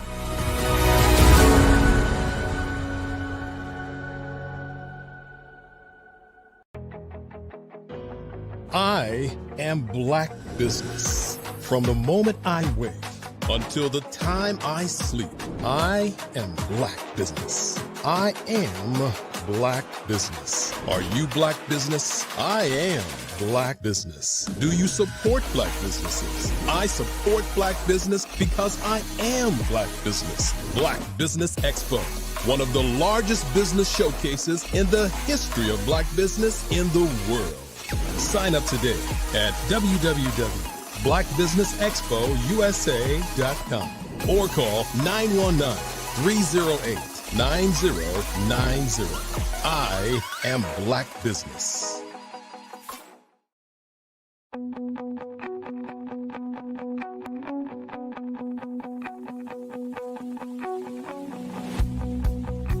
I am Black Business.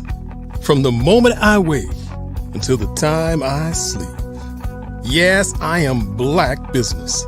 I am Black Business. Tell me, are you Black Business? I am Black Business. Do you support Black businesses? Listen, I support Black business because I am Black Business. Black Business Expo, one of the largest business showcases in the history of Black business in the world. The world. Sign up today at www.blackbusinessexpousa.com or call 919-308-9090. I am Black Business.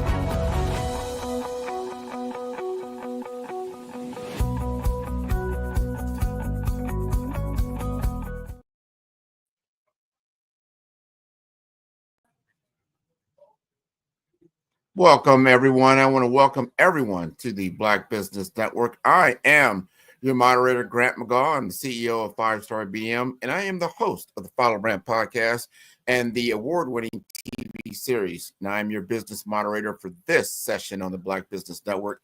The Black Business Network is a 24-hour business network showcasing Black businesses, business owners, and entrepreneurs and thought leaders worldwide. And we have speakers from North Carolina, London, Singapore, Africa, Japan, and cities all over the United States. The Black Business Network is a global community sharing business knowledge to empower, inspire, and educate businesses about business. And for our special guest, we're going to have Dr. Eric Kelly III, who is a visionary business leader, educator, and community champion dedicated to elevating Black entrepreneurship and economic empowerment across the nation and the world. As president and CEO of the Black Business Expo USA, Dr. Kelly has created one of the largest business showcases in America, a dynamic virtual and in-person platform that equips minority-owned businesses with tools, exposure, and opportunities to thrive. With a legacy of fostering meaningful partnerships, hosting high-impact events, and mentoring the next generation of leaders, Dr. Kelly's work bridges communities and drives real change. His mission is simple but powerful: empower Black business owners with the knowledge, resources, and visibility they need to grow, compete, and succeed in the global economy. So let me welcome to the stage Dr. Eric Kelly III. Good evening, good evening, good evening, good evening, good evening. It's been a great day as we get prepared for I wouldn't say the ending, but the beginning. The Black Business Olympics has been a joy. It's been a adventure, as I say, but more importantly, it's here. And again, want to thank you, Grant McGaugh, for being here and sharing your wisdom, sharing your power, and sharing your leadership as you continue to do great things with your company. Thank you so much, Dr. Kelly. I really appreciate the time, effort, and everything it takes to put together this type of network in this show. It takes a yeoman's effort, and you are that particular expert to getting it done. So thank you so much to you and your family. And again, as we continue to say, genius is common. And Grant, I'll see you on the other side. Absolutely.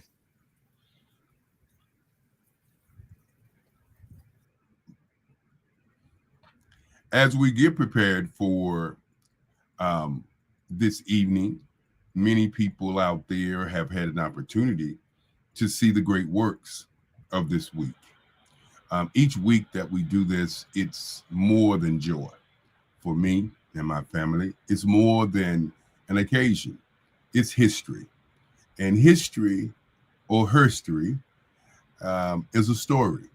And that story is embedded into the lives of those people who had an opportunity to be a part of the Black Business Olympics.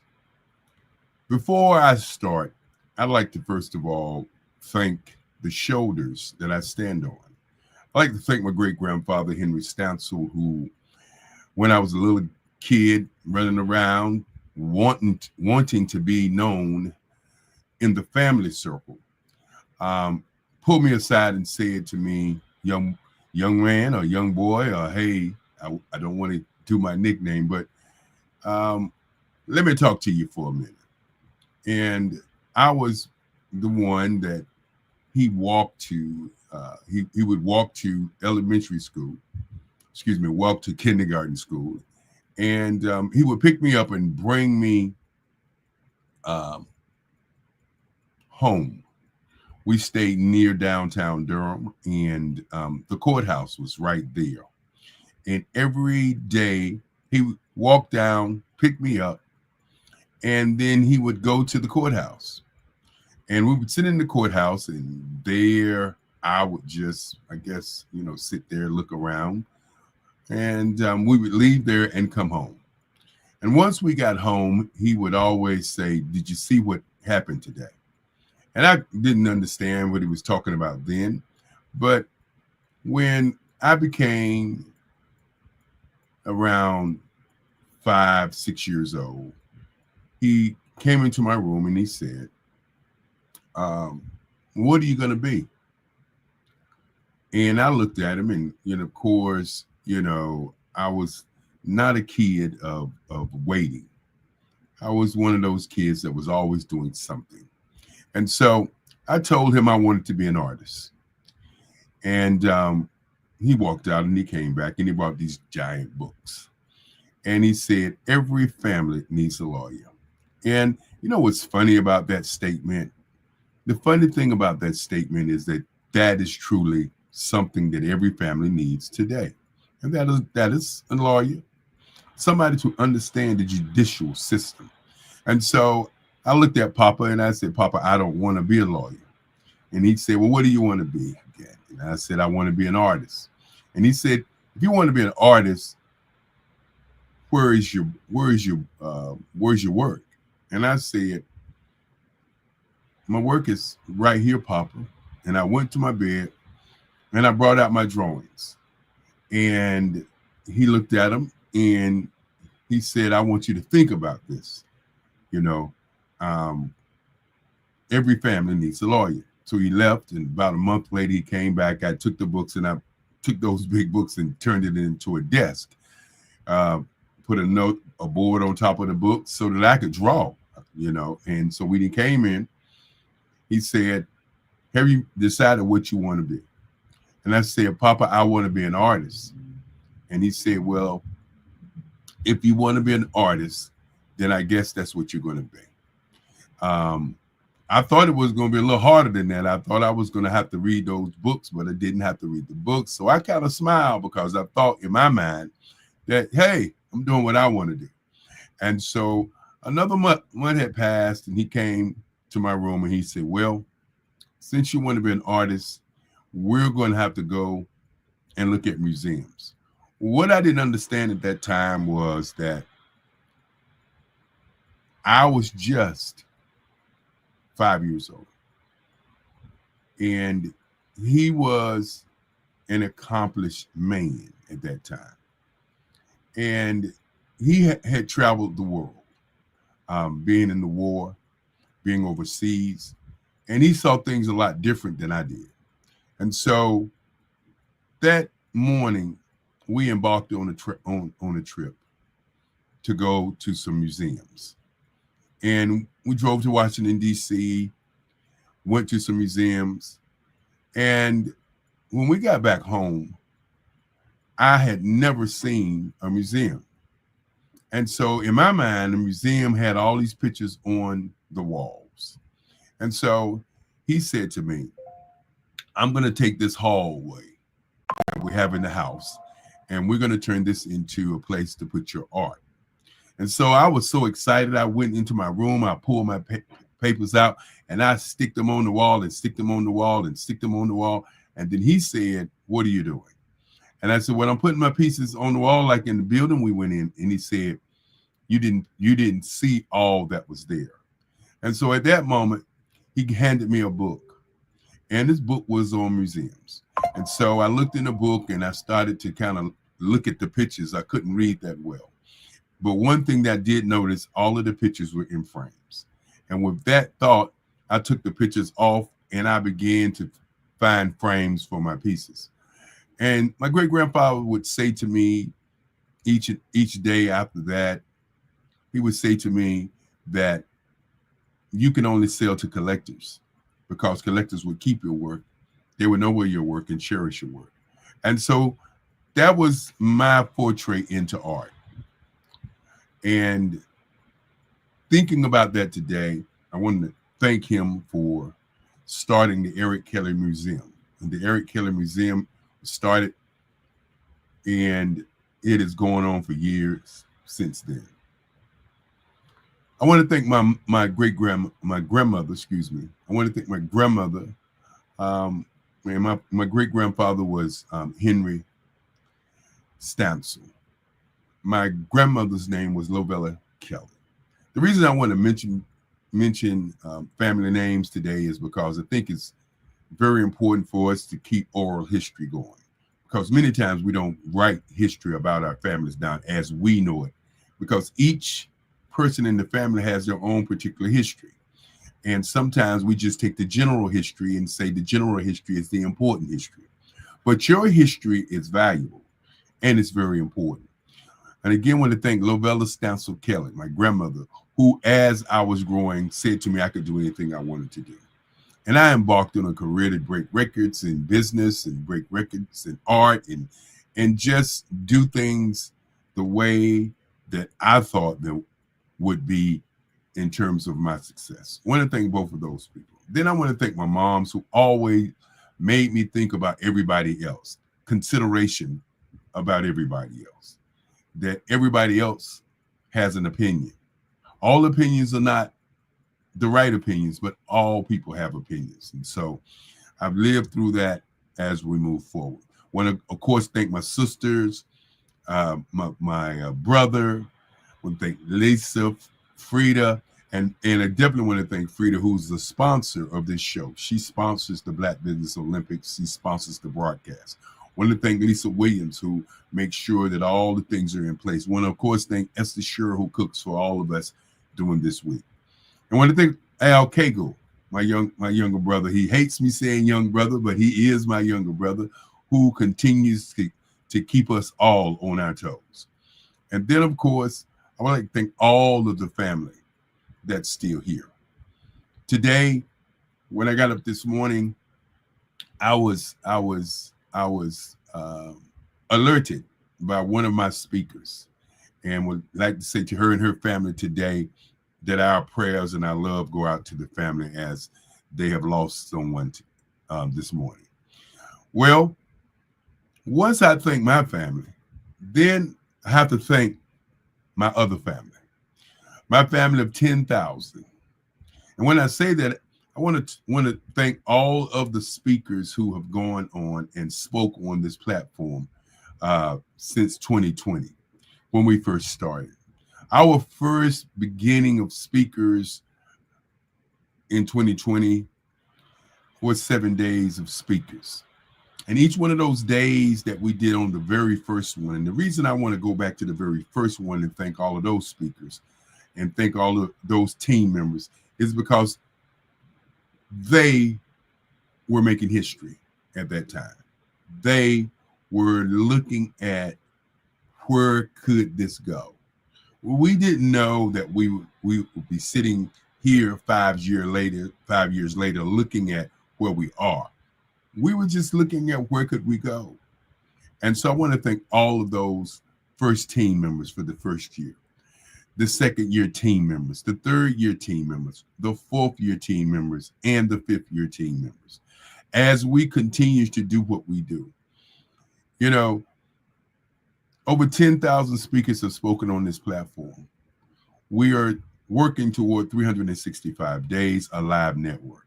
And that live network is a network that will allow us as business owners and people to connect and do business. And that is what has been more than a joy, more than a consistent movement toward our ultimate goal.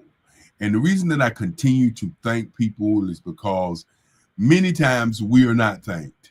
Many times we are looked upon and said, hey, how you doing? But no, thank you. And so as each week that we get through our 7 days, we say thank you. And so probably as we move forward, we will continue to say thank you.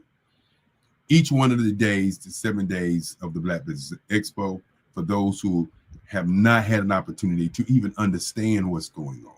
And this may be the first time that you viewed me or viewed the network. I want you to understand that on the first day of the network, it's laid out like a business plan. The first day is inspiration, education, and of course, empowerment. These are the first three things that you do before you open up your business. First thing, you're inspired. Then you educate yourself about the business that you want to run. And then, of course, you empower yourself to do something called starting. Starting is the key. There are many, many businesses that have gone on that people have not even thought about starting. I want to say that again. There are many, many businesses that have gone on and people have never even started those businesses. We hear many times that the greatest businesses, right? The greatest businesses are the businesses that have never been started. They're ideas. They're ideas, and we have to begin to get away from thinking about things and starting. And so on Tuesday, we do advertising, public relations, marketing, sales, and merchandising. I want to break that down for a moment, why Tuesday is such a great day and an important day. Because once you start with your idea, the first thing that you have to think about is what? How am I going to advertise? I think many people get advertising and marketing mixed. Advertising is telling you what to think. I want to say it again. Advertising is telling you what to think. Most people think marketing is advertising. Marketing is the apparatus or the instruments that you use to showcase or to put your business out there. And what I mean by that, marketing is the gas that pushes your business. So when you're doing radio advertising, where are you advertising on the radio? Okay, advertising is the bell and whistles of your company. You know, what you do the best of. You know, who are you trying to reach? The psychographics, you know. So as we look forward, as we move forward, you got to think about Tuesday. And then we move to Wednesday, which is how to do business on your social media. And when we talk about that, you got to understand there's 64 ways to do that. And so we get into that. Then on Thursdays, diversity, equity, inclusion, and access to capital. Then, of course, Friday, we do Generation Z versus Generation X and Generation Alpha, how to bridge the digital and generational divide. And then Saturday, which was yesterday, we do Black Business and the Culture. And then today, we do Black Business and Innovation and Technology. And the reason I move so fast through those weeks is because I want to get to thanking the speakers. Because without the speakers, there's no show. And we want to start out by thanking Andrea Adams, our first moderator. I want to thank her so very much. She did an outstanding job to begin to talk about and begin to bring the show and start the show. Andrea Adams has done such an awesome job. I want to thank Jackie Atkins Dozier. I want to thank her for her great leadership. I want to thank Alonzo Avent. Of course, they call him Zoe. Thank you, Zoe. I want to thank Alan Thornton. Alan Thornton down in Texas that does the Juneteenth event, and of course, who wrote a book called AI, the Underground Technology. Want to thank Anita Lumpkin. Want to thank Barbara H. Smith, speaker, trainer, coach. Want to thank Brandy Hubbard. Want to thank Bridget Perkins, who did an outstanding job today. Want to thank Bukeka Blakemore of Fade Unite TV. Want to thank Carter Bonus. Want to thank Miss Dixon. Want to thank Chris Wright. Want to thank Krista Gomez. Want to thank Dale Campbell. Want to thank D'Angelo Lee. Want to thank Daphne Sellers, a young lady who's doing great things. I want to thank Dominique Milton, Dominique Simpson Milton of the CVMSDC. Want to thank her so very much. Great lady. And her organization has been sponsors for the last 3 years. Want to give her some her flowers. He's given us our flowers. Want to thank Dr. Alexis Predator. He's gonna kill me. Dr. Weeks. Want to thank Curtis Charles. Want to thank Dr. Daniel Joy Davis. Want to thank David Walker. Want to thank Dr. Deborah Harris. Want to thank Dr. Roundtree. Want to thank Dr. Madeline Ann Lewis, another young lady who comes each week and delivers one of the top speeches that we always get. She says that this event is one of the greatest events of all times. I want to say she's one of the greatest women of all time, as they call that, the quote. Again, Dr. Michelle Boone Thornton. I want to thank Dr. Tandra Price, the networking ninja. I want to thank Dr. Taylor Gray, who came in this month and did an outstanding job by moderating and speaking. I want to thank Danisha Barnes, who was another one of our moderators and speakers, and she did an outstanding job today. Want to thank Ivanka Farabee. Want to thank Andre Woolwood. Want to thank, of course, Grant McGaw from Omaha.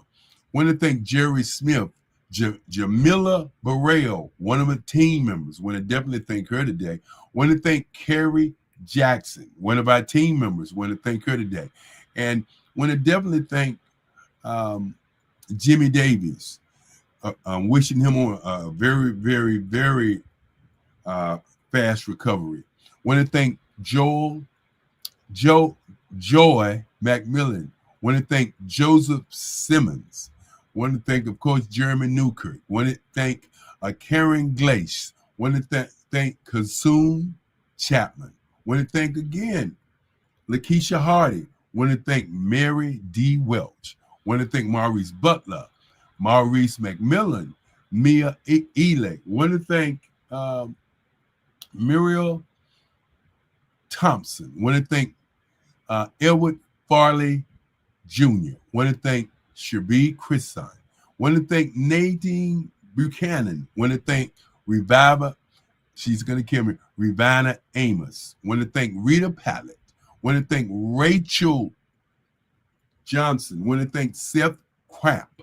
Want to thank Sharita Davis. I want to thank Shara Lewis Campbell. Want to thank, of course, Sidney Wormsby and Tamisha Walker. Want to thank Toria Howard. Want to thank Tony Harris Taylor, who did an outstanding job. Want to thank Tamika James, Victor Vicano Johnson. Want to thank all of these speakers. And if I didn't remember your name, please hold it to my head, but not to my heart. Want to thank Kimberly McLean, as she's been with me for all 5 years. Want to definitely thank her for her leadership and her thoughtfulness and her working with all the things that we do. As I press the envelope of thank you, I want to also thank all of the audience, because it's easy to be in my chair when it's over, but the chair of the audience is more important. As we want to thank each and every one of you, want to thank all the corporate sponsors. I'm not going to mention each and every one at this moment because, of course, we mention them each and every day for all 7 days. But I want to thank all of the people who are in the background, who have made sure that we made it through the week as we continue to do what we do. That is the thank yous. I'm going to take a moment and just thank you. I want you to think about what thanks is all about. And that is thank you, thank you, thank you. Now, after the thank yous, what is there? Why do we do this? The reason we do this is to raise scholarships for kids. I contend that when we make a decision to help these young people change their lives from where their lives are, our kids are the number one in suicide. We don't talk about it. What we do, we continue to live in our own shoes. I want you to think about today, when you leave this week, I want you to think about donating to our kids, because we want to change our kids' perception of who they are and what they do. When you understand that right now, that if the average person on the planet is 30 years old, the average person in Africa is 17 years old. That gives you an idea what our chore is. If our kids from 5 to 25 are killing themselves at an alarming rate, something must change. And the thing that I believe must change is we need to give our kids more information so they can become entrepreneurs.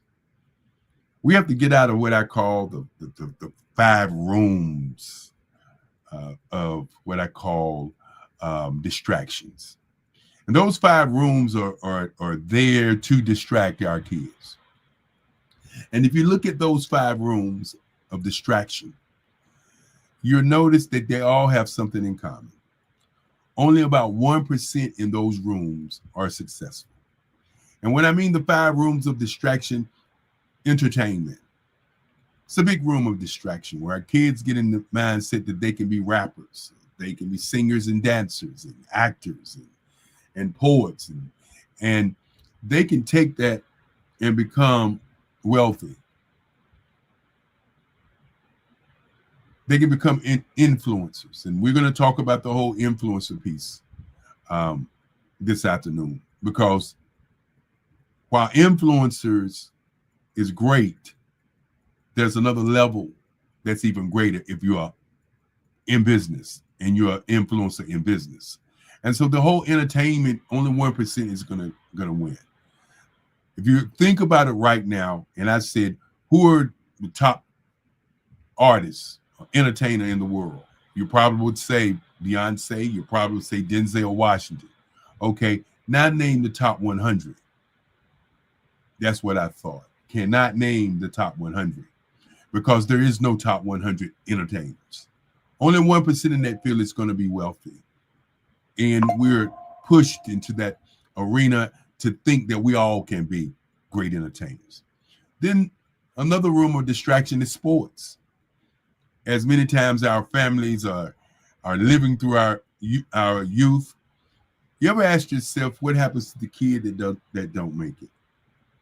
You ever ask yourself what happens to the guy that's 6'8", 240, 250 in high school who don't have the grades, don't go to college, but he spent all of his life, 18 years of his life, being an athlete. And now he's just a part of the human scrap heap. See, most people don't think about, when you're thinking about the NBA, the NFL, hockey, all of these sports, that everybody's not going to be on those teams because only the best of the best are going to make it. And so that's another room of distraction. And then, of course, I'll say it, and many people would say, well, Dr. Kelly, you can't say that because now you're attacking somebody. Okay, I didn't attack entertainment. I didn't attack sports. But when I say religion is another room of distraction, think about it. How many ministers do you know who are flying around the country? How many with mega churches? Only 1% are going to succeed in that arena. So you got to think about it. Another room of distraction. The next room of distraction, as you watch in the area of people, is gender biases. Another room of distraction where we spend our time talking about gender biases. Who wants this? Who wants that? What you do, what I do, how I live. Another room of distraction. And then last but not least, a room of distraction is politics. Democrat, Republicans. At the end of the day, the color of freedom is green. I'm going to say it again. The color of freedom is green. So these rooms of distractions keep us from the number one room in the world. And that's the room of entrepreneurship. That's the room of idea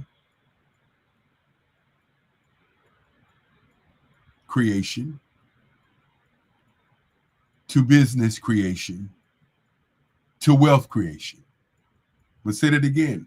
Idea creation, where an individual can create an idea, okay, and turn it into a business, and then turn that business into wealth.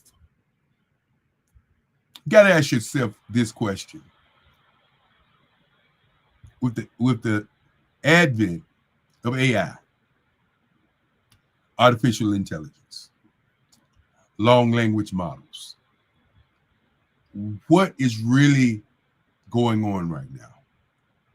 If you watch the news and if you look at the social media, all we hear is about people are afraid of AI. People are afraid it's going to take over. The robots are going to take over. They're going to kill us all. Okay, that's what you hear. So the fear is real. But what is it really? Is it fear or misinformation?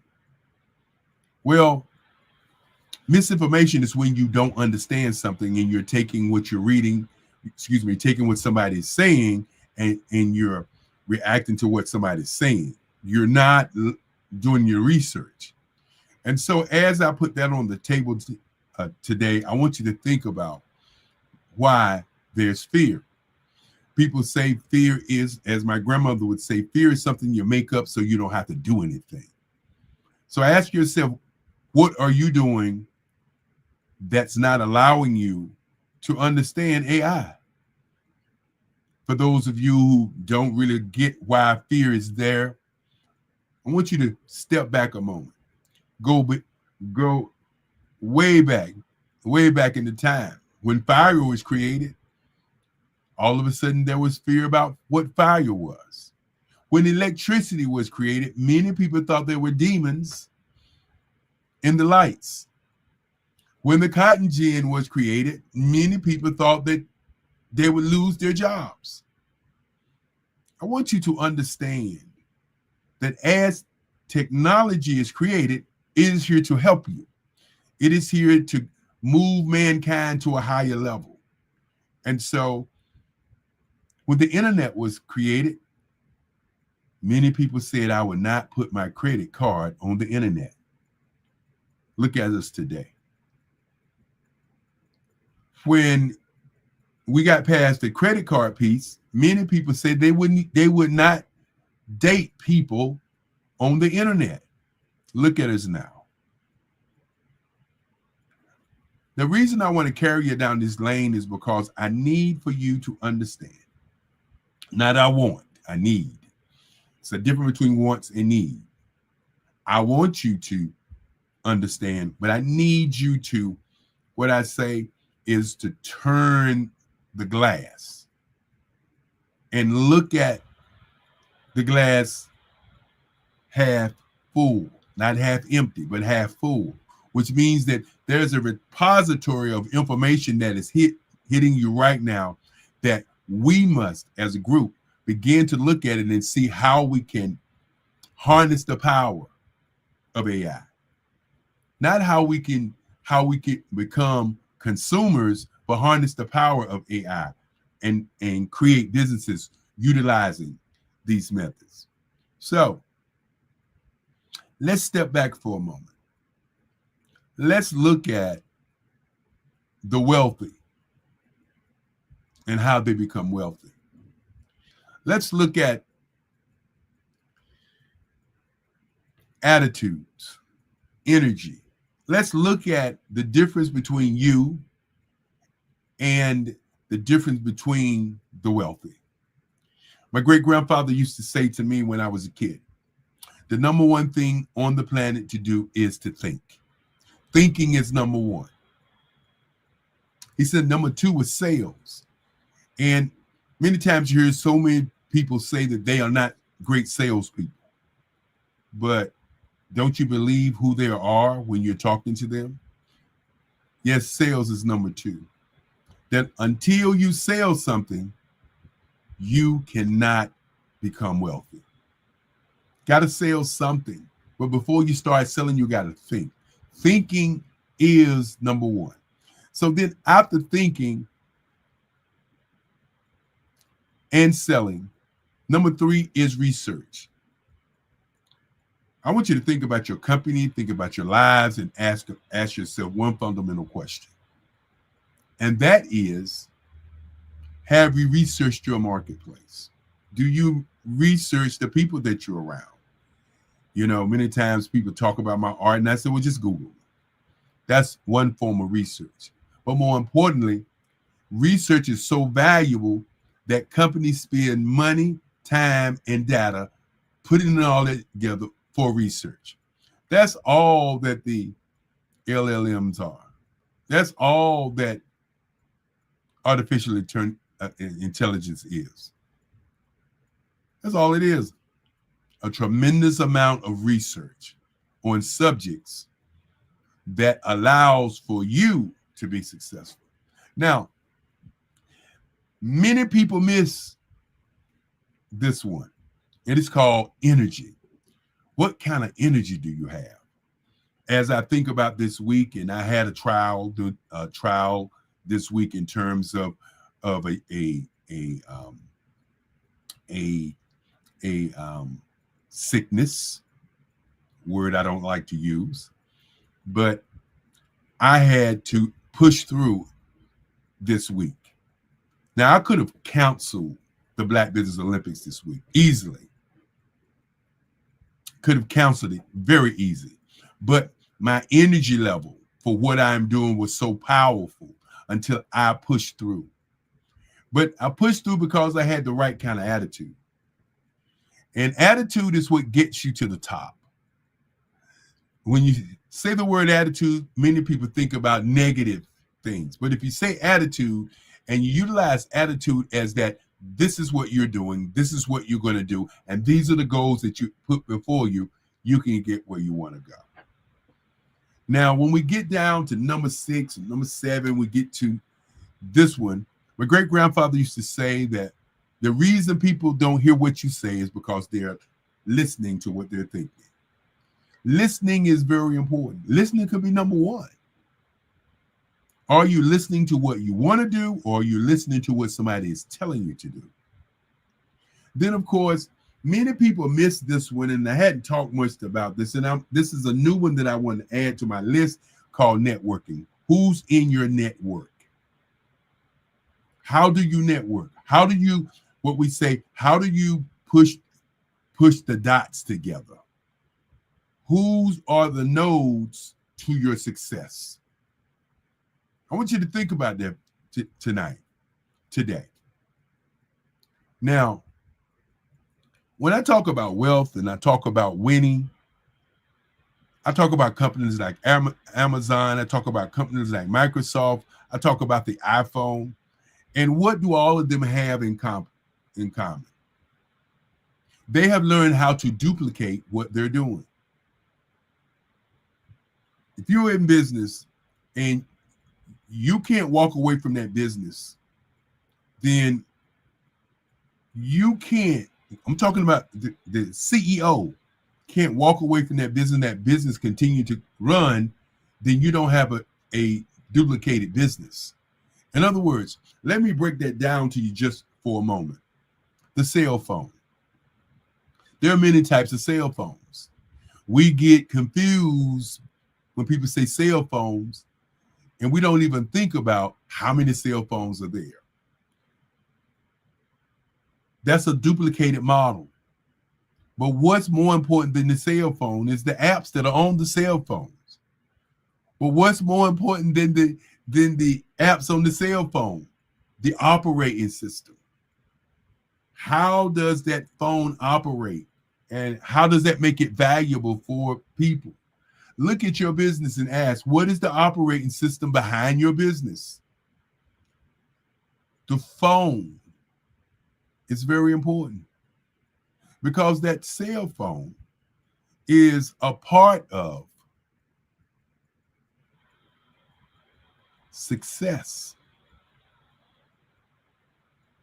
I'll submit to you, if you just take the cell phone right now and analyze the cell phone and look at the cell phone and look at what it's all about, and you created your business like they created the cell phone with the apps and how they marketed and sold their cell phones to people, and you did your business the same way, you would be successful.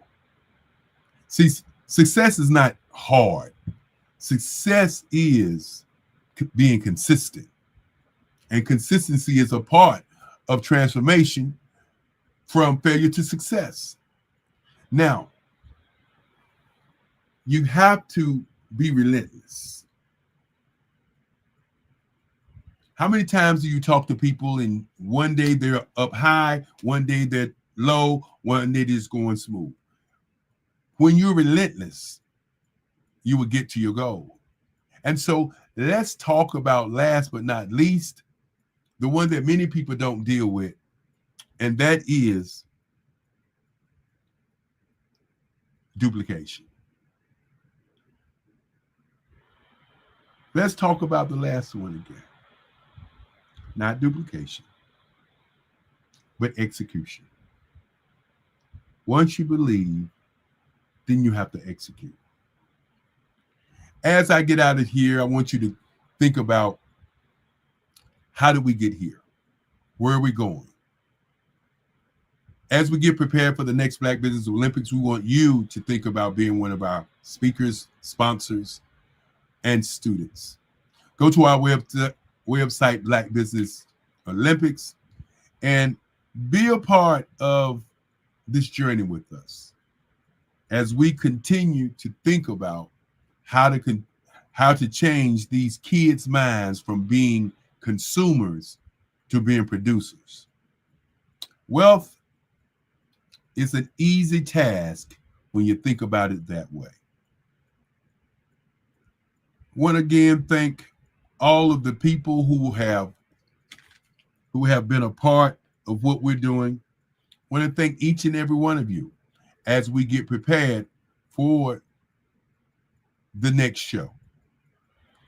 Make sure that you are a part of what we're doing as we continue to do what it takes to become great. We're going to take a quick commercial, and then we're going to come right back, and we want you to think about what we talked about this evening.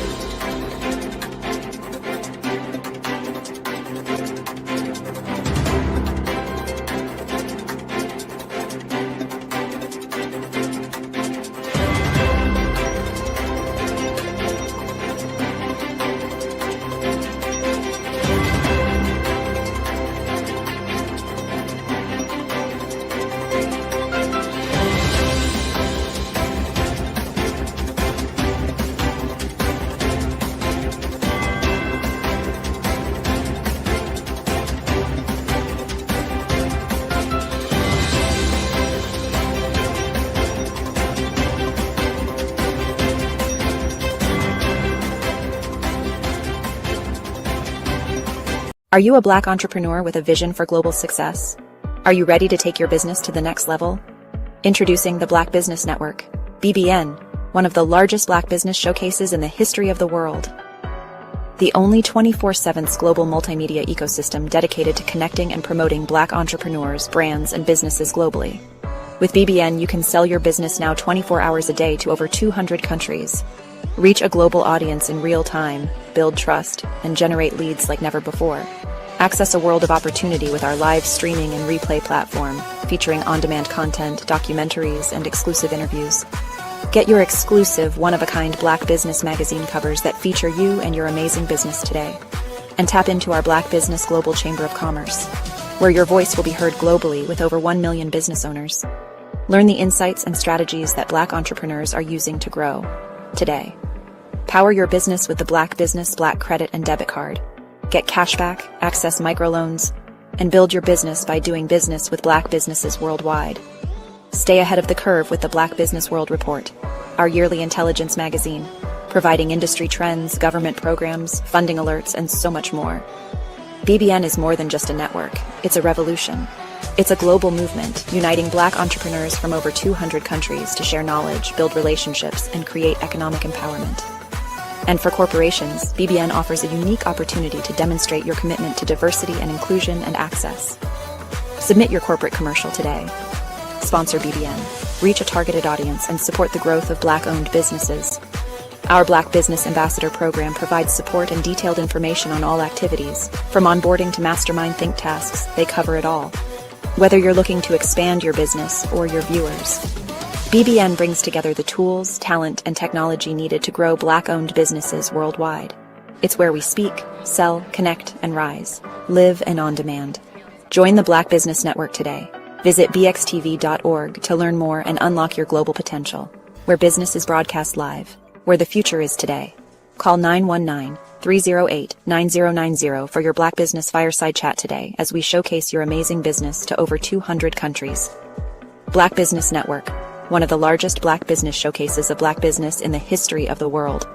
Call today 919-308-9090 USA. How many times have you been asked to help someone you didn't even know, a student, a business entrepreneur, or did you ever even ask, where did they end up? That business, that friend, that entrepreneur. Well, just maybe they ended up in a gang, bankrupt, homeless, or worse, dead. Maybe they turned to crime, drugs, and alcohol. Did you ever wonder? Did you destroy their dream, or was your life always so easy? At the Black Business Olympics, we started a movement to help students complete. Give them hope and foster success. Help them to leave their dreams of providing laptops, computers, and up to $5,000 in scholarship funds. Today, we ask you to help a student, a business owner, or an entrepreneur to realize their dream by sponsoring them, supporting them, and buying from them. Consider this. With $1.6 trillion in our Black community, we only ask for a small donation for our students, our businesses, and our entrepreneurs. And you can change a life today. So I ask you, what are you going to do? Sit on the sideline and watch our students in high school be losers, miss out on their dream from lack of resources? Or are you going to donate to the movement and change their future and yours as well? Give us a call today at 919-308-9090. Change their life by investing with action to the Black Business Olympic Fund. The Black Business Olympics, one of the largest business showcases of Black business in the history of the world.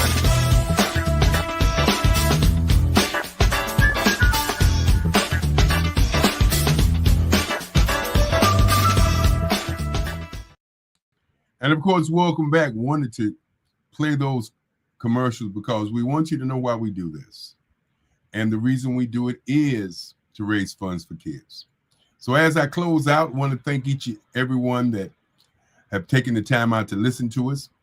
And of course, subscribe to what we're doing. You can give us a call at 919-308-9090, or you can email us at bbxspeakers1@gmail.com. It's been a great week. Look forward to next week, and look forward to each and every week as we continue to make history. I'm Eric Kelly III from the south side of Durham, North Carolina. I want to, of course, before I get out here, pay homage to the shoulders of Black Wall Street. Haiti. Want to pay homage to the shoulders. I want you to think about the shoulders that you stand on each and every day. And if you're not standing on shoulders, let's reach out to mentors. Let's reach out to people. Let's reach out and begin to build the network called you. The most important part, as I continue to say, if you don't value your value, then your value will not be valuable. What you're looking for is looking for you. I want you to remember these things as you build your business. The reason all these business owners were here is to share with you what you can do with your life. Don't fall into those doors of distractions. Don't fall into those areas of distraction. Today is a great day, not only in your life, but in all of our lives. That $1.6 trillion that the commercial talked about is real. And only till you understand how real that is, that you can make a change. And when I talk about the phone, or when I talk about business, I want you to think about this before I get out of here. This lady by the name of Madam C.J. Walker, who in a time of tyranny, in a time of slavery, in a time of disgust, in a time of racism, built a $1 million business. Oh no, she didn't have social media. She didn't have TV and radio advertising. She barely had lights, but she built a $1 million business. How was she able to do it? Well, she was able to do it because she found a problem. I call them a challenge. She found a problem that people had. She put that problem on the table. She duplicated the method and duplicated her method across this country. Why can't you do the same with all of the tools that we have today? When people say that they are not wealthy, I ask the question, why not? Remember, the great grandfather said the number one thing was to think. She thought it up an idea and created that idea and became a very wealthy person. Now, the other person I want to say before I get out of here is another guy by the name of George Washington Carver, who made over 500 products out of the peanut. Was he wealthy? No. Was he famous? Yes, but was he wealthy? No. So I want you to think about what is the difference. Well, the difference is one individual controlled, was the owner of their destiny, and the other person's was owned by somebody else. Don't be owned by somebody else by not understanding artificial intelligence. If you have not taken the time to study it, to learn it, to be a part of it, let's start today. 1 hour a day is not going to keep you from getting to your pleasures. Let's take some time out and begin to understand that artificial intelligence is just like the light bulb when it was first invented. It is a tool. Use the tool. Discover the tool. Stop allowing yourself to tell yourself, just as the horse and buggy and automobile happened.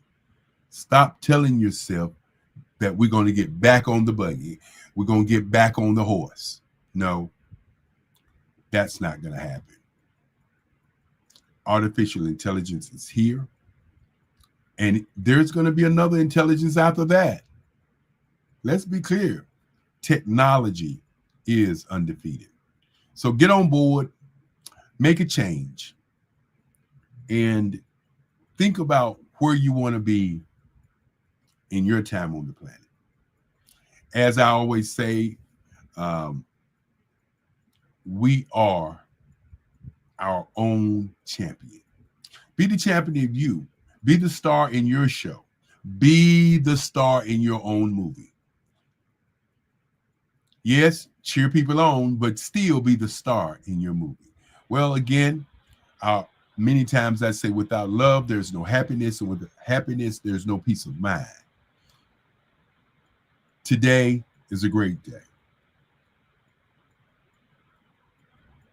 I'm going to share the Eric Kelly III Museum's movie after the next commercial. And many times when I do that, many people say, how are you a businessman and you're an artist? Well, I'll put it to you like this. Scientists say we only use a corner of our brains. If we're only using a corner of our brains, how much more brain do we have? And why do we only use a corner? And the reason we use a corner is because we choose to. So I'm going to ask you today to begin to choose and look at what else can you do while you're here on the planet. What else can you do with your time? Because that's the only thing that we all have in common, and that's our time. And with that being said, it's my time to, again, thank you all for being here. But more importantly, I look forward to the next time that we get an opportunity to share time together in a space. And with that being said, you know, I keep saying that the greatest poem that I've ever written was the poem that said, I am Black business. From the day I wake to the day I sleep, I am Black business. I will look forward to seeing all of you next month as we continue to build. Because what's more important than building? The most important thing to do today, again, as my great-grandfather said, is to think. Think how you can make a change in somebody's life other than yours. And that's what we are all about here at the Black Business Olympics.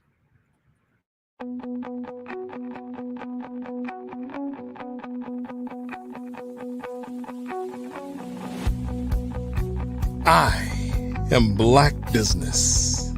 From the moment I wake until the time I sleep. Yes, I am Black Business. I am Black Business. Tell me, are you Black Business? I am Black Business. Do you support Black businesses? Listen, I support Black business because I am Black Business. Black Business Expo, one of the largest business showcases in the history of Black business in the world. The world! Sign up today at www.blackbusinessexpousa.com or call 919-308-9090. I am Black Business.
Hi, I'm Eric Kelly III, and today I'd like to introduce you to my art.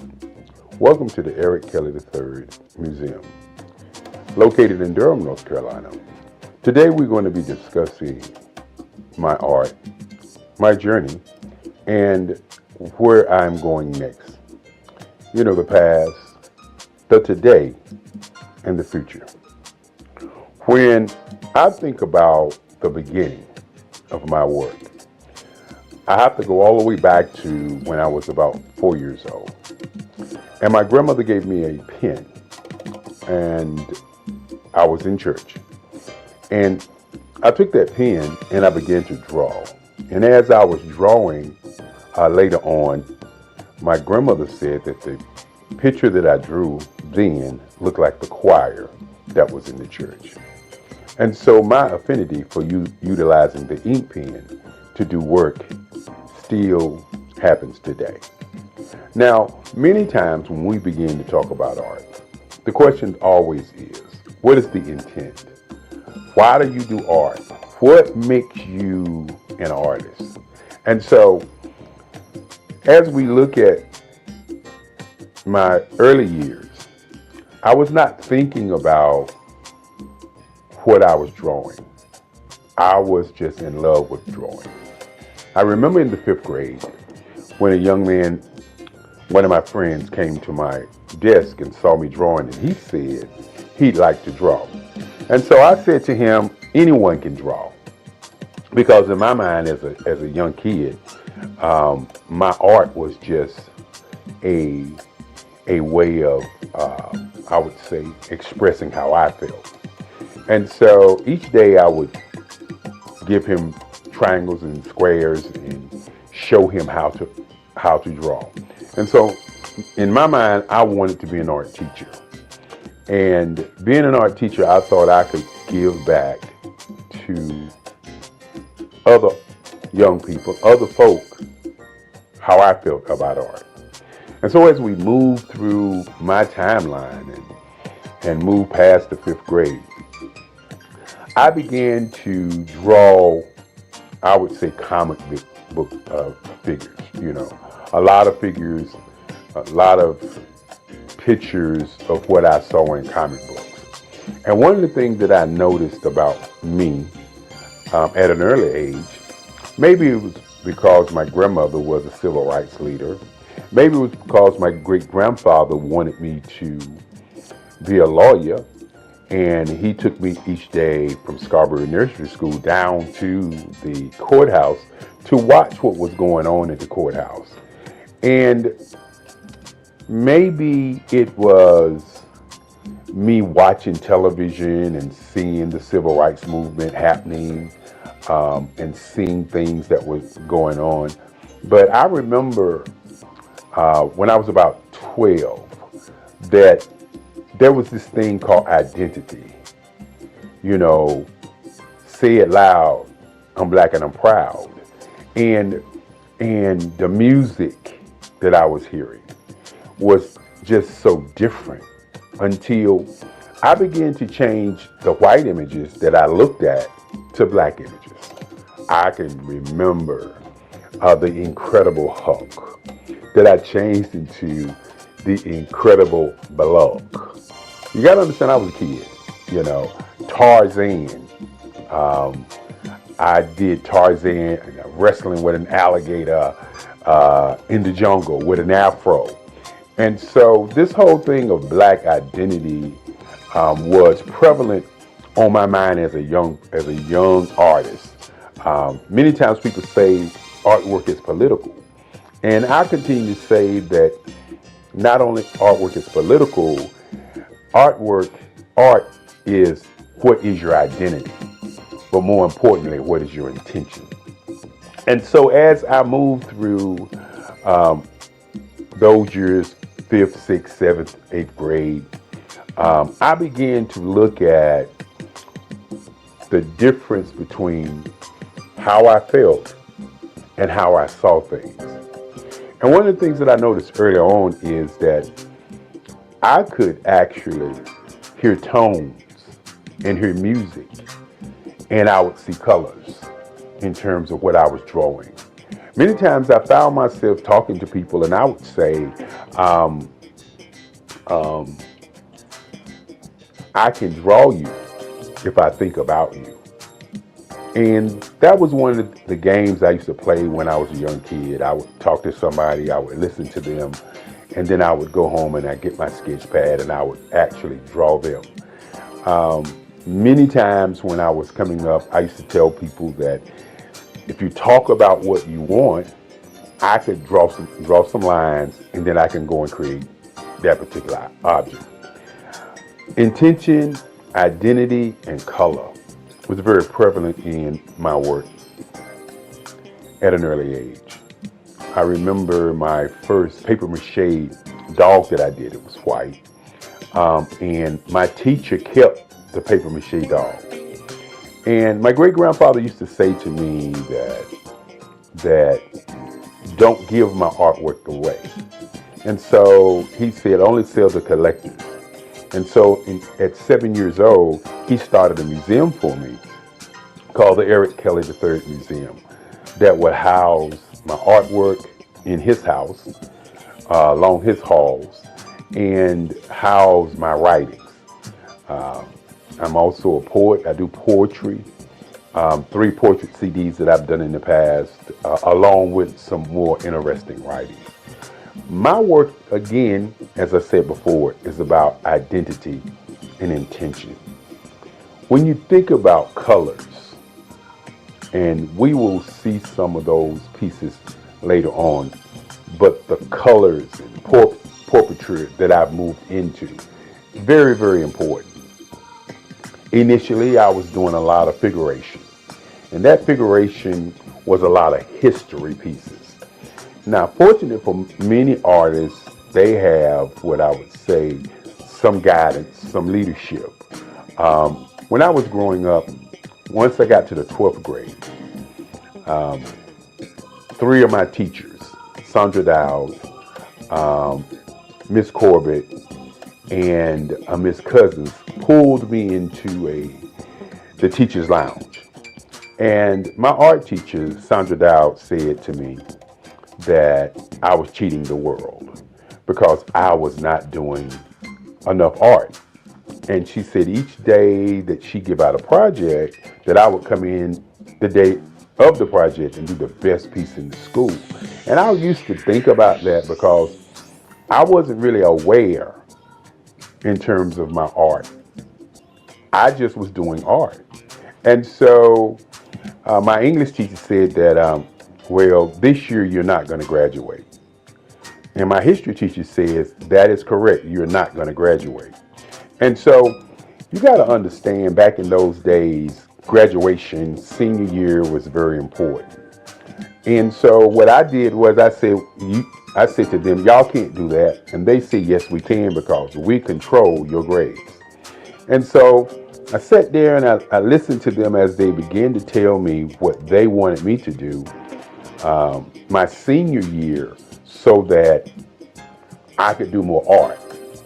And many times when you have people that come into your life and say they want you to do something and you have your own mission and ideas of what you want to do, sometimes you just, don't do it. But in those days, I was the guy who was very popular in high school. So I thought to myself, this is only a challenge. And so each morning, I would draw for my English class, the Macbeth, the Odyssey. For my history class, which was a Black history class, I would draw about the transatlantic slave trade, great African Americans who went on before, like Crispus Attucks, Martin Luther King, Marcus Mosiah Garvey, Malcolm X. And these are the kind of pictures that I was drawing. They were historical figures.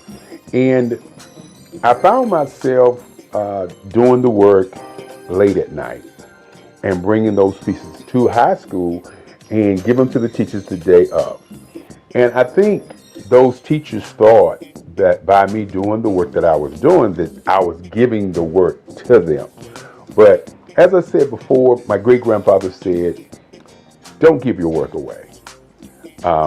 Always sell your work for what it's worth. And more importantly, sell to collectors. And so the Eric Kelly Museum has been a private museum only selling to collectors. And so when the end of the year came, I had drawn enough work to fill a whole hallway in the high school. And as I said before, I started out doing figuration and doing historical pieces.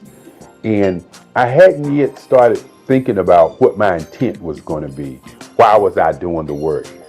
I was doing the work because I was asked, not because there was this urge deep down inside saying, I'm going to draw all of this work. And so at the end of the year, I received the Lynx Best Artist in the State. And this is what has propelled me to become the artist I am today. I looked at the art award that I received and I thought about where did I want to go to college. And so I had letters coming to me. I was in the news. I was on television and all these great things. I had these things to happen. And so I had letters coming to my house to go to different schools. And my great-grandfather used to say there are 5 things that you need to think about as you live. He said, number 1 is to think. Number 2 is to sell something. Number 3 is to do research. Number 4 is to be relentless. Number 5 is to have energy in everything that you do. And so I started on my quest for understanding that art was going to be what I wanted to do. And so I did research on the schools in Durham, North Carolina. And for those who don't know about Durham, North Carolina is a space where black people, 49% black people, were engaging in economics everywhere. You know, Durham was the tobacco capital of North Carolina at one time. And so when I was a young man and I lived in Federal Street Projects, I could walk down to Pettigrew Street, not to Parish Street, because Parish Street is considered Black Wall Street now, but before Parish Street, there was Pettigrew Street. And on Pettigrew Street was Service Printing, black men owned it, the Regal Theater, black men owned it, the Barber Shop, WAFR, and the taxi cabs. And I could see black people doing great things right there on Pettigrew Street. And Pettigrew Street was probably about 4 or 5 blocks from where I stayed. I remember going to the Regal Theater, seeing Hercules and all these movies as a young man. But the thing that really impressed me about Pettigrew Street was I saw black people doing black things. And so as I did my research to see where I was going to go to school, I discovered that North Carolina Central University was one of the top schools with black professors. And one of the things that I wanted to do, you know, as a young person is I wanted to go to a school where I could study in the class, and then I also could go to the library and pick their books up and read more about what they were talking about, so I would be immersed into the art. And so at that time, North Carolina Central University did not have an art scholarship program. And so remember what I said earlier about my great-grandfather. He said, think, and then say, and do research. And so in doing my research and thinking, I said to myself, I want to take my portfolio down and ask them to come to that school for art.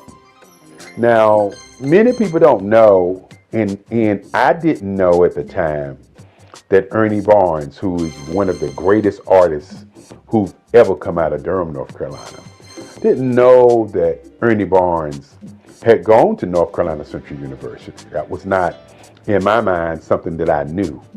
I was an artist who was influenced by the people that I knew, not the books that I read, but the people that I actually knew. And so I took my portfolio down to Atlanta Henderson at North Carolina Central University. My portfolio was full of historical art, as I said before, because that's all I was doing. Many times you hear the idea that all art is political art.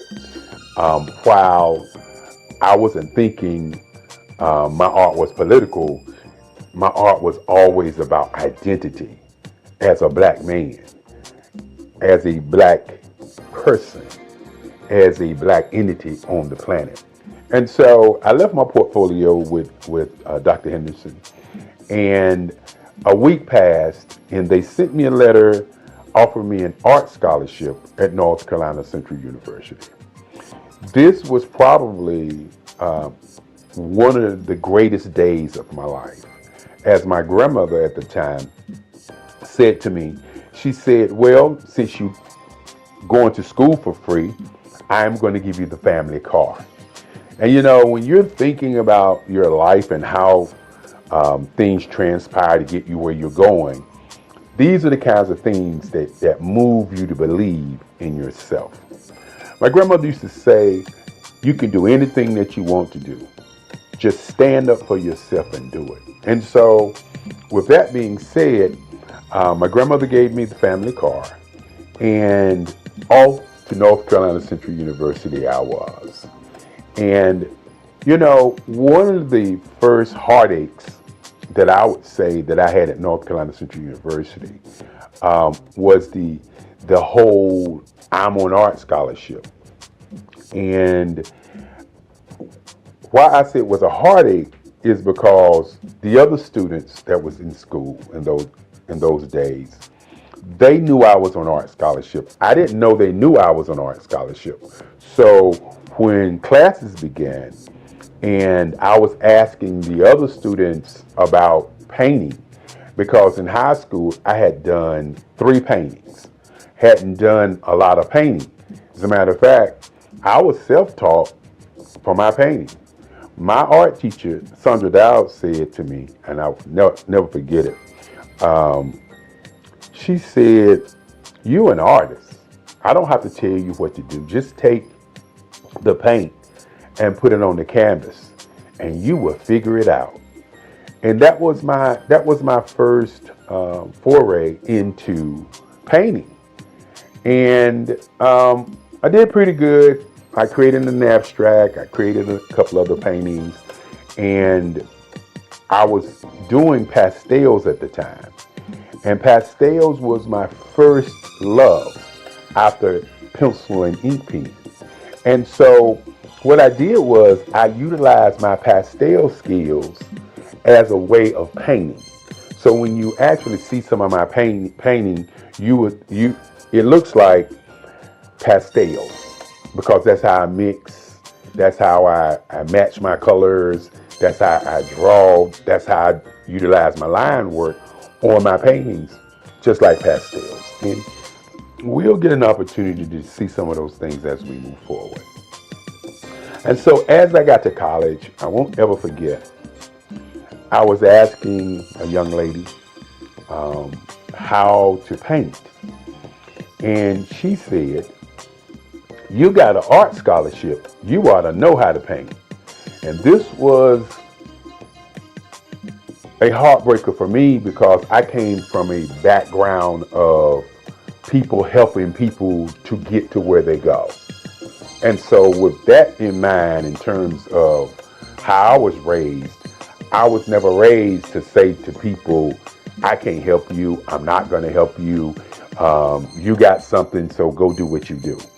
And so this was a daunting task for me, because I was looking at seniors doing artwork, and I was expected at that moment to be able to do work just as well as the seniors were able to do the work, because in their minds, I had an art scholarship, and that art scholarship meant that I had some magical powers, some great art in me that they didn't have.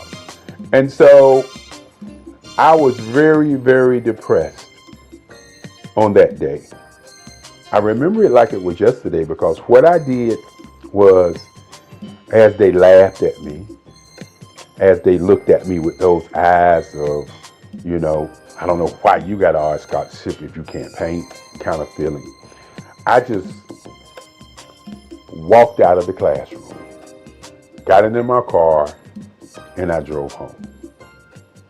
And I sat in my house, in my grandmother's house. I sat there and I just thought, why am I going to college? Do I want to go back to college? Do I want to continue this thing called art? I wasn't sure. I just sat there and sat there and sat there. And then in the back of my mind, I could hear Sandra Dowd saying, you know, you're an artist. All you got to do is put the paint on the board and work it out. I could hear Miss Corbett saying, when I brought her the pieces of artwork, oh, this is great. I'm going to be able to talk about Macbeth today, and we're going to utilize these pieces. I could hear in the back of my mind Miss Cousin saying, when you look at Eric Kelly, he looks dumb. But when he opens his mouth, he is brilliant. He holds class from one side of the classroom while we are doing class, and he can answer all the questions about history. And I could hear these things in my mind while I was sitting there thinking, do I even want to go back? I tell people all the time that peer pressure is a major pressure on many people if they can't handle it. Fortunately for me, my great-grandfather, my grandmother, and my moms always said to me, you can do whatever you want to do. Listen to what you want to do first and follow your dream. And so my art class was on Monday, Wednesday, and Friday. And my class that I went to was on a Monday. On Tuesday, I didn't go to art class. Wednesday, I didn't go to art class. So on Thursday, I decided that I'm going to go over there to North Carolina Central, and I was going to paint. Now, you got to understand, as a young kid, a young black man, when you're thinking about your identity, you're thinking about what you want to do, and people are pressing against you and doubting who you are and really identifying and seeing who you are. You gotta understand, you're not the guy that I am today.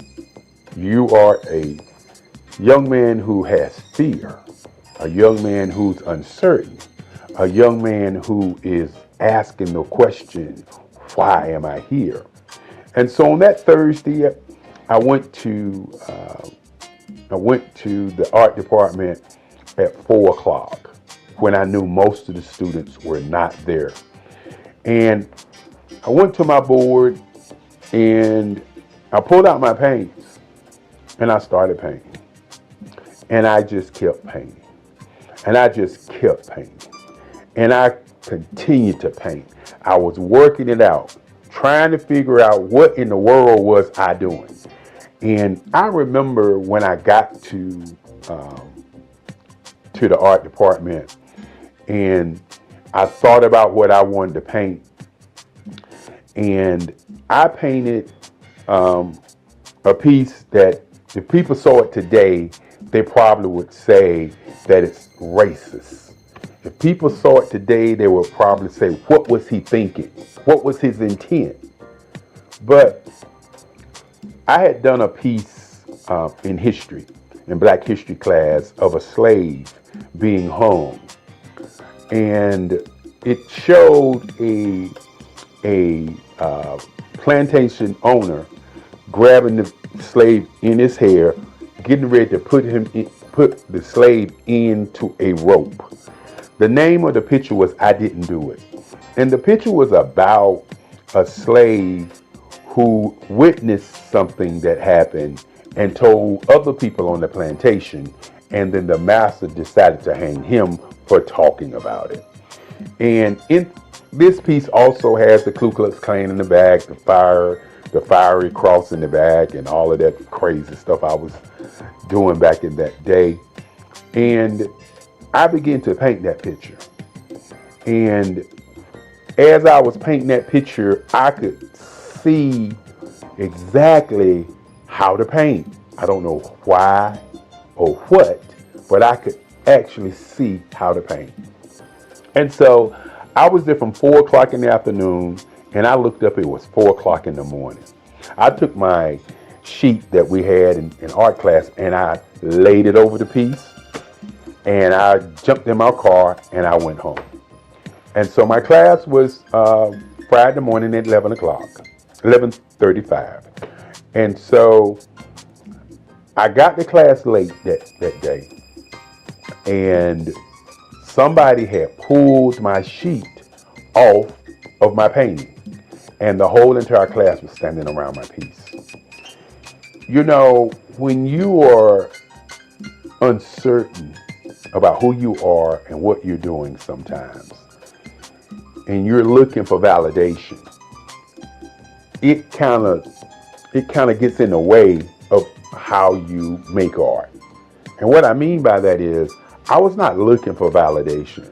I was looking for how to paint. And by looking for how to paint, I created something that nobody expected to come from me, because just 2 days prior, I was asking people in class how to paint. And so this has been a part of who I've always been, is the kind of person who looks at something from a perspective, and instead of asking a question, I delve into it and make a change and make a difference. And so as the kids were standing around my piece, I walked into class, and true to form, I am never been a person who is always trying to talk about what I do.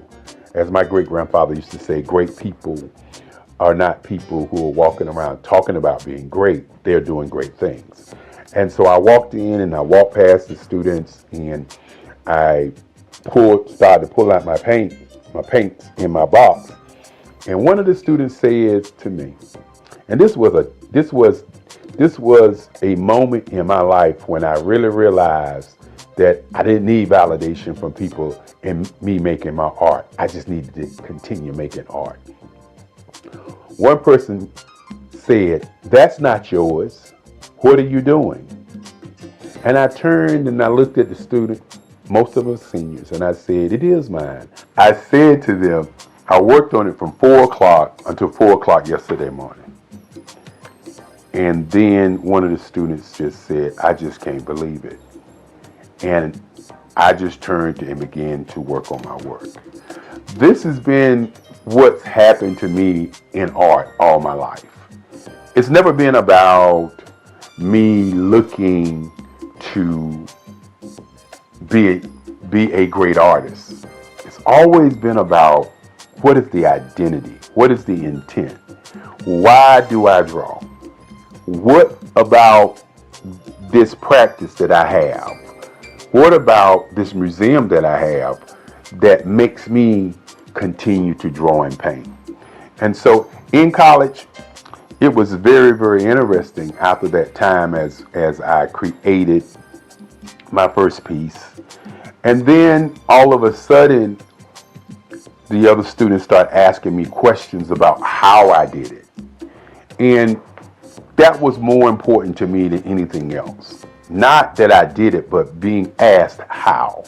And as I said before, I utilize my artwork or utilize my painting as I was doing pastels. Pastels was my first love. And once I got to college, I had to begin to think about what my identity, what I was going to do in art. Was I going to be doing figuration? Was I going to be doing scenes? What was I really going to do? And I remember Carlisle, who was one of my teachers. Mr. Carlisle. I remember Mr. Carlisle. And Mr. Carlisle was a teacher, an art teacher, who said to me,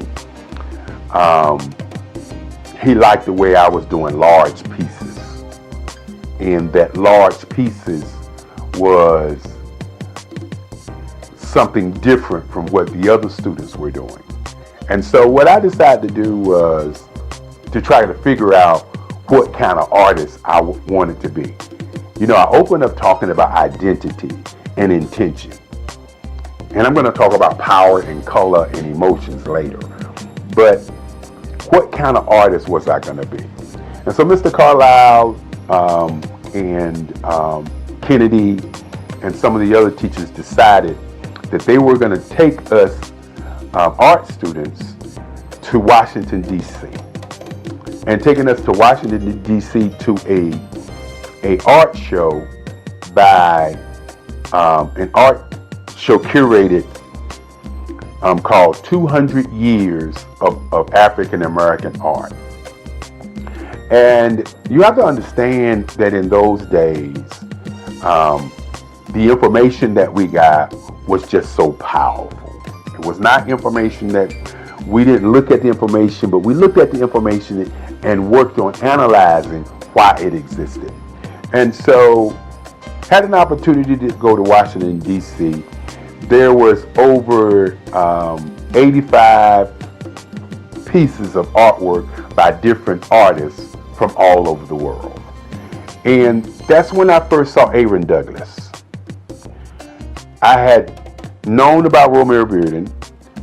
I had known about Ernie Barnes because Ernie Barnes came from Durham, North Carolina. And I knew about Ernie Barnes because of Good Times. And I knew about Ernie Barnes because he went to Hillside, that same high school that I went to.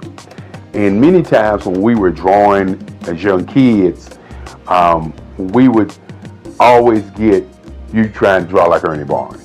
That's Ernie Barnes. That kind of like Ernie Barnes. And so my mind was like, I didn't want to be a copy or a duplicate of any other artist, but I wanted to know what these other artists were doing and who they were. And then I ran across a man by the name of Charles White. And this is where my entire existence was shook.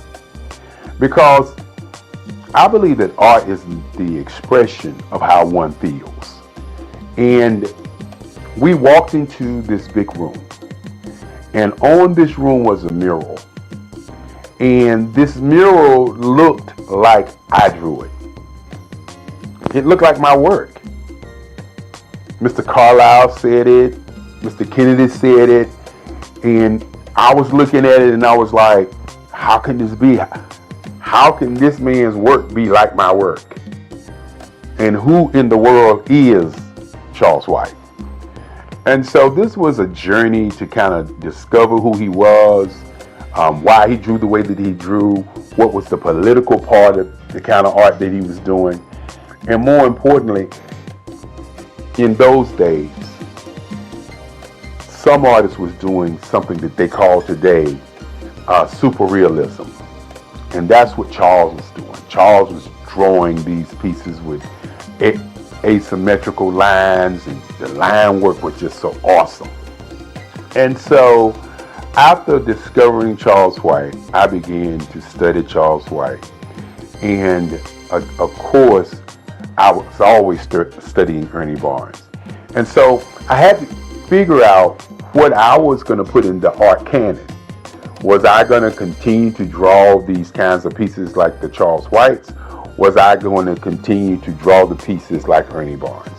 And so I talk about intention and identity and what my work really represents. And what I say to many people, that my work represents world peace. That's what my work represents. The colors that I use, the line work that I use. I'll share with you a little bit later some of the pieces and some of the line work that I do. But my work is about bringing people together, having them to see each other without seeing black or seeing white, without seeing color. I decided that I would do portraits, instead of doing themed pictures. Now I still do theme and scene work also, but I decided that I would do portraiture, that I would do portraits, and that I would take colors and use them as emotional tones. Many times I sit down and then I hear music and I see colors. I hear people having conversations, I see colors.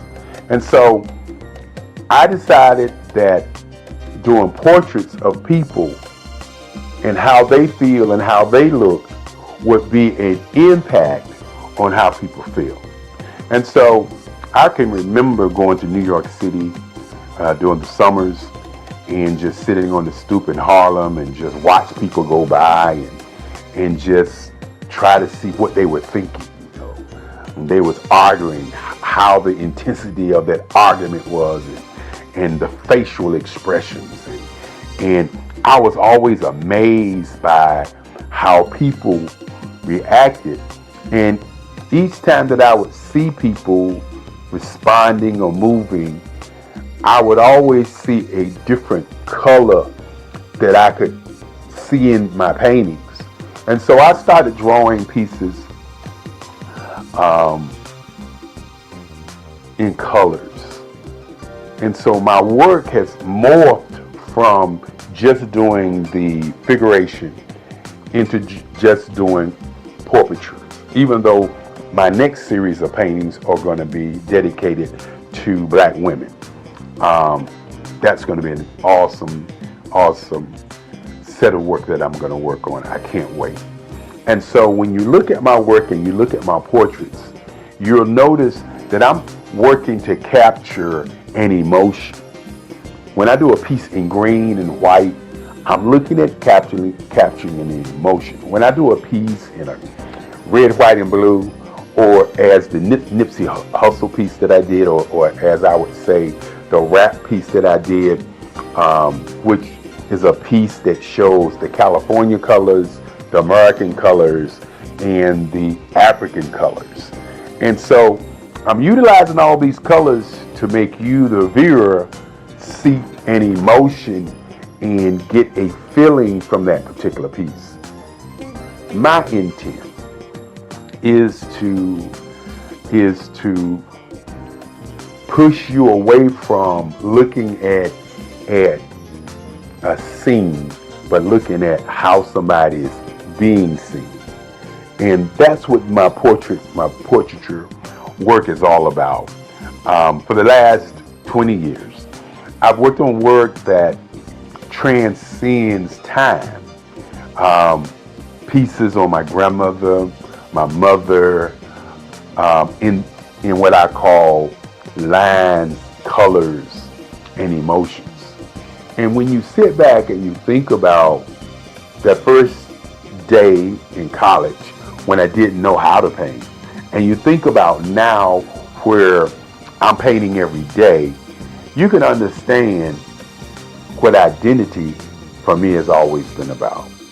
We hear about Black female artists. We hear about white women artists. We hear about white men artists, the Michelangelos, the Monets, and all of these guys, the Picassos.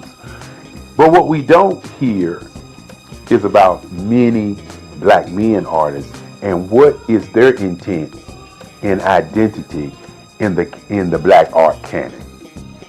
I don't want to be revered as a Black artist. And one of the reasons that I moved into doing the kind of work that I'm doing is because I want to be revered as an American artist. I don't want to be revered as a Black man artist, even though I'm a Black man. I want to be revered as an artist that painted people, portraits in different colors to get emotions from the viewer. I want my pieces to be large enough that it impacts you as you're looking at it, as opposed to you're just looking at a piece.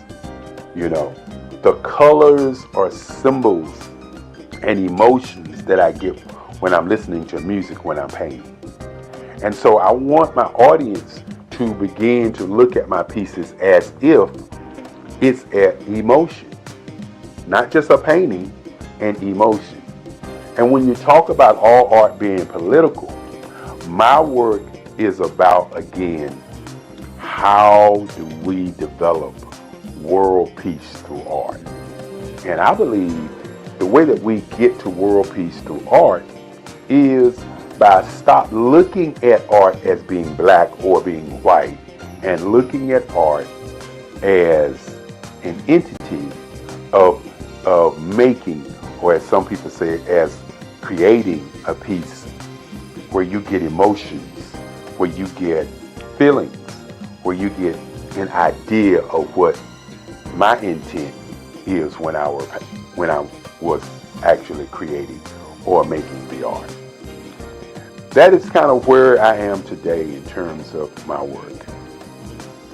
When you think about my great-grandfather, so many years ago when I was 7 years old, walking into my bedroom saying that he wanted me to be a lawyer, and he asked me what did I want to be, and I said I wanted to be an artist.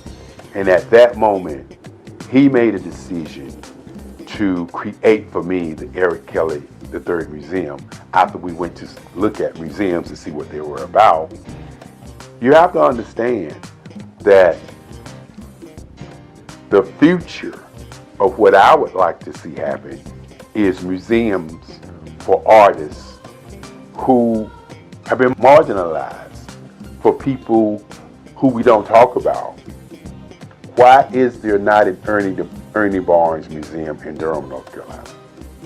Why is there not a Rumer Bearden Museum in his hometown? Why is there not a museum for black artists so that our young people can see how they went through the process of how they do work? And so with my museum, it's been kind of a blueprint for these kinds of things. The Eric Kelly Museum houses the collective writings, the collective works of my work for over 65 years. And one of the things that I would like to see happen is many, many more museums for great artists. When you sit back and you talk about Basquiat, for example, great artist, a New York artist, where's his museum? Where's a place or a space for us to go and see his work? I talked about Ernie Barnes, or Charles White, for instance. Where can we go and learn about Charles White? Another gentleman, and I could go on and talk about Kennedy Wiley, who's doing awesome work, Lisa Butler, who's doing awesome work, Mark Bradford, who's doing awesome work. We can go around the country and around the world and see the Van Gogh Museum. We can see the Richard Steele's work, Clifford Steele, work. We can see all of these white artists around the world. Museums. Where are the black museums for our young people to see the greatness of these artists who have gone on before us? You know, I also do photography work, and Gordon Parks was a great photographer. But think about it for a moment. Other than seeing the exhibit of Gordon Parks photography, where can you go and study him, the man? One of the reasons that I'm doing this video is because when you look at or talk about artists, many times we have people to narrate what was that artist thinking about, okay? And what was he feeling about what he was doing? And you don't get the conversation from the artist. The artists don't talk about the line work. The artists don't talk about the color. The artists don't talk about how he got to where he is. There's always somebody else talking about how he got there. Van Gogh, for instance, they talk about him cutting off his ear and sending it to somebody. They talk about the Starry Night piece. From their perspective, they don't talk about, or we don't hear Van Gogh say, well, the reason I did Starry Night because I was depressed and I just thought tonight this was a piece. I was studying to do these kinds of things, and this is how the starry night happened. We don't get that story. So you really don't know the intent. And so I want to do a conversation about the intent of my work. My portraits, my lines, and my colors are put together in a way to pull from you an emotion of how you feel about people on the planet. My pieces are human landscapes. I want you to look at my work and see the lines as the age of the people who I'm painting.